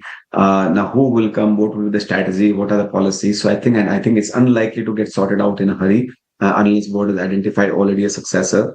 So to that extent, I think there is an uncertainty, and markets don't like uncertainty. So you might see reactions like this. Partly can be justified, partly can be unjustified, but depending on the horizon of the people. But I'm quite sure that this will be sorted out, and over long term, what outcome comes will depend on who the leadership is and what are the strategies. I have always believed that a good leadership can make things happen, and a poor leadership can break things happen. Whether it is a company level or a country level or a society level, every level, I think leadership do matter, and whosoever the leadership will determine the outcome. While only good news is that Tata Group is a fairly institutionalized group. So to that extent, short-term disruptions would be hardly anything. It will be, if at all anything transition happens or change happens, it will be more at a strategic level, directional level, which will determine over the next 5 to 10 years. And as Chandra said in his resignation, that Tata Group is going through a massive capex cycle across the businesses investment cycle in line with the Indian economic requirement. So having a clarity on the leadership and path forward is very, very important. Any delay would only be, I think, probably harmful. So, and I'm sure board is quite acutely aware about it. Yeah, fair point. Thanks so much for taking the time and speaking to us about it, Vikas. Always appreciate the time that you spend with us. Thank you very much. Okay, let's head across now to Shivangi Sarda, who's analyst equity derivatives and technical at Motilal Oswal. Shivangi, hi, thanks so much for taking the time. Good afternoon to you. We've come off the low point of the day, and I think this is something of a trend that we've seen in the recent past. Any relatively sharper corrections are getting bought into, but the fact is that we've remained within a pretty tight range, all things considered. Would you agree? Alex and Hiral, thank you for having me. We've seen that, of course, the indices have witnessed a strong comeback in just about the last hour of the day. Overall, we've seen that profit taking was taking over the index from the last 6 odd trading sessions, but the support-based buying that has been seen from the 24,250 odd marks, that has been quite remarkable. And this is clearly showing that, whatever profit taking or the range bound move that we were, witnessing from the last few sessions is now, coming to rest, and we may expect a good up move here onwards. The kind of rally that we had seen from around about 24th July to, 3rd of August, nearly half of it was again, lost in the last 7 sessions. But now again, we are holding above the 24,350 odd marks, which is quite positive. And a hold above the same and a closing above the same would indicate that bulls are again ready to buy these levels, and support-based buying will take the index to 24,600 levels. So this is the take on Nifty index. Buy and decline to continue if it holds above 24,350 marks with a support base of 24,250. It's a close support, but this will be important and detrimental to decide the next leg of rally. Now, talking about Bank Nifty, we've seen that there was clear outperformance here in this index right from the start of the session, even though it witnessed some bit of range bound during midday. But overall strength can be seen, and it bounced back exactly, from 57,150 odd levels, which was an important exponential moving average on the daily frame as well. So levels are being respected, and Bank Nifty is holding on to the strength. 57,500 is the support that we are looking out for, with the next immediate targets of 58,250 levels. So watch out for Bank Nifty, especially the PSU names, and the index would be a buy and decline from here if it holds the key level. So Shivangi, that's, I mean, in fact, that recovery that we're seeing in terms of markets is very interesting right now. Bank Nifty at the day's highest levels with gains of 0.6% coming in there. Let's pull up Nifty 50 as well. That's trying to make a mark, but I'm sure it'll not be able to get there at the highs of the day that we're seeing. Let's pull up the broader markets as well once again. Mid cap and the small cap indices and see what's happening on that front. You have the mid cap 150 as well, which is trying to inch there and seeing that recovery from the day's lowest levels. Likewise, pretty muted moves in terms of small cap 250, which was pretty much divergent earlier. Shivangi, in this kind of a day, your top picks then? So on regard to the top picks, I've decided on the auto space stock, which is Hero MotoCorp. It has given a fresh, breakout on the weekly basis. It is holding on to the gains from the last 3 weeks, and this stock has kind of recovered half of what it had lost in the last 6 months from December last year till June of this year. So we've seen that recovery has been pretty smart, short covering move, and sustained buying even at these levels with good follow-up action. So this one's quite strong. The entire auto pack is kind of holding on to the strength this series so far, and we are expecting a good move from these levels. 6,100 is the next targets for Hero MotoCorp that I'm looking for, with a support of 5760 levels. Now, apart from this, some of the defense names are looking quite positive. My eyes are on HAL, which has given a price volume breakout today.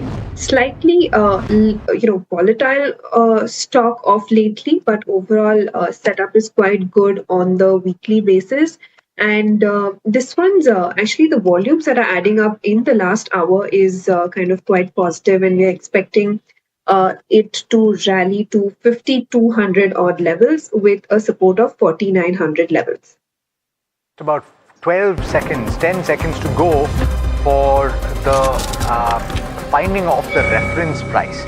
And we're just winding down. Remember that the last tick that you see on the screen at 315 is not the reference price. It is simply the last value that was traded at that point of time, and things are settling as things stand right now at 24,361.7. So well off the low point of the day. The Bank Nifty at 57,771. You have the Sensex at 77,889.97. So there is some clarity in terms of the top gainers and the losers on the Nifty 50, and we'll give you a sense of what moves after the markets close as well and after the CAS session. At this moment, the highest gainers are Hindalco, followed by State Bank of India, and then Jio Financial Services, and Interglobe Aviation has actually found significant buying from lower levels and a gain of as much as 1.6% from the low point of the day to now trade with gains of about 0.5% or so. More losers than gainers for the benchmark Nifty 50, 38 of them in fact.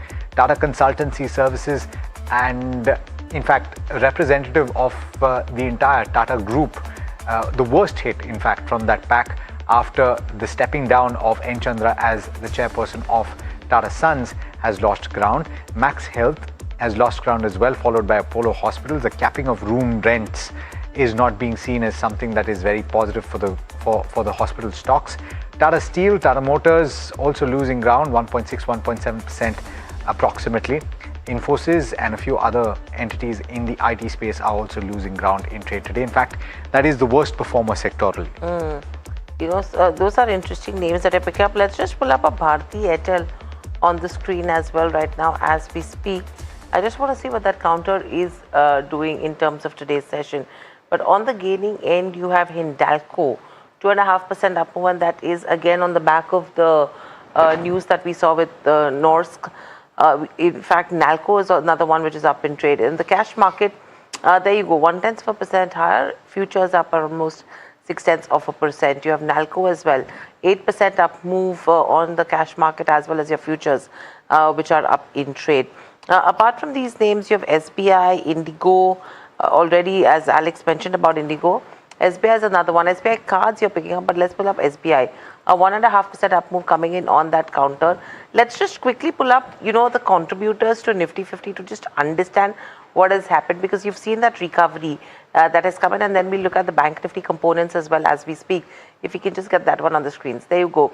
I mean, TCS, Infosys, M&M, Tata Steel, so two Tata Group of companies which are trying to pull Nifty lower. But what's happening is an SBI which has continued to stay strong, Hindalco, Geo Financial Services, and Ultratech. Very interesting names, Alex, if you have to see in terms of the losing end, because TCS, Tata Steel, obvious reasons, but an Infosys also joining the party along with an M&M. In fact, let's go to Shivangi as well. A quick question. Sorry, Shivangi? Yeah, you're there with us. So Shivangi, in terms of, the top pick, if you have to give with regards to tomorrow's session, with the way the rates are settling in, the reference rates that you're picking up, what would you like? The top pick on my radar for tomorrow's session, I think, would be Nalco, because we've seen that the price volume surge that was seen in the first tick has been maintained till the last hour itself. It is holding on to the higher levels, and despite the market weakness in the first hour, we saw this one was quite resilient. From the last 2 weeks, it has shown a good amount of long build up here after the doji formation on the weekly basis, and looking quite positive. In fact, the entire metal pack is now gaining quite a lot of action. So 430 is the next immediate targets for Nalco, is what I'm looking at, with a small support base of 410. That's with regards to where Nalco goes, but stay with us. Royal Orchid is another one we need to focus on the back of earnings, a mixed set of numbers, healthy revenue growth but weak profitability. We have Chandra K. Balji, Chairman and Managing Director at Royal Orchid, joining in. Welcome to the show, Mr. Balji. Always a pleasure to speak to you. My question to you is, if you have to take cues from the first quarter with the impact of the West Asia crisis, however, domestic travel has been pretty strong. Is this the kind of performance you're expecting to continue in the remainder of the year, or are you expecting something better? No, performance will definitely be better, because as historically, H1 is lower than H2, or rather H2 is better than H1. So I think as we progress, things would be better, and the economic environment is much improved now. All the uncertainty about the war, and in fact didn't have much of an impact in the country. What has happened is the tourism in the country picked up because of the uncertainty in the Middle East. So our leisure hotels did much better. People were not traveling out. And even the fares abroad started going up quite a bit. So it benefited us, and I think it continued to benefit. My other question to you is then, in terms of your pipeline, exceeds 50 properties, 3,600 keys. What percentage of these are expected to become operational over the next 2 years, which will start accruing revenues? No, I think all of them will come up within the next 2 years, because they are at a various stage of completion. And even if a few of them do not come up, there's some more properties which we are negotiating with, some ready properties for conversion. So I think even if a few of those 50 properties don't come up within 2 years, there will be some others who will be added to the pipeline. Our development team is very strong. They're working towards signing more properties. And also, we are going to be signing another lot of properties in the next 2 years with the Hilton brand, Hampton by Hilton, which we have signed for. So I think there'll be a lot of hotels coming up in that space also. Yeah. And my last question is your RevPAR growth expectation for FY27. Are you expecting occupancy gains or pricing to be the bigger driver? No, I would say that, both, but of course, occupancy level will drive a little less, and ARR, average room rate, will go up a little higher. So I think, but overall, the RevPAR will be definitely much higher than what it is today. All right, Mr. Baji, pleasure speaking with you as always, and look forward to touching base once again later in the year. Thank you. Okay, all right. I want to go across very quickly to Avinash Gorakshakar. Avinash, good afternoon to you. And what do you make of Royal Orchid One? And specifically on the Tata Group stocks, would you see opportunities to pick any one of these right now based on the drop that you've seen in the price? Yeah, good afternoon, Alex. I think first on the Tata Group, I think clearly, it's a sentimental negative development that Mr. Chandra is going to resign, or maybe he might be replaced by some other incumbent. But I think, the businesses remain very solid. I think markets respect data points and numbers. So my guess is that in the short term, these stocks may remain a little negative, but Tata Capital, Tata Motors, Tata Consolidated, numbers definitely look very interesting. My sense is, these are companies which should be added in your portfolio when these kind of opportunities come in the market. I mean, these are not momentum stocks, but clearly have very solid businesses, very strong brand franchises. So I think clearly, if somebody wants to add them in their portfolio, it's a good opportunity because things will get to normal very soon. I don't think business is going to get hampered. So from a longer term perspective, Tata Group companies, which I mentioned, can be added. Which was the other stock, Alex, you mentioned? About Royal Orchid, and we were speaking to the management, Avinash. If not this specific counter, you can perhaps talk about the hospitality space and tell us your top pick. See, I think we continue to be positive on Indian hotels. I think the largest player, okay. Royal Orchid, according to me, Alex, is not a company which actually puts up hotels. It's got a business model where they actually do manage a lot of other hotels. So, in terms of margins and in terms of the room rentals also, what they get is basically the room sharing. And I think margins have been affected because a lot of new properties have come up. They've put up their new properties in Mumbai. So some amount of cost pressure has come in, but I think hopefully the second half will be better. But considering the size, I would say that Indian hotels at these levels looks pretty attractive. I think one can definitely look at accumulating because I believe, hospitality sector has done pretty well despite the kind of headwinds we have seen in the geopolitical kind of space. So India continues to be a good market for travel. And I think we should see a good number from Indian hotels in the second half of this financial year. Okay. Avinash, Bharti Airtel, that's what we're going to talk to you about this one as well. But this is going to be interesting, Alex. The 299 plan, which is one of the most popular plan for Bharti Airtel, has been discontinued. And now they have a base plan, which goes to almost 349, if I'm not mistaken. Yeah. What this will do is improve their ARPU to some extent as well. Let's see what that improvement is going to look like. And that's the reason why for the base you're seeing that spike, ARPU, which is coming right now as we speak in terms of Bharti Airtel. Now, they've discontinued the unlimited base plan of 299. Let's get the other details. 349 is now what the unlimited base plan will look like. And so, therefore, it's a 16% increase. It's a 16% increase, number one.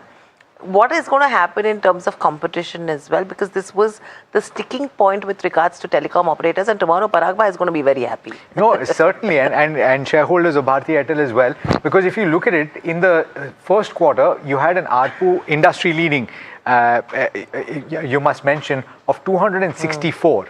And so automatically, if the most popular product or the most popular scheme has its ARPU gaining by as much as 16%, then you can be sure that that is going to be seen in the second quarter as well. Avinash, already done with a fair bit of the second quarter, so you're not going to necessarily see all of that impact play out, but it's a positive, not just for Bharti Airtel, for the rest of the space as well. What do you think? No, I think it's going to actually improve the ARPU significantly. And I think maybe the impact may not get fully reflected in quarter two. But quarter three, I think, when things stabilize, I think we're going to see a very strong ARPU improvement. And that definitely will improve the absolute, profit for the company. And I think this is a clear signal that telecom companies are now getting more stronger. Price cutting has completely stopped. And I think the next in the line could be Jio and Vodafone. So definitely, I think, if Bharti is going to, increase its ticket size for its, telephone pack, I don't be surprised that maybe in the next few weeks, once this is announced, you'll probably see the other two players also announcing these changes. Now to Soumit Sarkar, who will be able to tell you about the implications of this very quickly. Soumit, obviously if one player does it, the rest do it as well. But what is the implication for the overall ARPU for Airtel? Okay, we'll go across to him in just a bit as soon as we have him, but he'll be able to tell you how much of the usage of Bharti Airtel comes from that base pack, which one would assume is a significant contributor. By the way, keep an eye on this particular counter because the cash window is closed and you have limited trades that will take place for a couple of minutes before the final rates are settling in and you get those values. But I believe we've got Soumit with us. Soumit, the question is, how much of a bearing will this have on the overall ARPU number, which stood at 264 at the end of the last quarter? Right. Right, Alex. So, firstly, if you look at the base plan, that was around 299 for prepaid users. And this is one of the most popular plans in the unlimited side because all other plans do not offer unlimited data. So this is the most popular plan when it comes to unlimited data side on a daily basis. So this 299 plan has been discontinued and now the base plan starts at around 349 rupees for Airtel prepaid, which is typically a hike of nearly 16.7% on the base plan. But after speaking to multiple analysts, what I'm picking up here is that this hike will actually increase the overall ARPU by around 4 to 5%, which is still better given the fact that they have not been able to take a price hike for the last 3 years. So this is indirectly taking the prices up or taking the ARPU higher for Airtel, at least at this point of time, by around 4 to 5%. But it would be interesting to see whether other players also follow through or not, because so far Vodafone Idea and Reliance Jio have not taken any price hike. So it will be important to see whether they also increase their base plan ARPU or not, because if that does not happen, then there could be subscriber losses for Bharti Airtel at this point of time. But assuming that other players also follow through, then this could lead to an increase in the ARPU, overall ARPU of Bharti Airtel by around 4 to 5%. Got it. All right. Thanks so much, Soumit, for that. Certainly something to watch out for. And I'd be curious to find out if there's a dramatic change in the stock price after the closing trades as well. I believe they've come through. Okay. They have come through, in fact. The markets have actually closed. The closing values are in. 24,435.9 is the final value for the Nifty 50. It's about 66 points higher. The Nifty Bank about 90 points higher.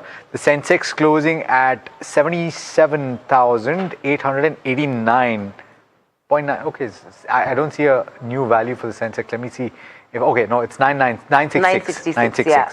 966. So it's about 80 points or thereabouts higher. Yeah, in fact, just pull up a Vodafone Idea also on the screens along with the Bharti Airtel if there is any reference impact that's following through. No, I mean, it stayed in the positive 3.5% up move is what you're seeing. Bharti Airtel? Bharti Airtel did see that spike come in that last couple of minutes, but pretty much flat from where it was. It was trading in the negative and it's tried going back into the positive. We'll just look at the other names: Reliance Industries, HDFC Bank, LIC, M&M, Infosys, Bajaj Finance. Let's pull up all of them on the screens. Or you can also put up a heat map in terms of Nifty 50 to just understand what's happened in terms of individual stocks, and that will give you the flavor with regards to counters. In fact, I think we have for the benchmark Nifty 50 the biggest movers on the upside and the downside after the cash window. We should pull those up. Okay, so that's the heat map.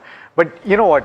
We should head across to Sharad, who will give you a sense of how the cash window has moved things, if at all, for the F&O stocks, and also what the major cues on the F&O space are. Sharad? Alex, you're right. Not major changes happening, but of course, the last 10-15 minutes, generally what we are seeing is at 3:15 the action and at 3:30. But some actions already, the build-up started at 3 o'clock itself today. So that's a very interesting intraday chart. You can show you that. And these are the important changes for both Nifty and Nifty Bank. Also, looking at the top gainers, and this is of course on the cash changes, we have PVR, Inox, Aarti Industries. That's where the moves are happening more than 0.5%. And if you're looking at the top losers also, the stocks include, of course, Titagarh Rail and Industars as well. Let me just show you overall how the differences are panning out for both Nifty and Nifty Bank. And if you could get the at the money calls, which we had taken yesterday. Today also we are trying to go with that same strategy. It's generally a straddle strategy to be honest. If you could just point out both Nifty and Nifty Bank's important at the money calls, and this is where you'll get the clarity. And also I'd like to point out that if you could show the open interest graphics as well. So that we'll get back to it. But as of now, Alex, these are the stocks which we'll be focusing on. And this is the one which I'm talking about. Still the congestion levels remains at the same. Yeah. And technicals is still giving a very narrow range moves. Yeah, absolutely. You said it. Thanks so much, Sharad, for that. So a little bit of buying coming through towards the end of the session where we've ended the benchmark off the a low point of the day. So pull that up. The closing value for the Nifty 50 is above 24,400 and a bit of a pop towards the end of trade is what you've seen for the benchmark Nifty 50 in the cash window as well. The market breadth does not look terribly impressive. In fact, the broader markets have seen a little bit of a crack, not as much as the benchmark. Actually, the benchmark ending significantly off the low point of the day. If at all, the gap between the 315 value and the cash close has been quite considerable. But there you go. The advanced decline ratio pointing in favor of the declines. Pull up the broader markets and see where they're at. The mid-cap index ending with cuts. Or actually in the green, 1/3% or so. So buying interest at the end of the session. The small cap index ending with cuts of about 1/4% or thereabout. So that's the long and short of it. You've had a cohort of stocks that has seen quite a bit of selling pressure that came through, and that is the Tata Group of stocks on account of the resignation, or rather the stepping down of N. Chandra. And you have had GCPL, which has borne the brunt of the resignation of Mr. Sudhir Sitapati. So it's been an eventful day in the corner offices of India Inc. But all told, a so-so session where the benchmarks have not done too much at the end of the day. So that narrow range has maintained. As we end the program, let's get you a voice that has weighed in on the cash and on the need for moving towards this new technology. In fact, it is SEBI Chairman Tuhin Kanta Pandey. Listen in. Basically, issue ये है कि participation cash में बढ़े. Cash एक transparent market है, उसकी pricing हमेशा दिखती है, उसके अंदर क्या क्या हो रहा है दिखती है और फाइनली वो एक प्राइस करता है. तो सेबी सब विभिन्न लोगों से बात भी कर रही है और हम लोग सब लोगों के इनपुट भी समझ रहे हैं और देख रहे हैं. सोशल मीडिया में भी आ रहे हैं. यदि कोई आवश्यकता होगी कि हम उसमें कुछ ट्वीक करके सुधार कर सकें तो भी हम देखेंगे. लेकिन अभी इस समय जो हमारा दिक्कत है कि इसमें थोड़ी समझ की और सहलता की कमी है, क्योंकि हो सकता है कि हिस्टोरिकली जो कुछ भी एल्गोज या और भी जो इंडस्ट्री ने बनाए हैं वो पुराने पद्धति पे बने हुए हैं, तो इसलिए लोगों को समझाने में थोड़ा दिक्कत आएगी. तो I think we have to be watchful, but we should be persistent. We should see that everyone understands the market. It's not a big thing not to understand. And I hope it will settle down. आपने देखा है कि 3 अगस्त के जो आप differences देखें और last के देखें, उनमें काफी कमी आई है, सेंसेक्स में भी और एनएसए में भी.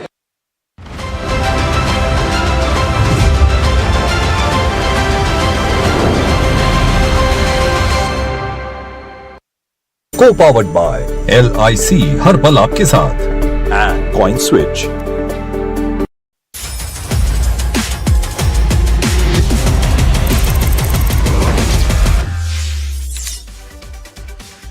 Hello and welcome to NDTV Profit. You are tuned into Crypto Minutes powered by CoinSwitch for your daily dose of news and updates from the crypto world with me, Sharad Dubey. Now let's take a look at the top headlines. Bitcoin below the $64,000 marks on technical consolidation. SEC to consider regulation crypto proposal. Thirdly, Russia approves Bitcoin, Ethereum and USDT for regulated retail trading. And lastly, National Bank of Canada discloses stakes in crypto ETFs. Well, those were the top crypto headlines at this hour. Time to get you some expert insights. As crypto matures, are we moving from a market that rewards simply being early to one that rewards being selective? Listen in to the word coming in from Siva Venkatraman, the CFO at CoinSwitch. Thanks, Sharad. I think that's exactly the shift we are seeing. In the early years of crypto, the market itself was much smaller, liquidity was limited, adoption was just beginning. And as fresh capital entered the system, a large part of the market moved higher together. Simply participating early often worked out in investors' favor. Today, crypto is a much larger and more mature asset class. The market cap of all listed crypto assets as we speak is about $2.4 trillion. And there are over 1,000 coins and tokens that are listed and traded on popular crypto exchanges. Information is widely available, institutional participation has increased, and capital has become far more discerning. Even every market cycle is creating greater differentiation with fewer broad winners and much sharper focused on quality. Investors are no longer rewarding ideas alone, they are rewarding execution. They want to see whether an ecosystem continues attracting users, developers, liquidity, and whether it can keep creating value over multiple market cycles. So being early can still be an advantage, but it's no longer enough on its own. The edge today comes from identifying durable value before it's fully reflected in the price. Increasingly, markets are rewarding investors who can identify quality and stay selective rather than simply trying to be the first. And Siva, what separates a disciplined investment process from simply reacting to market opportunities as they appear? I think it starts with having a framework before you invest, rather than building one after you have already bought the asset. Before allocating capital, investors should be clear about why they are investing, what gives them conviction, and what evidence would make them change that view over time. Reacting to opportunities is very different. It usually means allowing price movements, headlines, or emotions to drive your decisions. A disciplined investor may still act quickly, but every decision is guided by a predefined framework. While investing in particular crypto asset, the disciplined investor will look at factors such as underlying use of tokens, growth and momentum in the activities taking place in the chain, flow of institutional capital, etc. It is also important to recognize that you don't need to participate in every opportunity. Mature markets reward patience as much as participation. Sometimes choosing not to invest until you have sufficient conviction is just as valuable as making the investment itself. Ultimately, good investing isn't about finding the most opportunities. It is about making a small number of well-researched decisions that continue to align with your portfolio, financial goals, and risk appetite. Thanks Siva for that, and as we wrap, remember you can reach out to CoinSwitch's dedicated helpline where anyone can connect with the in-house experts to get their queries resolved. Whether it's about crypto, regulations, taxation or the broader industry, the team is available to provide guidance and help users make informed decisions. Well, that's all on this edition of Crypto Minutes powered by CoinSwitch. Thank you so much for tuning in.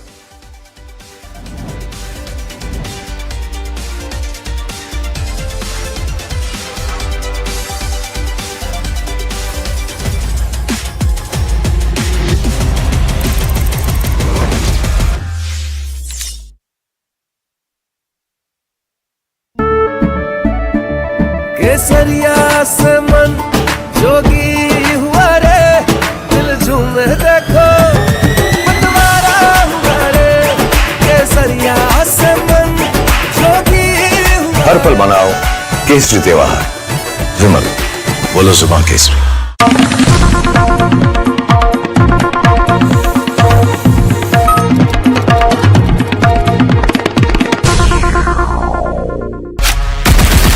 कायर हम नहीं जो पीठ पीछे वार करे, शेर को भी जगा कर शिकार करते हैं। आप संभूल के समय जो सिचुएशंस थी, क्या हुआ था उस टाइम यहाँ पर? हमारे सारे स्ट्राइक्स प्रिसाइज, मेजर्ड और एनिमी के टेररिस्ट कैंप्स पर थे। पुशअप चैलेंज किया जाए 28, 29, 30। तंबी कैसे? टाइगर कैसे?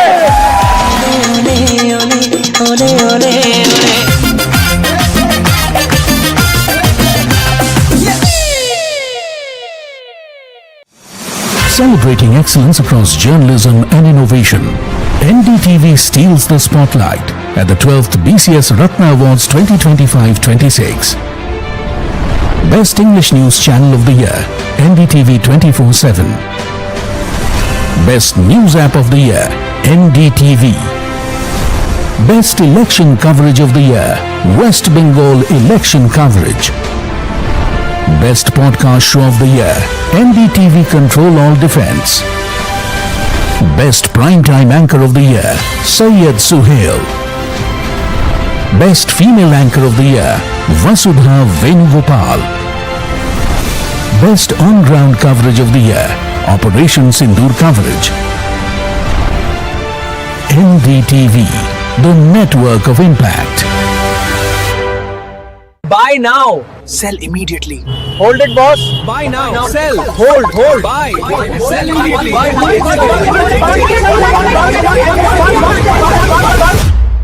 Confused? What to buy? What to sell? What to hold? Ask Profit with Mahima and Puneet. Monday to Friday, 10:30 a.m. Only on NDTV Profit.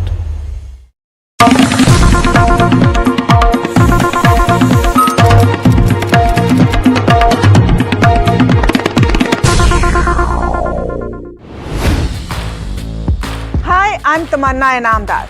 Watch me on NDTV Profit, where I break down the day's biggest business stories. What happened, why it matters, and what it means for your money. Hi, I'm Natarajan Shah. Watch me on NDTV Profit for the most incisive market intelligence and meaningful corporate conversations. And I'm Alex Matthew. Markets, mutual funds, insurance, personal finance. I help you cut through the noise and make smarter financial choices. And here's where you can watch us.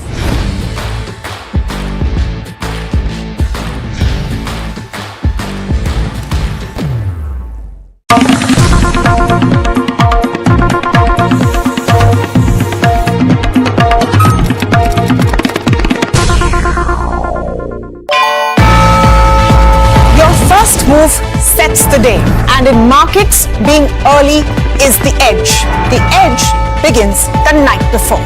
Before India wakes up, the newsroom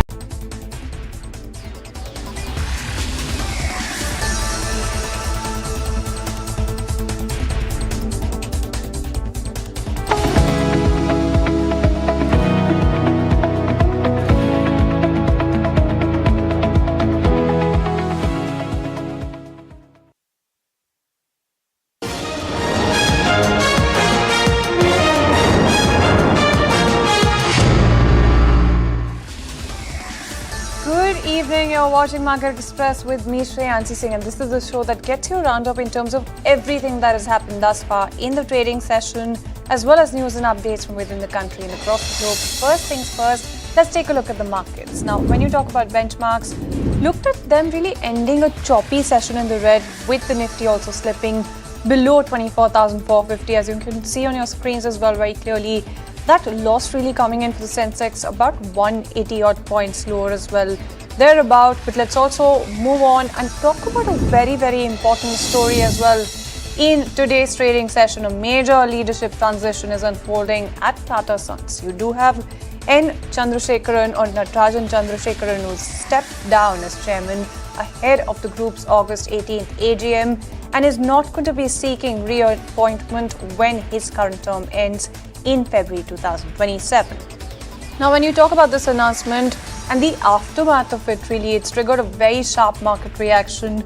You're looking at Tata Group companies really losing around 46,000 crore rupees in market value.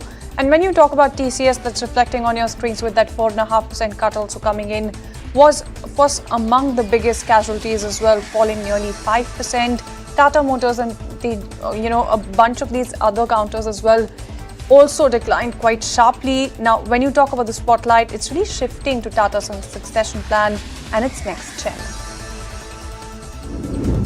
Let's move on and talk about HAL that's delivered on its 10 to 12% top line growth guidance, with revenue coming in somewhere close to 5,500 crore rupees. And that's ahead of estimates. EBITDA has also beat expectations at 1,527 crore rupees, with margins at 27.7% as well, helped by a 12% decline. When you talk about raw material costs, lower operating expenses, that's also something that you're looking at. Profit after tax stood at 1,590 crore rupees, also ahead of estimates, but the quality of the beat also remains a little bit of a concern, with lower gross margins and elevated other income continuing to cloud the earnings picture.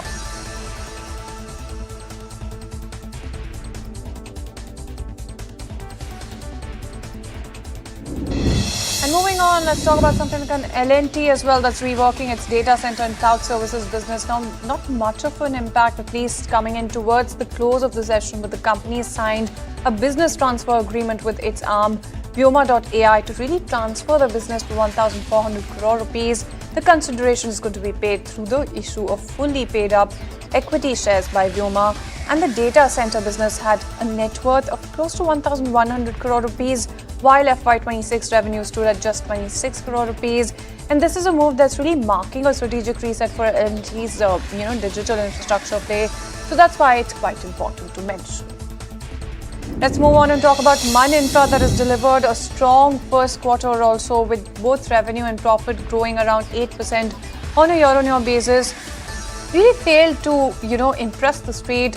But when you talk about the consolidated revenue, it's risen to about 218 crore rupees. And you're looking at the EBITDA jumping some 18% as well. The big positive is margin expansion, with EBITDA margin also rising 300 basis points, 32.8%. That's what you're looking at there. And when you talk about net profit as well, climbing about 8% to somewhere close to 60 crore rupees, the performance really is reflecting healthy operating leverage across the company's infrastructure and real estate businesses. But of course, the street was not really impressed.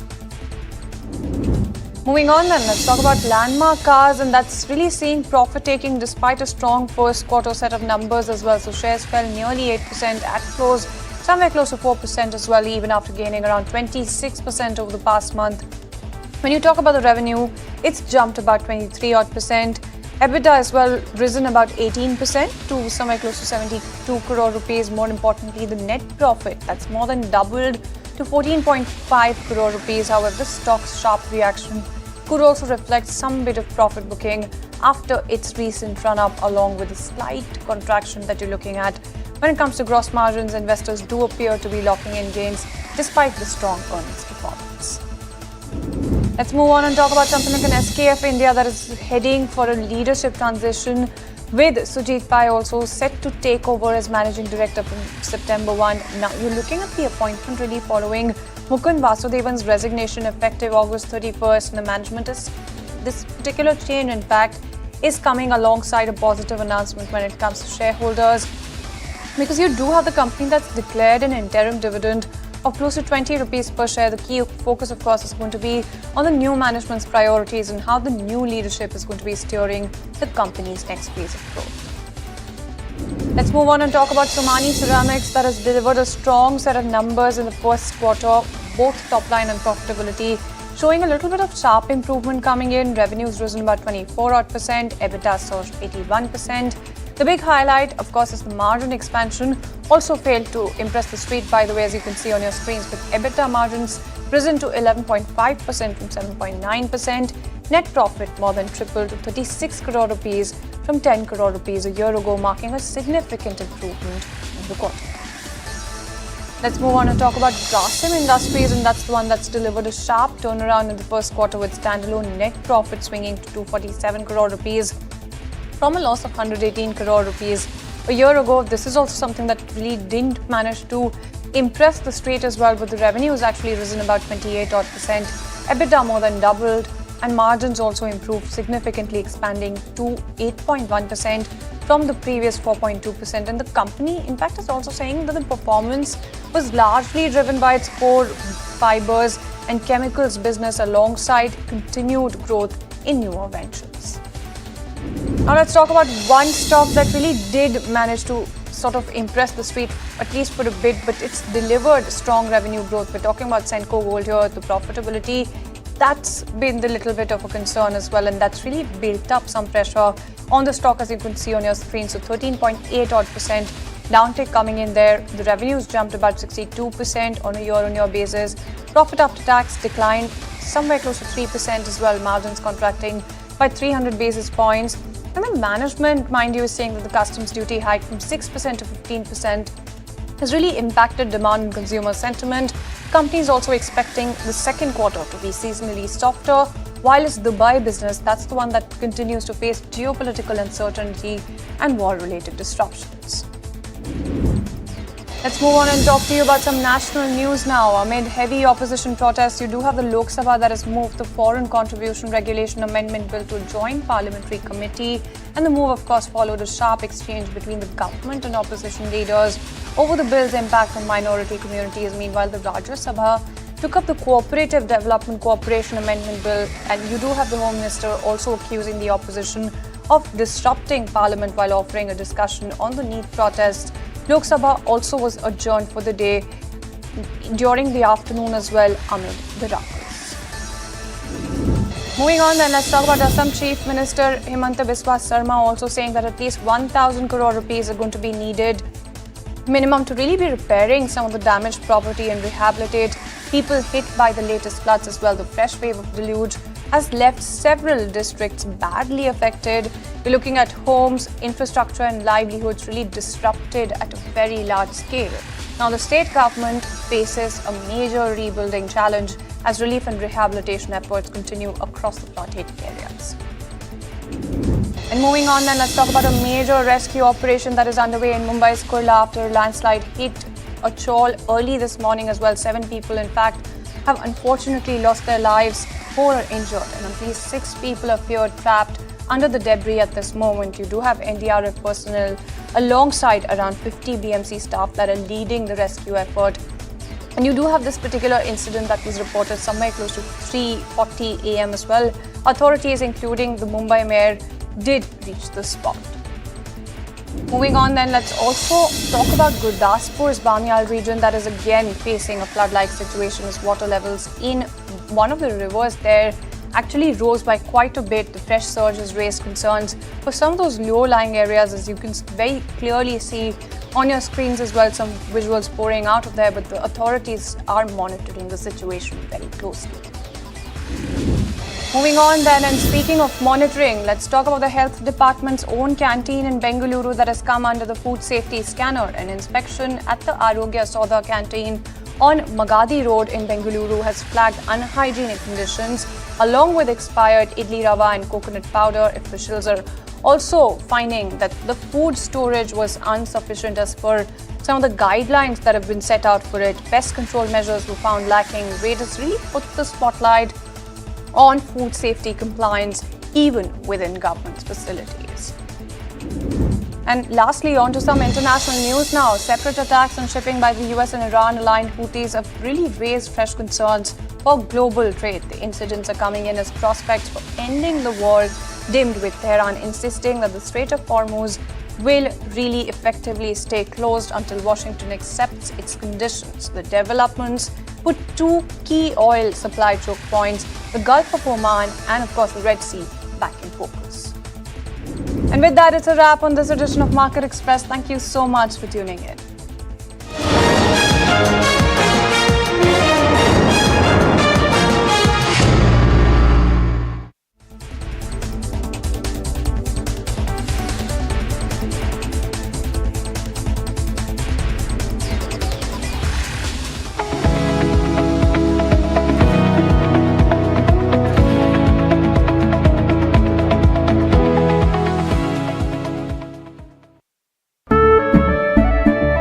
केसरिया से मन जोगी हुआ रे, दिल झूमे देखो मतवारा हुआ रे। केसरिया से मन जोगी हुआ। हर पल मनाओ केसरी त्योहार। विमल, बोलो जुबान केसरी। कायर हम नहीं जो पीठ पीछे वार करे, शेर को भी जगा कर शिकार करते हैं। आप सिंदूर के समय की जो सिचुएशंस थी, क्या हुआ था उस टाइम यहाँ पर? हमारे सारे स्ट्राइक्स प्रिसाइज, मेजर्ड और एनिमी के टेररिस्ट कैंप्स पर थे। पुशअप चैलेंज किया जाए। 28, 29, 30। लंबी कैसे? टाइगर कैसे?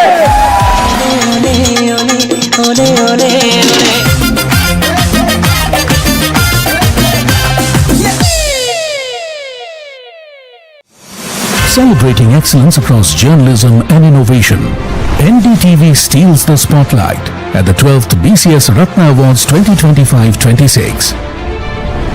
Best English News Channel of the Year, NDTV 24/7. Best News App of the Year, NDTV. Best Election Coverage of the Year, West Bengal Election Coverage. Best Podcast Show of the Year, NDTV Control All Defense. Best Primetime Anchor of the Year, Syed Suhail. Best Female Anchor of the Year, Vasudha Venugopal. Best On-Ground Coverage of the Year, Operation Sindoor Coverage. NDTV, the network of impact. Buy now, sell immediately. Hold it, boss. Buy now, sell, hold, buy, sell immediately.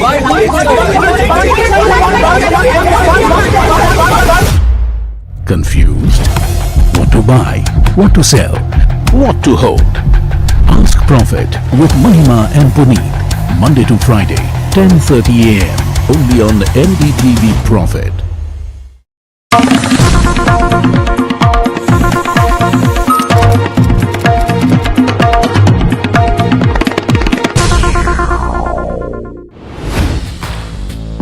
Hi, I'm Tamanna Inamdar. Watch me on NDTV Profit, where I break down the day's biggest business stories. What happened, why it matters, and what it means for your money. Hi, I'm Natarajan Shah. Watch me on NDTV Profit for the most incisive market intelligence and meaningful corporate conversations. And I'm Alex Matthew. Markets, mutual funds, insurance, personal finance. I help you cut through the noise and make smarter financial choices. And here's where you can watch us.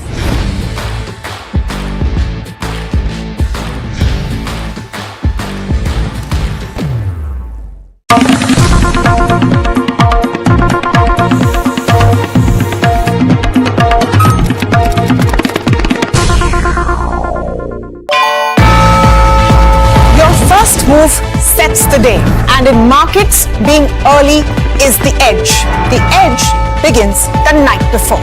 Before India wakes up, the newsroom is already buzzing because the market rewards those who are prepared. That's where we come in, tracking momentum and where the markets could move next. I decode the global pulse, shaping the market mood. I bring insights that help you make decisions that matter. Insight by insight, call by call. That's how we give you a head start to the day's trade. So get ready with us every morning before the opening bell on India Market Open. They say morning shows the day. Markets often have other plans. By midday, the story can be very different. That's when the right insights helps you rethink the day. Trades, trends, the moves that matter. Market closes in the red for the second straight day as cash weighs, with the Nifty slipping below 24,450 and the Sensex losing around 180 points. Most Tata Group stocks edge lower after Chairman N. Chandrasekaran steps down from the role of Bharti Airtel among top gainers. N. Chandrasekaran to step down as Tata Sons chairman and will not seek reappointment once his term ends in February 2027. Chandra took the charge in 2017 after leading TCS as MD and CEO. Steel procurement rules have been tightened. Mandate steel production in India replaces the 50% domestic value add rule. Steel must meet melt and pour. The government is unlikely to reopen EV scheme window for global EV makers. Tesla and BYD face a setback. According to sources, FTAs with UK, Europe have set to dilute the scheme's appeal. SEBI Chairman Tuhin Kanta Pandey says that a detailed study will be published within the next 8 to 10 days on retail F&O losses. Not just retail, sophisticated investors are hurt too. Red Sea attacks on oil markets. Brent hovers near the $90 per a barrel. Shipping risk back in focus. Trump claims Hormuz control as US strikes vessel head towards Iran, raising fresh supply fears globally. Reports suggest that Oracle plans a fresh round of layoffs after cutting 21,000 jobs earlier this year. The tech giant looks to reduce payroll costs as the company ramps up spending to strengthen its position in the rapidly growing AI market. Home Minister Amit Shah hits out at opposition amid parliament deadlock, says he is ready to debate. Rahul Gandhi hits out, says Shah is scared, and he dodged parliament for 15 days.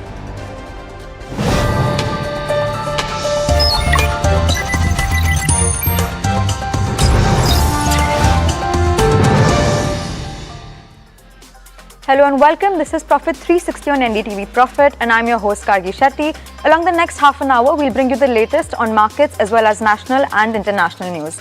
Let's first begin with how the markets have ended. The new closing auction session is once again causing a sharp move in benchmark indices. The Nifty ended in the red, down over 0.15%, with IT stocks weighing on the benchmark as TCS fell nearly 4%. But broader markets outperformed, with the mid-cap 150 gaining over 0.2%. Sectorally, PSU banks led the gains while IT was the top laggard. Let's go over to Parth for a complete roundup. Nifty has closed in red today, down over 0.15%. In the closing auction session in the last minute, we saw Nifty seeing a spike of around 72 points, while Bank Nifty also saw a spike of 115 points. Coming back to the markets, if we talk about the top losers of the index, then TCS and Max Healthcare were among them. TCS seeing a downtick of almost 4%, while Max Healthcare also closed over 3% down today. On the broader market side, they have outperformed the benchmark, with Nifty Midcap 150 closing in green, seeing an uptick of over 0.2%, mainly led by Apar Industries and National Aluminium, each seeing an uptick of over 8.5% today. On the Nifty Small Cap 250 side, it has closed in red, down over 0.2%. Top losers were RHI Magnesita and Jubilant Pharmova. RHI seeing an uptick of over 7%, seeing a downtick of over 7%, while Jubilant also saw a downtick of almost 8.5% today. On the sectoral side, they have all of the sectors have closed in red except Nifty Bank, Nifty Metal and Nifty PSU Bank. Apart from these three, all of the sectors have closed in red. Nifty PSU Bank was the top gaining sector, seeing an uptick of over 2%. Bank of Maharashtra and Punjab National Bank were the top gainers here, both of which saw an uptick of almost 4.5%. IT was the top losing sector today, down over 1.5%. TCS and Oracle Financial Services were the top losers. TCS down almost 4% after we saw that N. Chandra will not seek reappointment in the coming term, and also Oracle was down over 2% as well. Among the sectoral trends, Nifty Auto and Nifty FMCG were down for the third consecutive day, while Nifty Bank has snapped its 3-day losing streak. Also, Nifty IT has snapped its 3-day gaining streak, while Nifty Pharma, Nifty Oil and Gas and Nifty PSU Bank have closed in green for the second day in a row.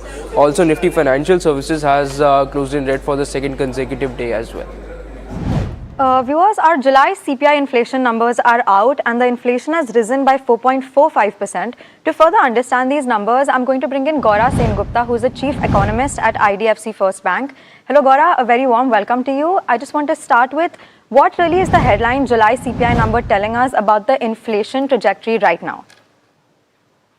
It's broadly in line with expectations. We were also at around 4.4%, and it's even consensus was around the same figure. So it's just indicating that price pressures remain well contained. It remains concentrated in food and fuel, with food inflation above 5%. I think consolidated fuel would be somewhere around 4.5% as per our calculations. Core inflation, or core, which is the underlying trend in inflation that captures the demand side, that remains would be near historical lows, could be close to around 2.1% as per our calculations. And so it's just showing that the price pressures in the economy remain supply side led. We are not seeing any generalization of price pressures. It also flags the risk that inflation for the full year FY27 is likely to undershoot RBI's estimate of around 5%, with the fact that the spread from non-core items to core items has remained minimal. Right, Gaura, I just wanted to understand, since you mentioned the RBI, I just wanted to know that at what level would you say that the RBI would become uncomfortable about cutting the rates further? See, rate cuts are off the table. That is changed. That there's no expectation that they will cut rates. The next policy change that the market is looking for is potential rate hikes. If you look at the OIS market is still holding on to their expectation of a shallow rate hiking cycle starting towards the end of FY27. While our base case is the RBI stays on pause in FY27. The reason why we feel RBI will stay on pause in FY27 is because the price pressure remains a supply side phenomena, and monetary policy is better suited to respond to if let's say there is a buildup of excess demand in the economy, then rate hikes make sense. When inflation is led by things like food and fuel, their fiscal policy is far more effective. For example, the government of India has absorbed, along with the OMCs, majority of the fuel price shock. Also, food supply side management is far more effective than the central bank raising interest rates to get the supply side under control. I think these numbers will provide RBI comfort to remain on pause for FY27. Gaura, as we saw last month, food inflation played quite a big role in the numbers. So I just wanted to get your take on it. What is the biggest upside risk to India's inflation outlook from here? Is it food or energy, geopolitics, or maybe something else? I would say if there is an upside risk, it would be food right now. Fuel, though, the West Asia crisis, I mean, every single day, I mean, there is hopes of a deal and then it falls through and you see crude oil prices. It's still quite elevated. But we do expect that there would be a resolution in sometime soon between US and Iran. And what we have learned is when we had that brief period of ceasefire in June, that oil markets will correct quite sharply if there is a believable peace agreement between these two countries.